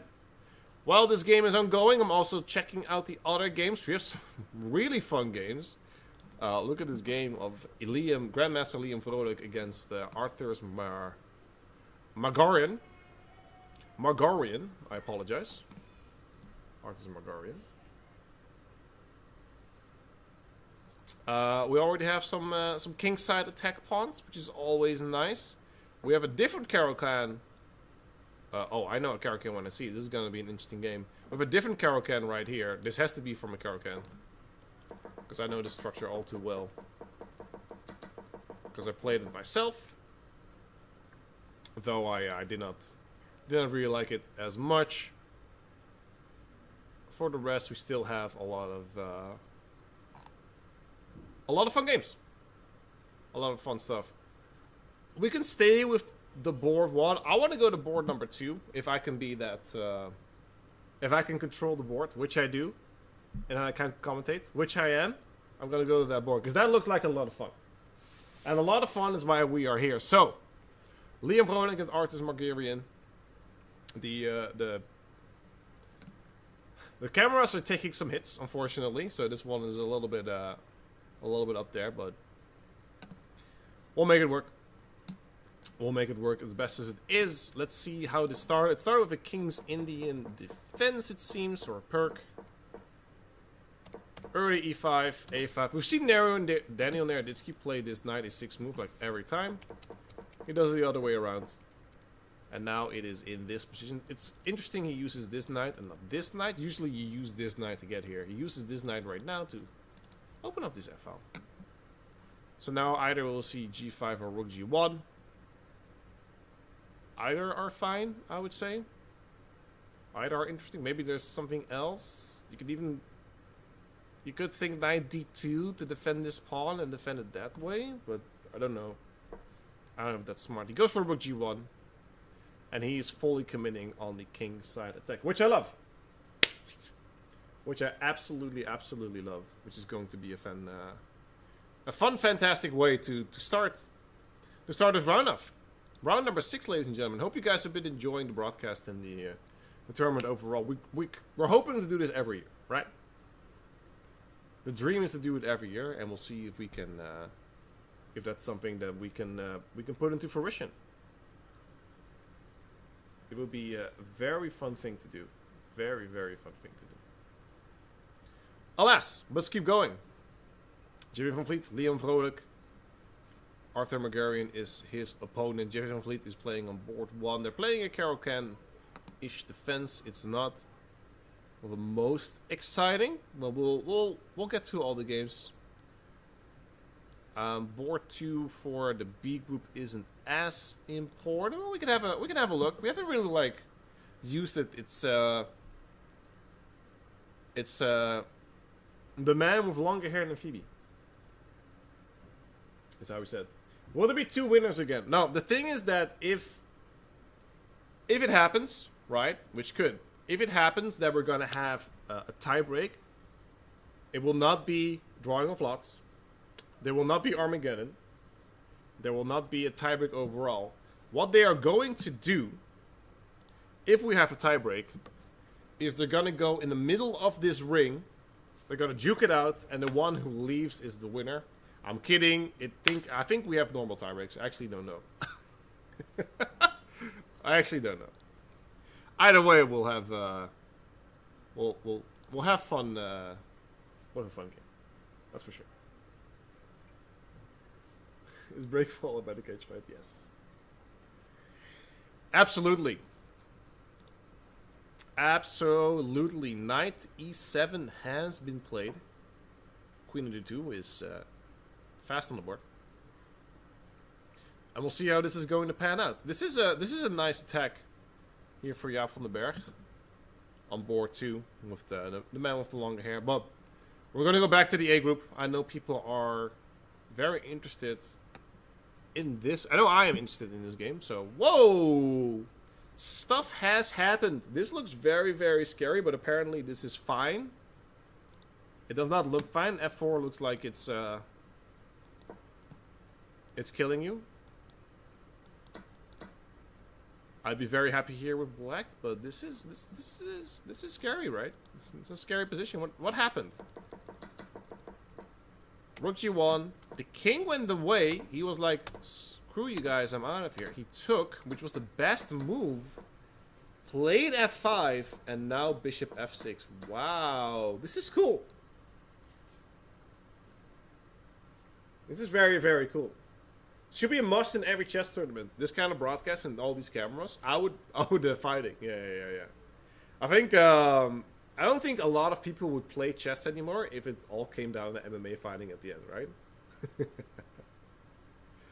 There will be like this one guy who's like a pro boxer who would just draw everything, like Berlin openings every game, bore people to death. That's the way.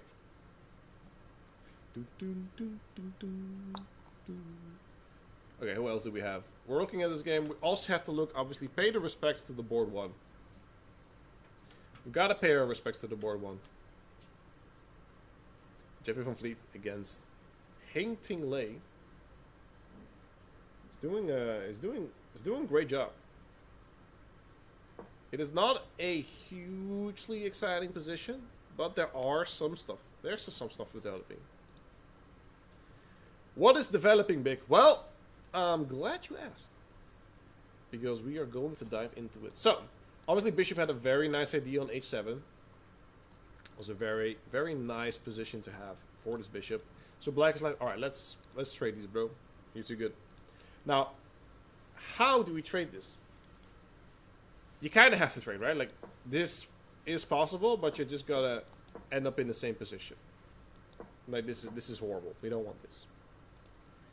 So do you do it this way? This is not option A, option B, or option C. I think I like knight c1 because I want to get my knight to c5 or e5. Like when I push f5, I have more pressure on e5. I think that is something I'm looking for. But I don't think they'll be sharing first place. I don't think that's on the bingo card right now. So we'll see.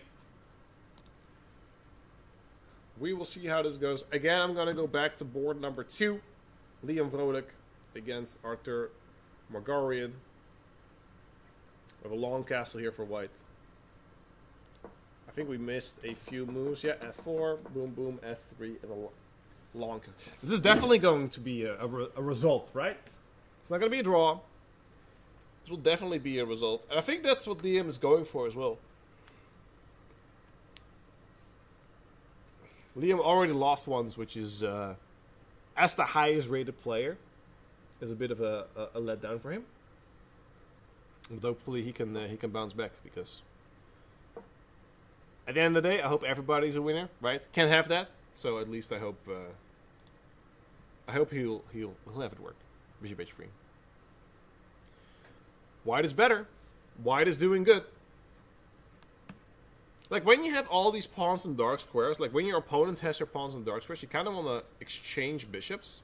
So your knights can be like very nicely placed here or here, right? That's kind of the idea in these positions.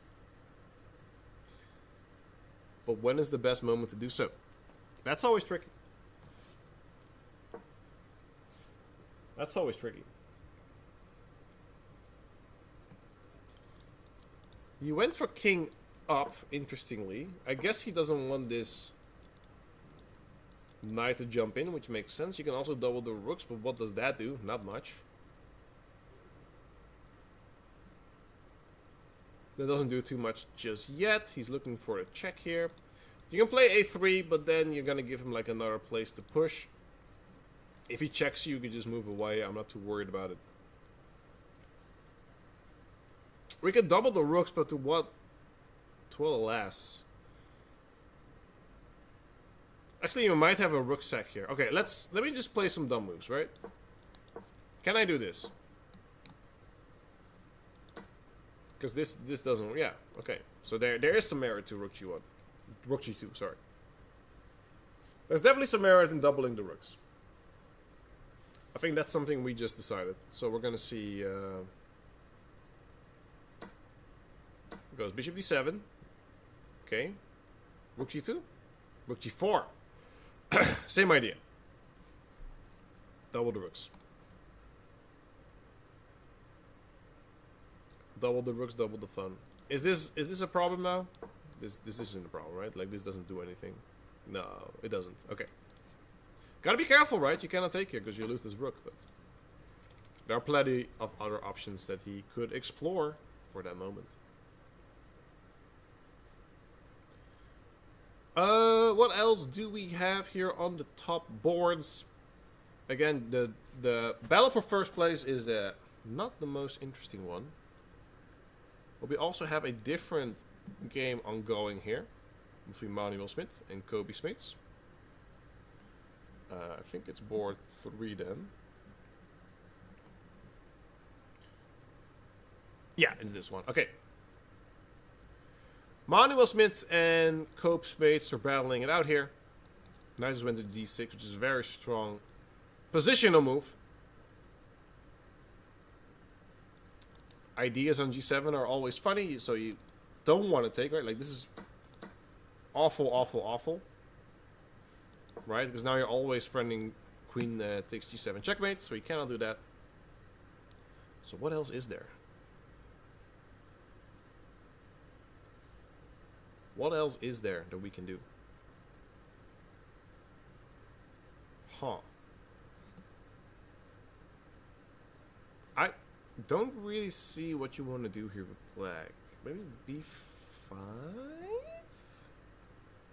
Is b5 a move? Oh, your rook is... Never mind, your rook is hanging. Yeah, just play rook d8. I didn't even see the rook was hanging. It was a practic Ruda.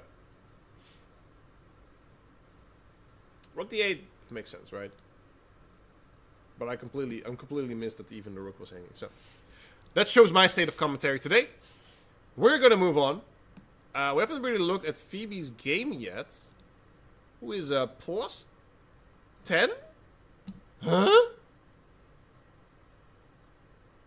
Huh? Whoa.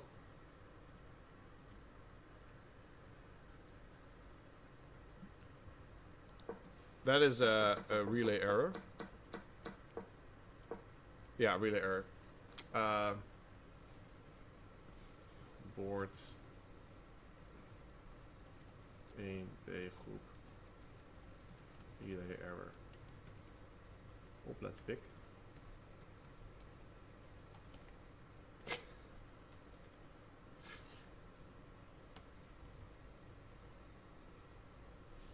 Alright, they're gonna fix that. Obviously, this is not the correct game, so we're gonna Move on to a different game, which is correct, where I see a bishop on h6. And it's not been captured yet, so there were some tricks here. Let's see if we can figure out what those tricks were. Let's see what happened. d5, queen e5. Took an e6. Took an e6. And here, bishop takes e6. And now he's still attacking here. Ah, okay. That's a cool one. Yeah, so you have to take on e2 here, but then you take on f7, so... This whole idea just went south really quickly, and d5 was a fantastic move. Fantastic move. Yeah, take on h6. And you cannot take here as well because you do this. So you have to take, and move your knight. Wow, cool. That's a cool little trick. Gert Timmerman is on his way. Scoring a nice victory there. I mean, it's too early to call, right? He's only up one pawn, but that is a good pawn to be up, and also the rook can come in. Can double up. It can be a good position.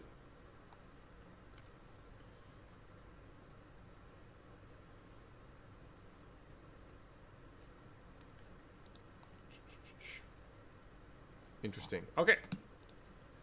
Let's go on. Let's go back to board number 2 here. Or, yeah, board number 2. This is a fun one. Rook g4. And we have an amazing idea. b6. The rooks are getting doubled. Oh, this is juicy. This is what we've been waiting for. You can never play rook g7 here, right? No, you cannot. I always have a dream of doing that. But the dream is short-lived. Like, how do you get these knights to play, right? Like, you want to have these knights on the king side, but how do you do that?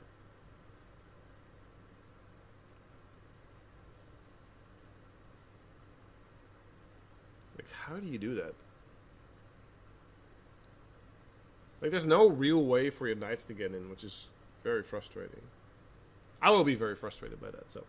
I don't know if I would exchange the rooks here. Queen h3 here. Queen h3 looks good. I guess I'll just take. We cannot do that. That looks kind of nasty. You're trying to check here.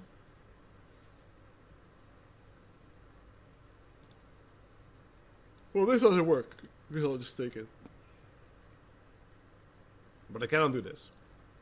You're right that I cannot do this. So I like Queen h3.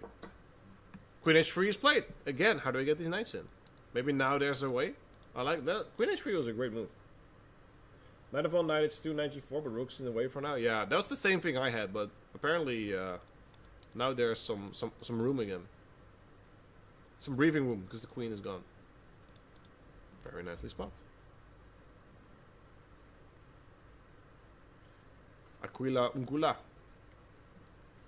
4 GM. Dude, he already is a GM. What is going on this board, by the way? Like, look at these pawns.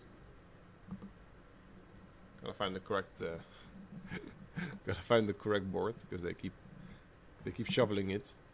Ah, I got it. You got it. All right. Stefan Becker against Rachid Schrik.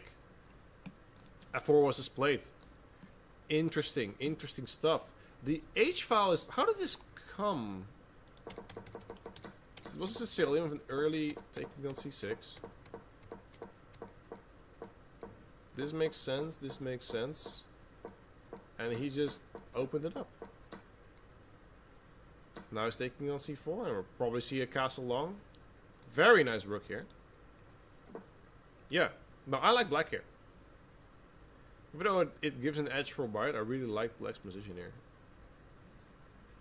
Cannot take here. It does feel like you want to, but cannot do it just yet.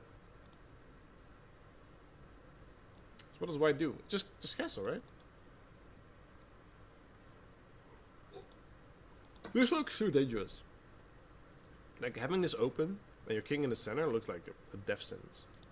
So you don't want to do that. So you probably want to...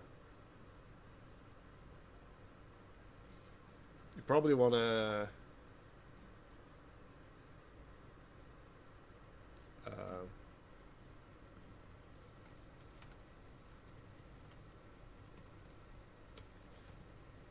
I'm currently asking if Phoebe really is up a queen. So my assistant will have a look. Castling long. Which is incredible. And will we see it also reciprocated on the other side? Well, we'll see. It makes sense that will happen. I want to go back to, again, this board. Board number 2 against Liam Vrolijk. Liam Vrolijk against Arthur. We came to the conclusion that Queen H3 was good to open up some room here. Black is not falling for the trap just yet. And he is slowly, white is slowly but surely wiggling his way in. But how do you do it? I like knight here. Trying to get the knight at f5. In some scenarios, knight g6, but I don't see that happen in this one. Because your own pawn is in the way. Like, if this pawn was gone, this would be a good move.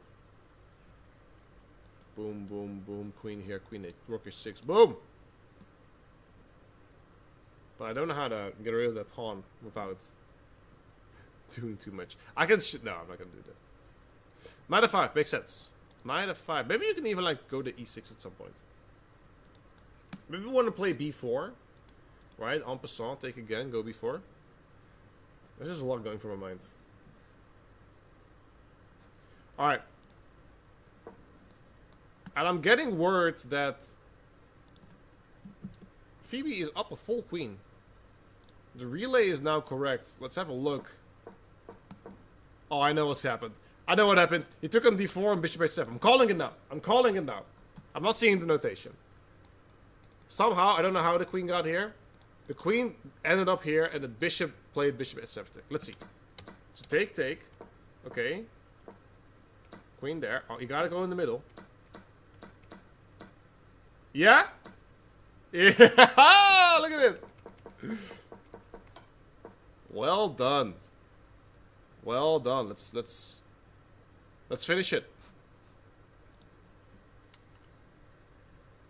Let us finish it. That's like the oldest trick in the book. That is the oldest trick in the book. Queen takes d7 and there we go. The handshake is there. Another W for Phoebe. Phoebe is getting in. She's now rubbing it in. How did she miss that move?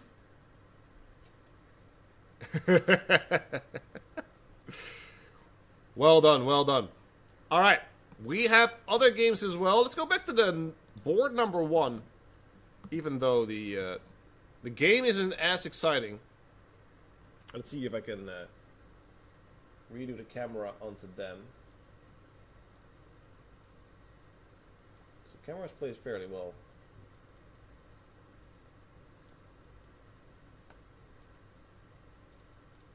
Oh.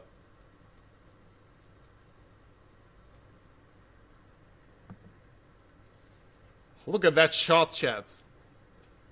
Can I get a W for production? No, don't stand in the way. Can we get a W for production? Anyway. Might have to zoom out a little bit. There we go.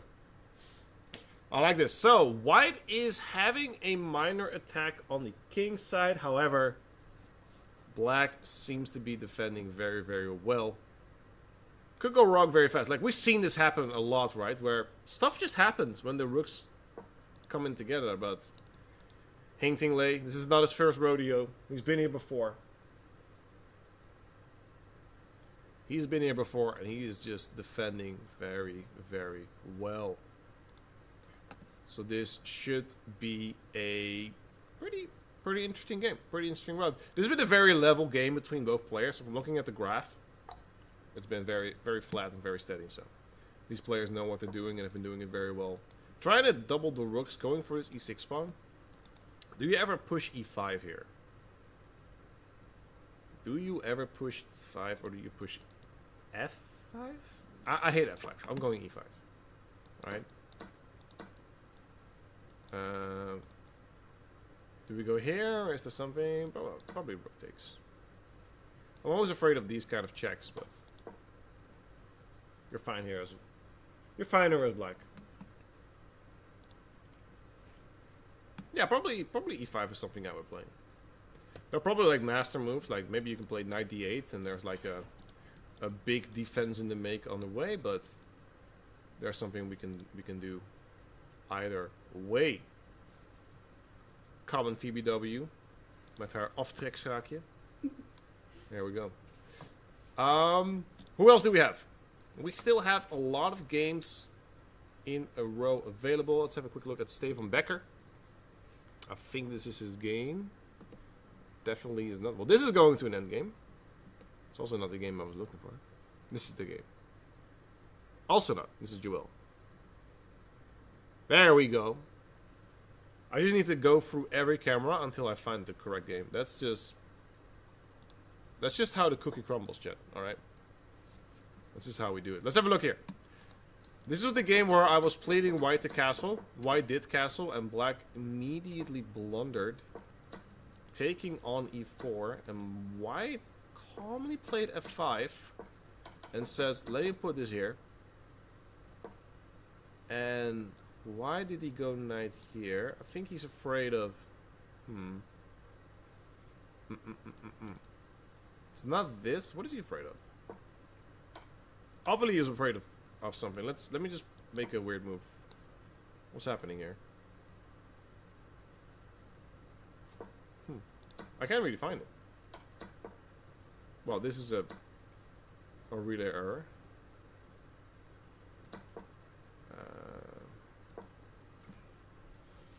Relay Stefan Becker. Alright. So this one also has a relay error, so we're gonna go back to this in just a bit. We're gonna go back to the... Ooh, now we got some spice. Some Spice Girls on the board. Look at this. Look at this, Phoebe. Look at that. Look at that beauty. Oh, I'm sorry. She's busy. Too busy for you, Bic. With your small commentary. Alright. Get in. Look at this position. Ooh. First of all, congratulations on your win. Thank you so much. We'll have a look at it. I didn't really look at it too much. That's okay. Because there was a relay error on your board, and I was like, oh, it's gonna be... We'll fix it later, and then you won, so... I made it work. Alright, now Liam Vrolijk is doing great against Arthur. I don't know what black can do here. This is a nasty position. This looks very tricky. Yeah, how do you defend against this? I don't know. That's a good question. If I'm white, I can make 2 moves. 3 moves. Not 2 moves. Yeah, 2 moves. I'm not too greedy. I want to play this and then check here. Does it still work? Yeah, okay. So let's say I do this. And he does something weird. Okay. Ooh. How cool is that? That's sexy. Oh, that's really nice. But he played bishop f6, which is a good move. Knight to b5. He's laying... Well, let me take the c7 pawn. Let me take that c7 pawn, buddy. I'll gladly take that. And there's not a lot of ways you can defend towards it. Maybe you can try something like rook g8, trying to pin this, and trying to keep it going. That's one of the things we can do. He goes for e4. Wow, Okay. He's a mad lad. Okay, so c7. That's seems like an obvious move. That's why he played it. What's next? Where's this queen going? Just taking the rook. Taking the rook. It's definitely an option. Maybe that is the best option. I don't... It looks... What happens after I move away? Maybe two. Oh, it's... There you go. Huh. There you go. Maybe you have to sacrifice the queen to not get mated. Yeah, that's a tough one. Let's see here at the cameras. Actually, I can probably... Can I do this a little bit? Can I do a little bit of magic? See, we're now behind the scenes. You can be like, ooh, ah. People will be like, oh my god. Whoa. You should know this. Wow. You're really selling it. You're really selling it out here. This is so cool. So dope. Oh my god. Yeah, but that looks dope, right? You can see the despair in his face. Like, he knows what's going to happen. Like, this is a great find. Check. Boom, boom, boom, boom. And let's checkmate. Just for the viewers at home who didn't miss it. Queen check. Check. And check. Mate. Now we can see his expression before he sacrifices the queen. No, he's going to resign. You think so? I think so. Look, his hands are on his hat so many times, he's getting like a red spot here. You see that? That's how you know someone's been suffering through a game. His head is turning red because his head's been on it the entire time. Yeah, this is rough. But you're playing a Grandmaster, right? So. Yeah, so you should not resign. Maybe they make a mistake. Exactly. That's the spirit. Who needs to give them respect? No, he's not happy, and he's got 45 seconds left. We'll see if he can pull the trigger, but I guess this is a done deal. He's gonna make a sign. Yeah, his move is to press pause on the clock and resign. Yes. Oh, okay. Is he gonna do it? Queen G7. Oh, there's the handshake. There's the handshake. Look at that. We want to call out how the end will be. Yes, bishop takes, and pawn takes. Knight h6. You missed. Oh. I thought you were just gonna say knight, so I just wanted to throw it in. No, there you go. Well done by Vrolijk. Wow. He's very Vrolijk right now. We are going to continue to some other games. We're so silly something. We'll go to Joel, Oh. your real BFF. I say I am, but this is the No, real you one. are my real BFF. The real BFF. No, you hang up the phone. 3 pawns against 4 pawns. He is down some material. Do you believe in him? Yes, I mean, you can draw, right? With a pawn down. It's okay. You can draw with a pawn down. This is very tricky though, because these are two pawn islands against 1 pawn island, and these are 2 connected passed pawns, and they can run really, really, really fast. So what you're trying to do here is to make sure that these pawns do not get too far, because once they start running, they cannot be stopped, right? Also, the king is on the wrong side of the board to stop these. So that is a difficult one to really find. If you are the white piece here, would you want to trade minor pieces? Or Yes. rooks? Yes. You want to trade minor pieces, put your rook behind one of these and start running. You can even sacrifice one of these pawns, just start running. As long as he doesn't have, like, he can take here and put something in behind. But this is going very, very well. King goes here. I'm not sure why. Seems to be a... Well, the knight is a little bit awkward, right? Like, he has to go back. And where does his knight go now? Yeah, it doesn't have any squares. Yeah, like, rook, this is what we're talking about. Like, put your rook behind the pawn, start running, and this knight is trapped now. Also, this rook... There's no piece coronation at the moment, unfortunately. This knight is very well centrally placed. And we're gonna run. Yeah. We're gonna start running. It's that easy. White will try to get the queen. You know that feeling as you're getting towards the end with your pawn. You're already grabbing the queen of your opponent. Like, this is, I'll take this, thank you. Just some emotional.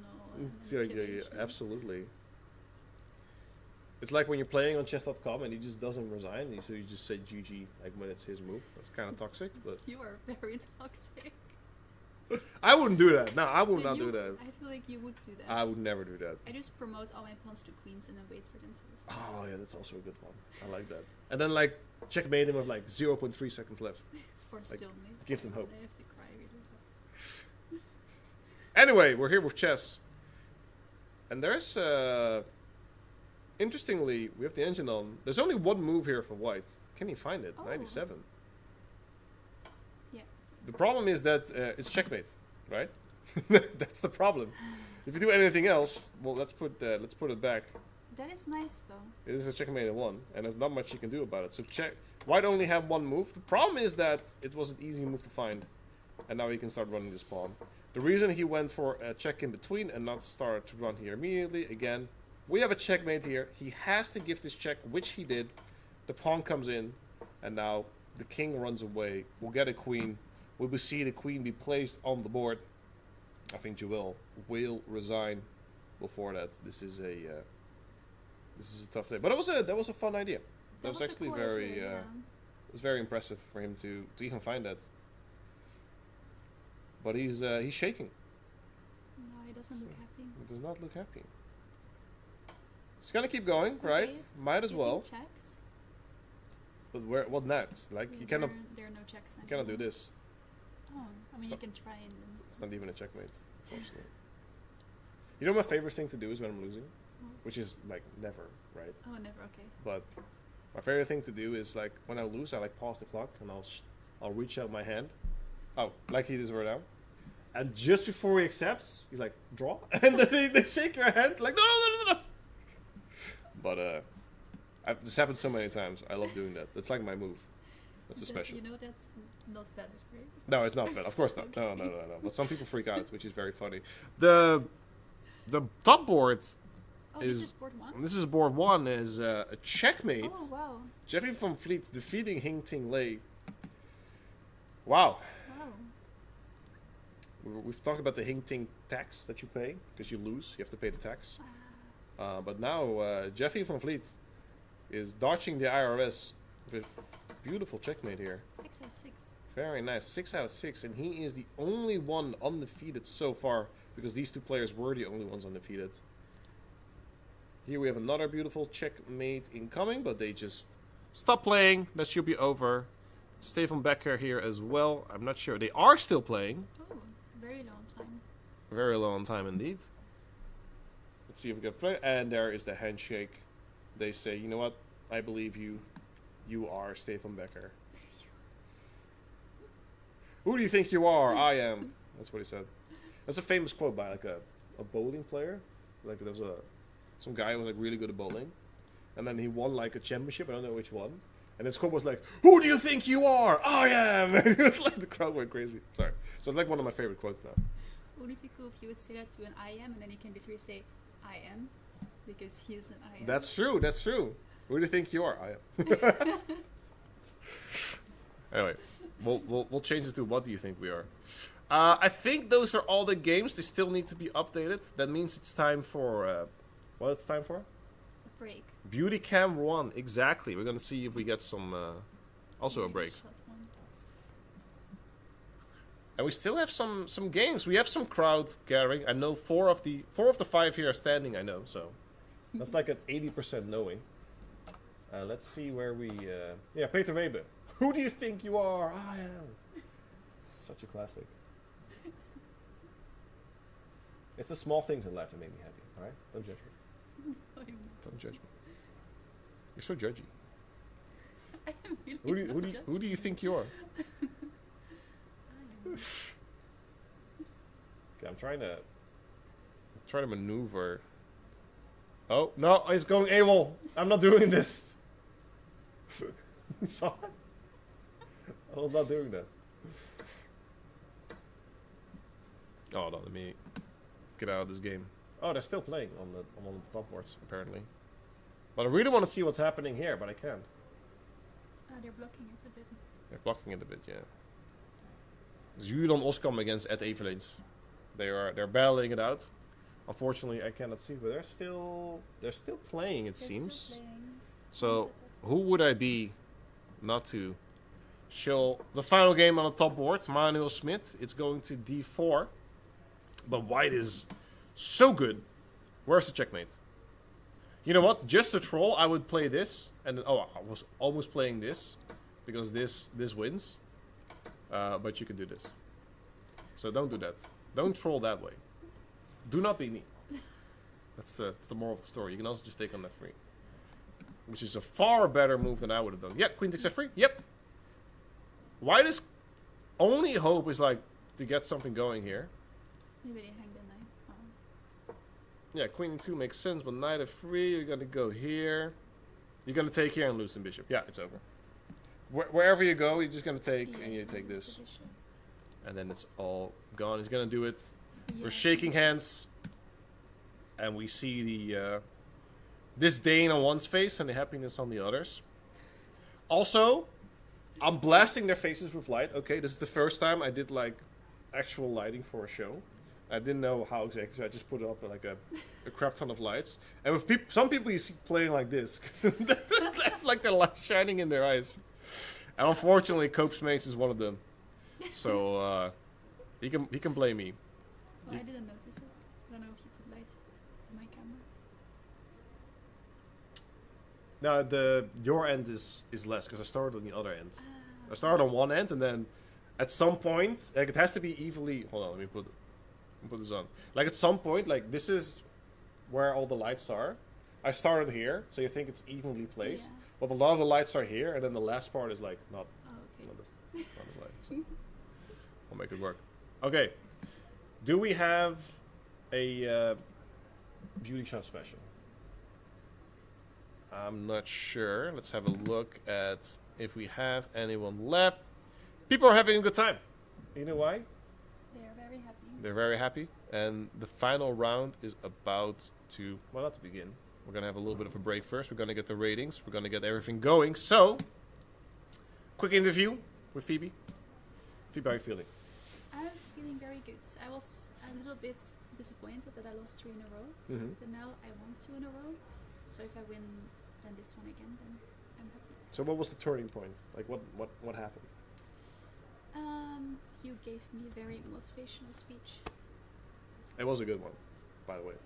We didn't record it, unless she forgot to mute her stream again, so everything I say was double on her stream. Which didn't happen, right? Yeah, it happened. Okay. Anyway, thank you guys. We're going to go on a quick break. Don't go anywhere. Phoebe will play her last round with the black pieces, probably. Absolutely crush it. We'll still be here. We're going to see who's going to be the winner. There's only one with a perfect score. We're going to see who we will face and if there's anyone in contention for first place. So, for Phoebe Witte, my name is Wouter Big. I said her name correctly this time. And we will be back with more of the 2025 chess.com Botwinnik Rapid tournament. I don't know if I said that correctly. I said a lot of words. But we'll be right back right after this.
Alright, welcome everyone. This is going to be the final round of the chess.com Botwinnik Rapid tournament. My name is Wouter Bik. I am your host for today, and thankfully I'm not muted like at the start of the stream. We only make mistakes once on this channel. That is not true. Moving on. Let's look at the pairings. Because this is actually a very interesting round. This is the final round, obviously, so there is a lot on the line. We see that Hing Ting does not have an easy opponent for his final round. He will be facing the mighty Liam Vrolijk, who just won a fantastic game with the Queen G7 checkmate. Has to see it. Look back at it. A lot of people, Alexander Polak, we haven't seen him on the top.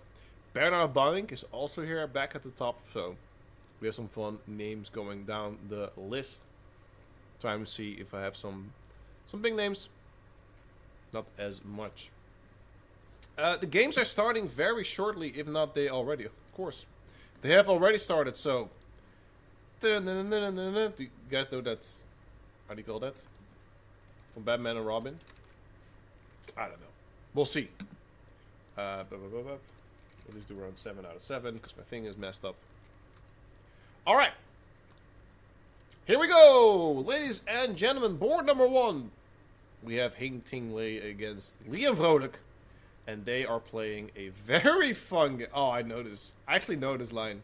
Where if you take this, there's a lot of ways where this could still work. But because you already played E3, this doesn't work anymore. So you'll just lose here. So, obviously you cannot take this bishop. You have to go back. And still defend B2. And black is slightly better, but this is still theory. And this is still anyone's game. What else do I have? If I crack open a cold one. Everyone still in chat, welcome. I'm really happy. Who's been here for the entirety of the time? Raise your hand. Who's been here for a long time as well? Raise your hand. Show me the money. What is this opening? Sorry, I need to... I just clicked on a random board, and I got very, very interested. Bernard Botwinnik is playing Dharma Chiam. I know AK has been here from the start.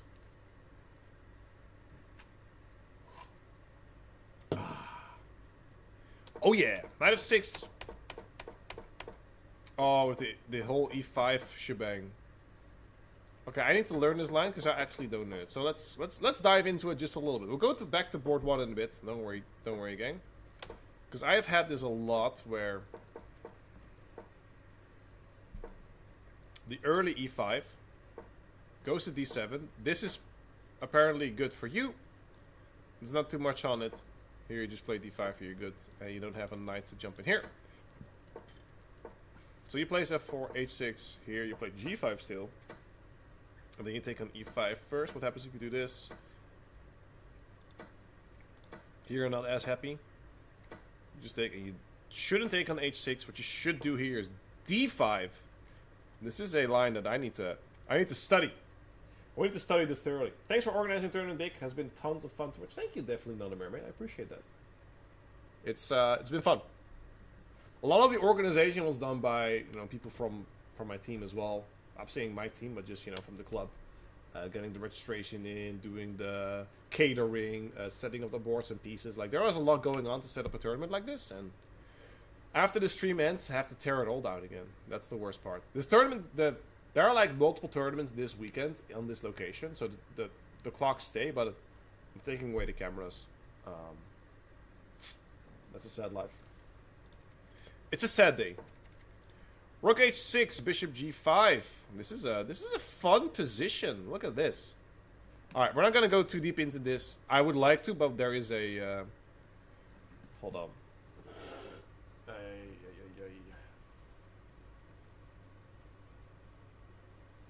Oh, there's an issue on Peep's game again. Anyway. Whoa. Huh? What is going on in this position? Gobi is losing a full piece here. Hold on. Let's go back a little bit. This came from a Sicilian. A4, knight C4, bishop E3, bishop E6, bishop B6. Horrible blunder. Takes this, and now your only defender is getting kicked off. And there's not even a way to defend this.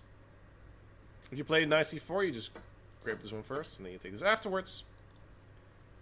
Wow, what a massive blunder! By Cope Spades. Horrible, horrible blunder. Knight to d7, attacking this bishop, and you no longer have a defense. Pack up and go home. That is a horrible way to end the show, man. Or to end the, to end the tournament.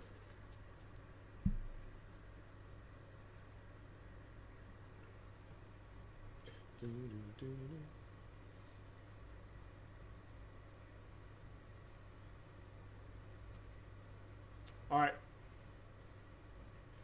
Alright. So news. Board 1 in the Phoebe game.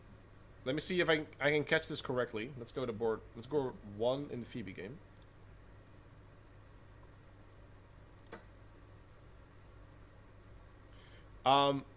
They played like 8 to 10 moves, and they finally realized the king and the queen were not correct. So we don't have a relay over game. They played some illegal moves, a lot of them.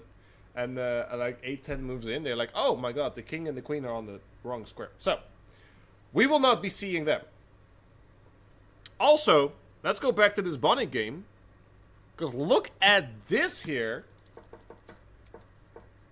H4 was very questionable. Knight goes to E4. The rook comes out from H6 to E6. And you're pinned. You're done. Because, like, here you play F5 and... Okay, you don't play F5 here. Wow. I fell through that really quick. You have Queen H5 here. That's wild. Yeah. Knight C5. And how do you defend this? You go Queen... Do you go Queen F3 maybe? Queen D5 then? Just put extra pressure on it? You gained weight! What's up, Bima, man? That's true, though. Can't complain, can't complain. I'm a healthy boy. Welcome back, man. We gotta put a fine on it. But yeah, this is horrible. Queen D5, and you're just losing a full piece. You can see Botwinnik here with the white pieces is not happy. Not a happy camper.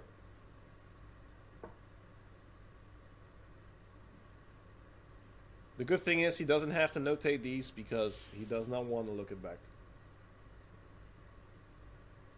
This is tough. And he's losing a full piece. Yep. Man, that's soul crushing. Okay, so in the final round, there are a lot of things going wrong for a lot of people here. Here as well, we saw the knight on A5 getting smoked. Took on C6. Pull back out, and this is the current position, but black is very comfortable. He does have 2 pawns for a knight, so I guess that is the way to push forward. But if black plays as well, puts his piece to some dark squares as he is doing, he should be doing well.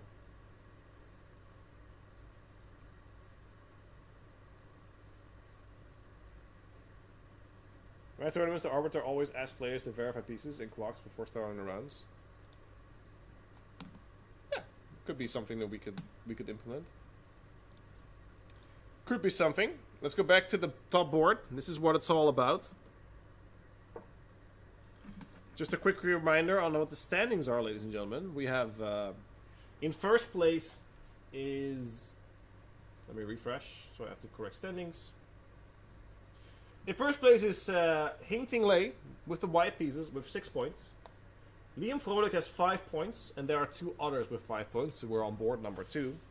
Meaning if Liam Vrolijk wins, he will have a tie for first place. If Hing just draws, he will be the winner of the Botwinnik Rapid tournament. And if he is from the HSB, which I don't think he is, he would want another extra 75 euros. But I don't think that's the case. So we'll see how that... pulls together right now. They seem to have a very even position. You can see that these 2 bishops are on the queen side, right? So with this attack, black's intentions are very clear. I'm going to attack you on the queen side, and try to push forward, especially when white has like a weak pawn like this, right? The backwards pawn on c3 is not something that is super, super well done. So we're going to see how that pans out. We're going to see how that works. It's a fun one regardless. It's a fun one regardless. There are so many fun games, man. Well, we're going to... Whoa! I see a bar. What's happening? What's happening? What just happened? Oh, he just blundered c4. Yeah. I mean, you cannot take back. Your queen is hanging. Oh, no. That is horrible, man. Just knight takes c4. You're pinned. You're clapped. That is an unfortunate change of circumstances. Wow, wow, wow. Did he play already? This is the... Oh, hold on. This is the... I have to work board up. I apologize. Blame the organizer's same. Yeah, no. I think he's wondering, do I take here first or do I do this first? Doesn't matter if I take here first. I don't think you want to do that because then you have this. This doesn't seem to be the way. Like, this seems to be the way, right? Just knight takes c4. Maybe he's looking at, did I miss something? Maybe that's the thing, right? Like, he's just looking like, I must have missed something. Why would he play this? That might be the way. Either way. Let me just get a closer look. And already a resignation. Congratulations, Hing Ting Lei. Or they drew. Actually, I don't know. He might have just drawn. That makes more sense. Yeah, that makes more sense. They probably drew. What do you guys think? Yeah, they drew. Congratulations, Hing Ting Lei, for a 6.5 out of 7.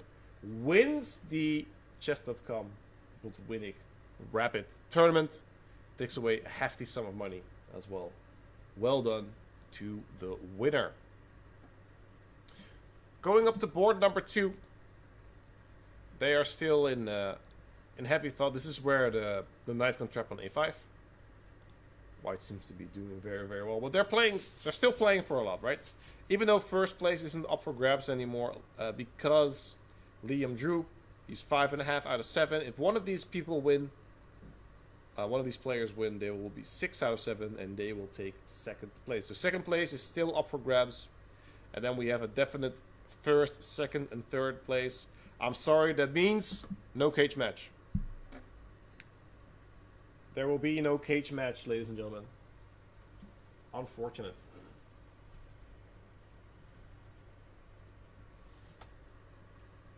Six and a half out of 7 is very impressive. Very, very well done. But we're continuing. This is a very important game. I really want to check out this bonding game because this is wild, dude. This entire game just makes no sense. This entire game makes 0 sense. Look at the opening, all right? This is kind of normal. Okay, a little weird. Little weird. Okay, I'm losing my knights. Okay, a little weird. He didn't even take anything back. He just castled. I was like... He just accepted his fate. And now he has 2 rooks and 2 bishops for a rook and a whole lot of minor pieces. So, basically, it's a bishop and knight for a rook. And they both have... Black also has a pawn up, but...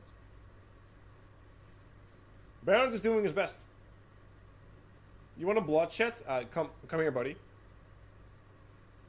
I'm ready to smack you around in the cage. Let's do it. Let's do it! Bishop f5. Let's see what we can do here. First board is a draw. White was winning, but he was like, let's draw. I want the point. I want the money. Which is what he should do. He should do what he should be doing. Kobe Smates against Jeffrey from the Fleet. There will be an interesting match. It takes a lot. I'm fascinated by this. So Black just wants the castle here, right? So what if I just castle? Is this bad for black? I'd be very happy with black here. Especially with the center here. Yeah. Just castle. You can even think about queen d7 after this. Or knight e4. Try to get this to e3. Yeah, I like knight d5 here. I like knight d5 here. Trying to get this knight to e3. That's really good. No knights, no problems. You got it. You right, you right.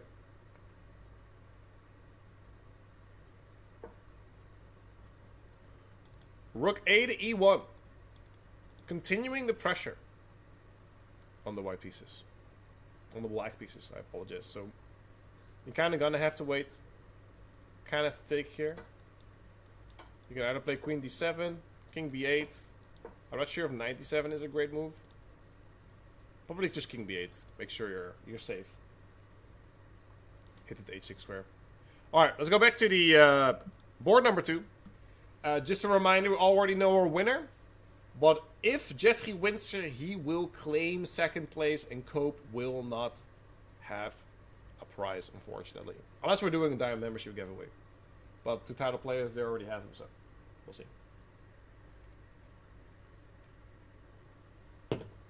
We will see how that pans out. We will see how that takes place. G6 has been played. White is, he's trying, right? I cannot fault for him. He's got to do something, but... What happens after knight takes a4? I'm gonna go knight b2.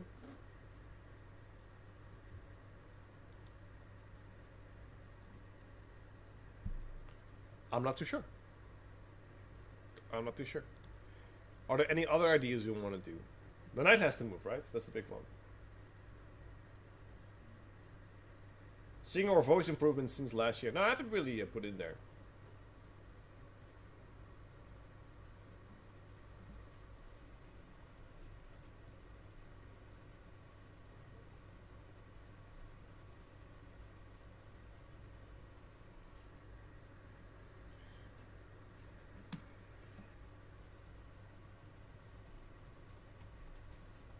Guys, I'm getting word to try to steal my mittens. That's in the center of the cage.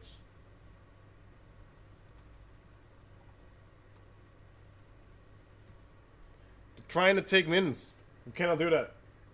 Knight takes e4, rook b3. Black survives. Well, the bishop's on there, so that's a... that would be a good idea, but... unfortunately does not have any merit. He's taking his time, which is good, right? There's no need to rush. What else do? You either take here or you take on d3. Takes on a4.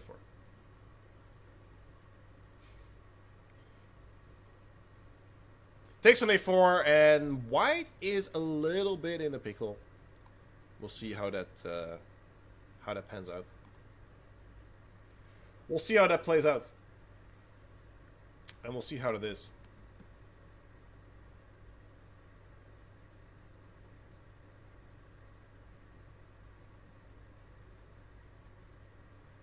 So Marwin chess.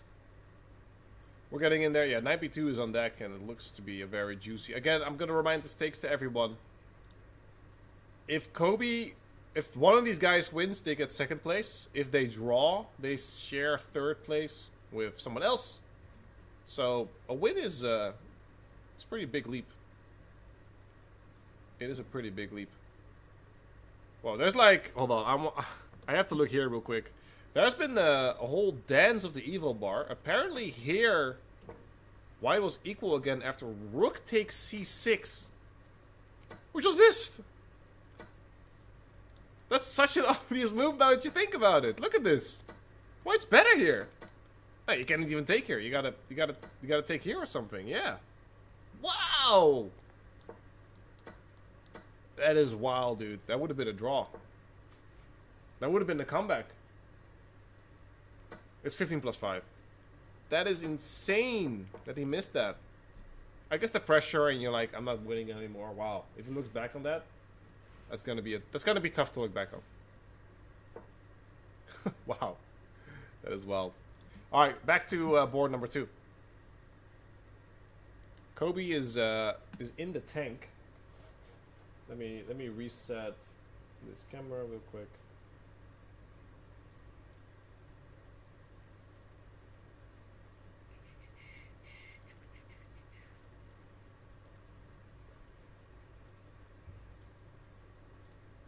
Sorry, I'm silent.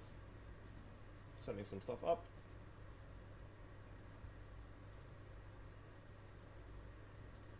And I can zoom out here. And boom goes the dynamite.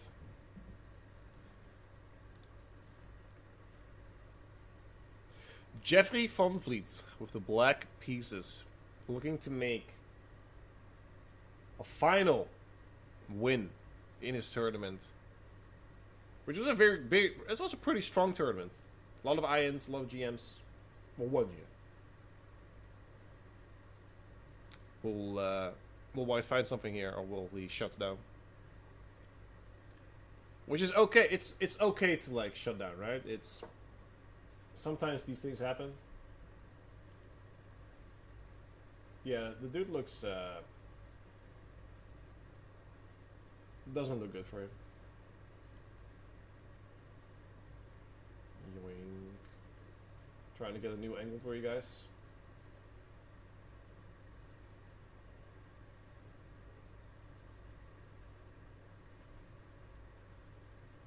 Are you ready for the best angle in broadcast history? You guys ready for this? Bam. The nice... We pulled out the extra fancy tables for this event. Just so you know. Look at that. Handmade. Mahogany wood. No, these are like school tables that have gum under them, so... I hate to see it.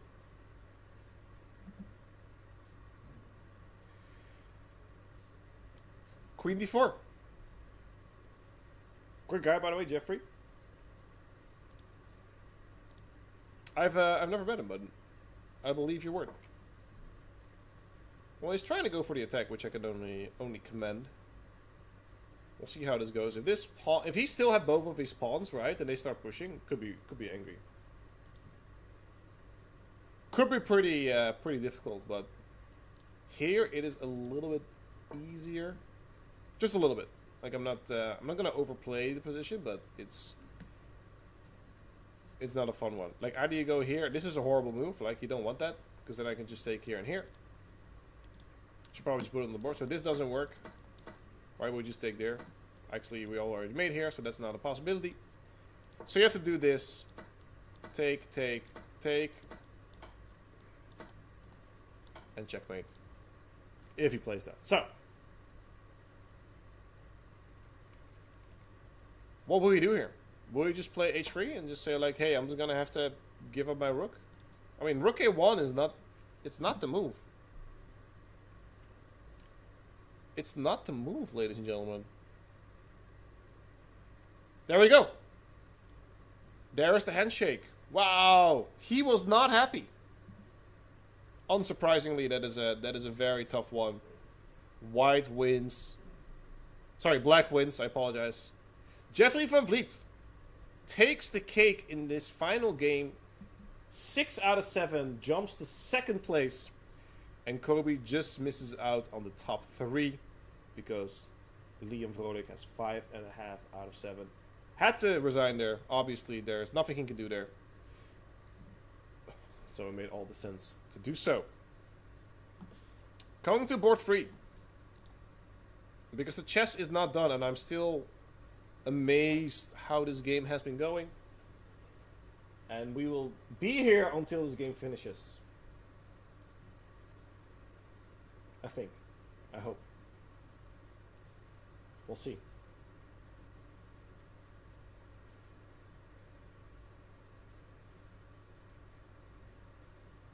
Let me zoom out a little bit to make sure you guys have a nice shot. Keep some room for the board. There we go. Again, they're sitting pretty far, so I don't really have a really good... Actually, maybe I can do this. Hold on, I'm cooking. I'm gonna cook a little bit. You guys entertain yourself while I set this up.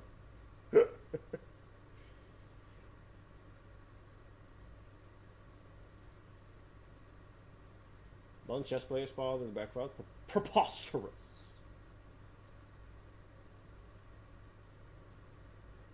Alright. You guys ready?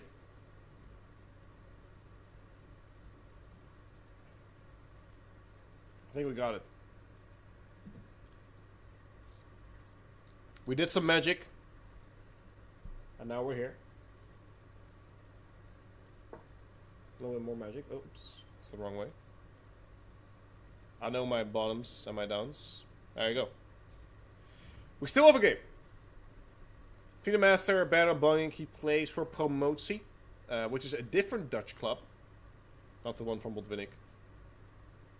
Botwinnik is also a Dutch club hosted in Zoetermeer. Promotie is the other chess club that's hosted in Zoetermeer. There are a lot of chess players here in Zoetermeer, so doing a good thing. Phoebe walks in here right now, thinking I saw her game when she played the first moves with the king and queen swapped, so the relay did like 0. Like you broke the entire system. Did you win? You didn't win? I saw 0 of your game. Literal 0. Oh, yeah, that's not good. I'm gonna advise against it. Come here. We'll finish up strong. We'll finish up strong. Hold on, so you have to be. See, this is program, right? This is what they see. This is preview. So, okay, ready? Sorry. Ready to wave in 3, 2, 1. There you go. Phoebe's with us. So we have Baron Botwinnik. This has been a crazy game. I would love to show your game, by the way, but it's this. Oh. So Oh. I hate to see it. I hate to see it. Anyway, Too bad. this opening was so wild. Look at this. It started with this, Oh. which is this is something I play. I didn't know HG5, right? Going crazy. He's like, okay. It's with the rook, of course. Rook goes from here to here. He takes, and now the rook is like, hey. He went like a little lance, and then there was a lot going on the line. Oh. Yeah, he was losing this piece regardless. And then here, look at this. What does white play here? You know this. Take the knight. You take the knight. All right? He blundered this. Oh no. Oh no, Marok. I mean, he can intermezzo with this one, and then. But he didn't see it. You played rook. Yeah, there's so much pressure on you, and now they're in this this endgame where black is very, very, very, very happy. Oh, this looks nice. Nice endgame. My advice is wear jeans. That's my advice, people, man. There you go. Did Phoebe win, lose, or draw? That's an excellent question. Would you like to tell the stream what you did today? Hold on, let me put you on full blast. Oh. There you go. Please, the floor is yours. Oh, sorry. I lost my game. I won a pawn in the opening, which was really nice, but then I blundered a fork with my king and queen. Well, I had to give a piece, and I totally missed that. I was protecting a square. Yeah, and, that's. And then I moved that piece, and then I blundered it. It was really stupid. But You got distracted. my opponent was really nice. She was really nice, so yeah, I didn't mind as much. That's right. Oh, so if it's a mean opponent, it Yeah, then I may would as well. mind. Then I would mind. Okay, but it's a Yeah. nice opponent. It was a that's really right. nice opponent. Okay, that's good. So I didn't mind as much. So it's okay. I So- got, yeah. How many moves did you play until you guys figured out that the king and queen? First of all, whose king and queen was it? Mine. It was your. Okay, that's already worse. I didn't do it. And how many moves did it take So- you to figure out? So I played a French, right? And at some Yeah. point you play Queen B6, and I Yeah. wanted to play Queen B6, and I also want to take. And I was like, whoa, there's a king in here. This is super weird. And then I was like, oh, is it okay if I swap them? And she was like, yeah. I swapped it, and then I played Queen B6. What is it though? How many moves is that? Hold on. All right, screw this game. All right, we're going into that. Tell me the moves. You know the game, right? Yeah. Okay. Okay. E4, E6, D4, D5. No. Knight C3. Knight E7. E5. C5. Bishop D3, I think. Knight C6. Knight F3. Queen B6. Okay. So it's. How many moves was that? Hold on, I have to see it again. I did a boo boo. So knight here, knight c3. You did the 97 once. You did it once. You did c5 once. Yeah, c5, bishop d3. A bit knight c6, knight f3, and then queen b6. Yeah. So on move 7, you're like, huh? You're like, huh? Yeah. This doesn't work out. Did you just assume when you go sit behind the board that the pieces are right? Right? No, I double don't. check. I don't trust anyone, Oh, especially when I sit I down. didn't double check. I didn't even touch the pieces like I do. I just sat down and was like. So yeah, let's get this. that is a novelty. She just plays king b6 on move 7 from the start. That was Anyway, did you say wow? That's a funny, in a sarcastic way. Did you just sarcastic like that? Oh my gosh, you're so hilarious. You are so. Oh my god, dude. The nerves on this one. All right, this is not super easy to win.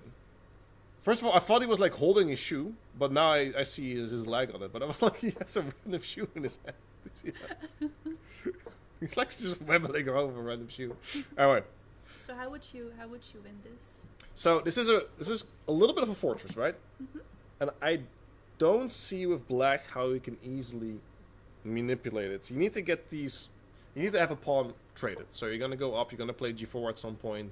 And then you're going to play with these. The problem is, if you trade these pawns and he gives the rook for the other pawn, it's bishop and knight versus king, which is not easy to win. Mm-hmm. Even with 50 moves and a lot of pressure, that is difficult. So I count. Do you know the technique? Do you know a little bit how to Bishop knight versus rook? bishop knight versus nothing? If I have a lot of time, I can do it. Okay. But then bishop knight versus rook, I would not do. No, that's a draw. Because at any point the rook can just take a bishop or a knight, and then Yeah, and then it should be a draw. So, if anything, white is playing for a win then. No, this is an interesting. We already have our winners, by the way. So Hinting Lei, Drew, Liam. Oh, He was up plus 2.5, but he just offered a draw, so he's the winner. And Jiffy von Fleet won, and they have both at 5 out of 6, both of these.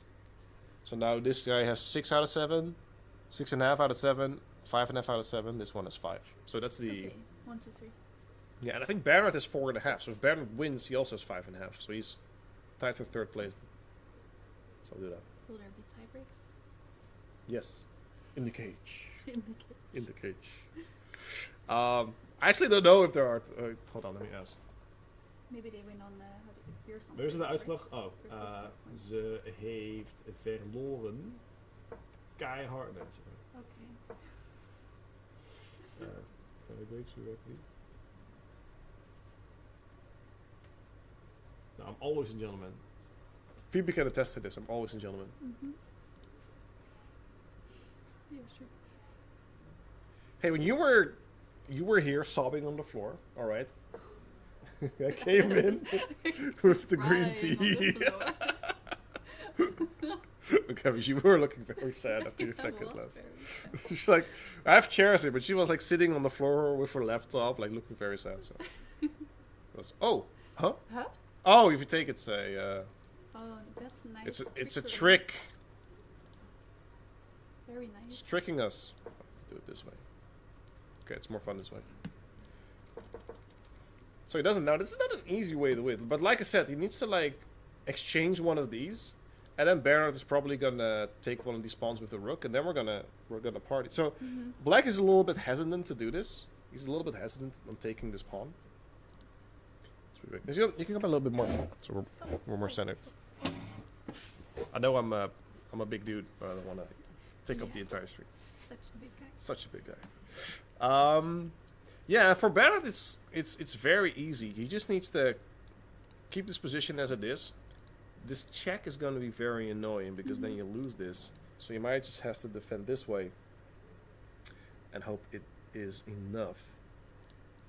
Because the check is going to come in. So we see this. The check will come. The king will move. But how do you attack this pawn? The good thing is this pawn is on a light square.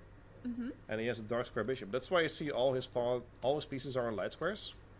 When the opponent has a dark square, that's kind of how you play against it in the end games, because you don't want to like accidentally get into a pin or like a double attack. Yeah, So exactly. they want to see how that works. And he's just gonna stay on this line, on this diagonal. At some point, he has to play G4. Maybe c6, b5. Sorry, B5. At some point, he has to play B5, whether it is now or with the C pawn. It doesn't really matter as much on which square it is. If it's only a bishop, it would matter more because you want like the thing where it promotes. You want to cover that. But because you also have a knight, it doesn't really matter that much. But now this knight's going to come here, and I think he's just going to lose this pawn straight up. The king is successfully blocked off.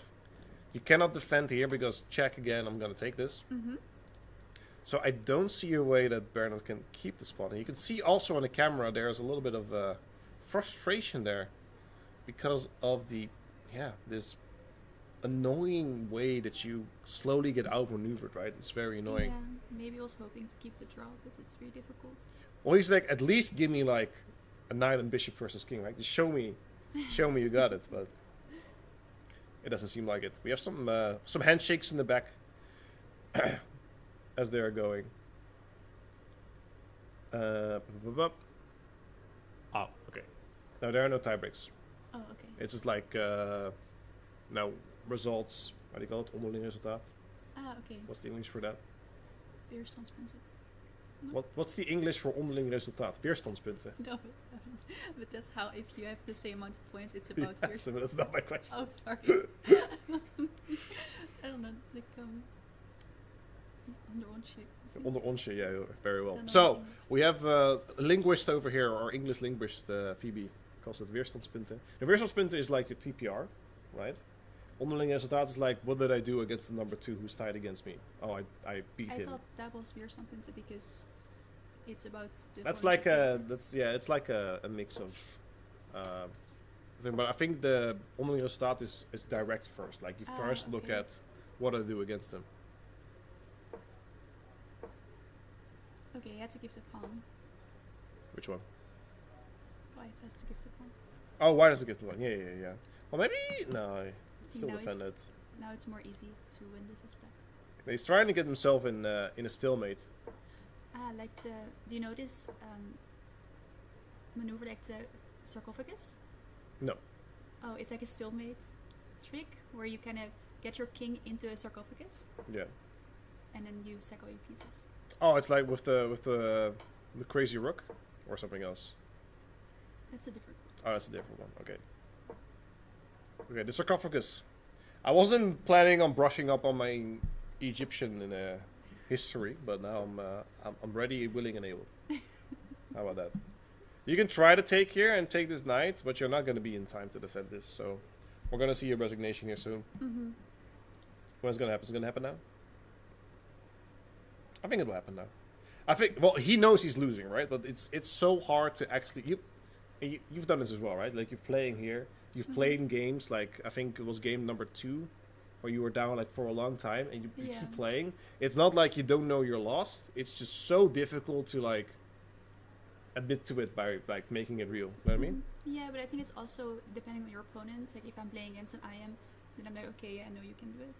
But if I play against an unrated person, then you never know if they maybe make a mistake. Yeah, you don't respect them. If you play against me, Yeah, I would not respect. why did I even ask? All right, so he's going on.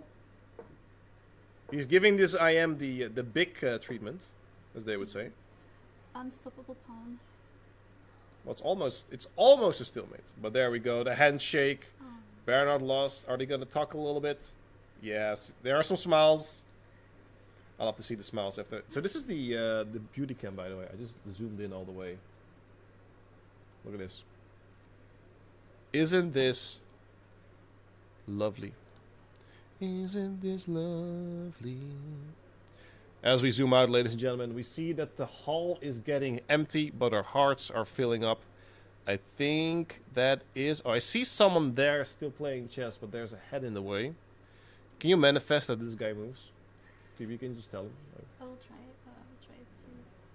manifest it. Or just go out and tell him. Do-do-do-do. Ah, I think they're already done. I think they're They done. go. Yeah, go. So I think they're done. I think that's every game that we have then. So we're just going to chill a little bit, see if we can get the standings early out.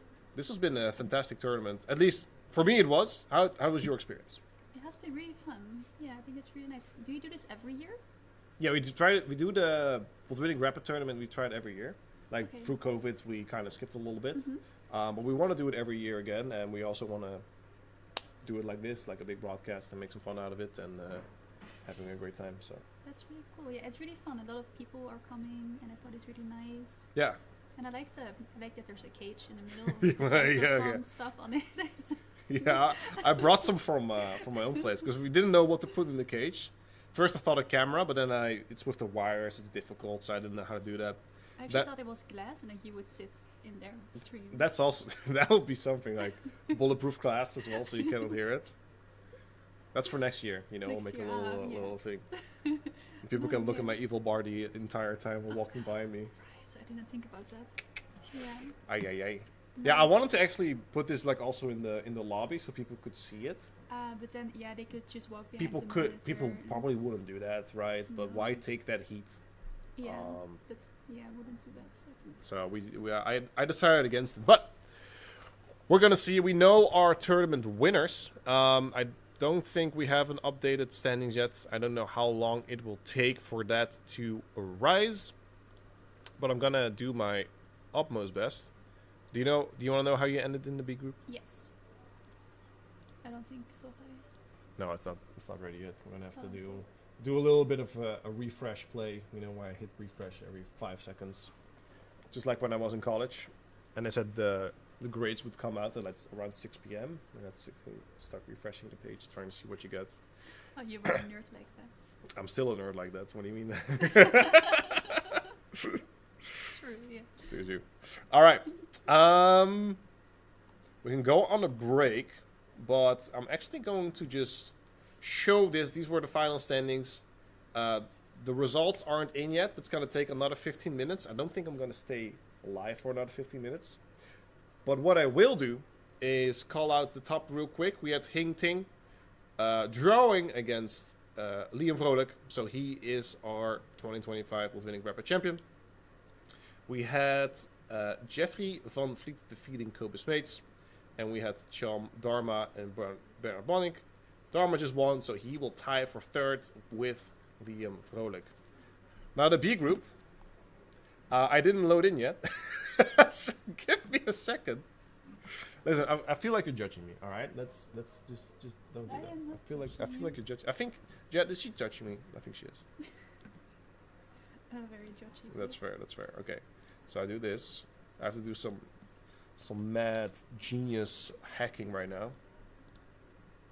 Oh. And hey, it's the B group. Hey, look at that. All right. So on board one, we had Fiebe Witte against Tidion. Unfortunately, it didn't work out, and she ended on 3 out of 7. But still a fun tournament, right? So, Yeah, yeah. sure. Joel Bezemer and Andre Wagner were there for the top. I think Andre won. Andre won. Yeah, I saw him win. There you go. So congratulations on the way. We are actually having a poll who had longer hair, you or Andre. But I think you won still. Better skin in your teeth.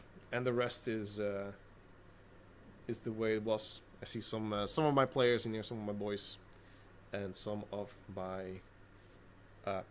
club teammates. I think that's it. Want to do an outro? Okay. How do you always outro your streams? Yeah.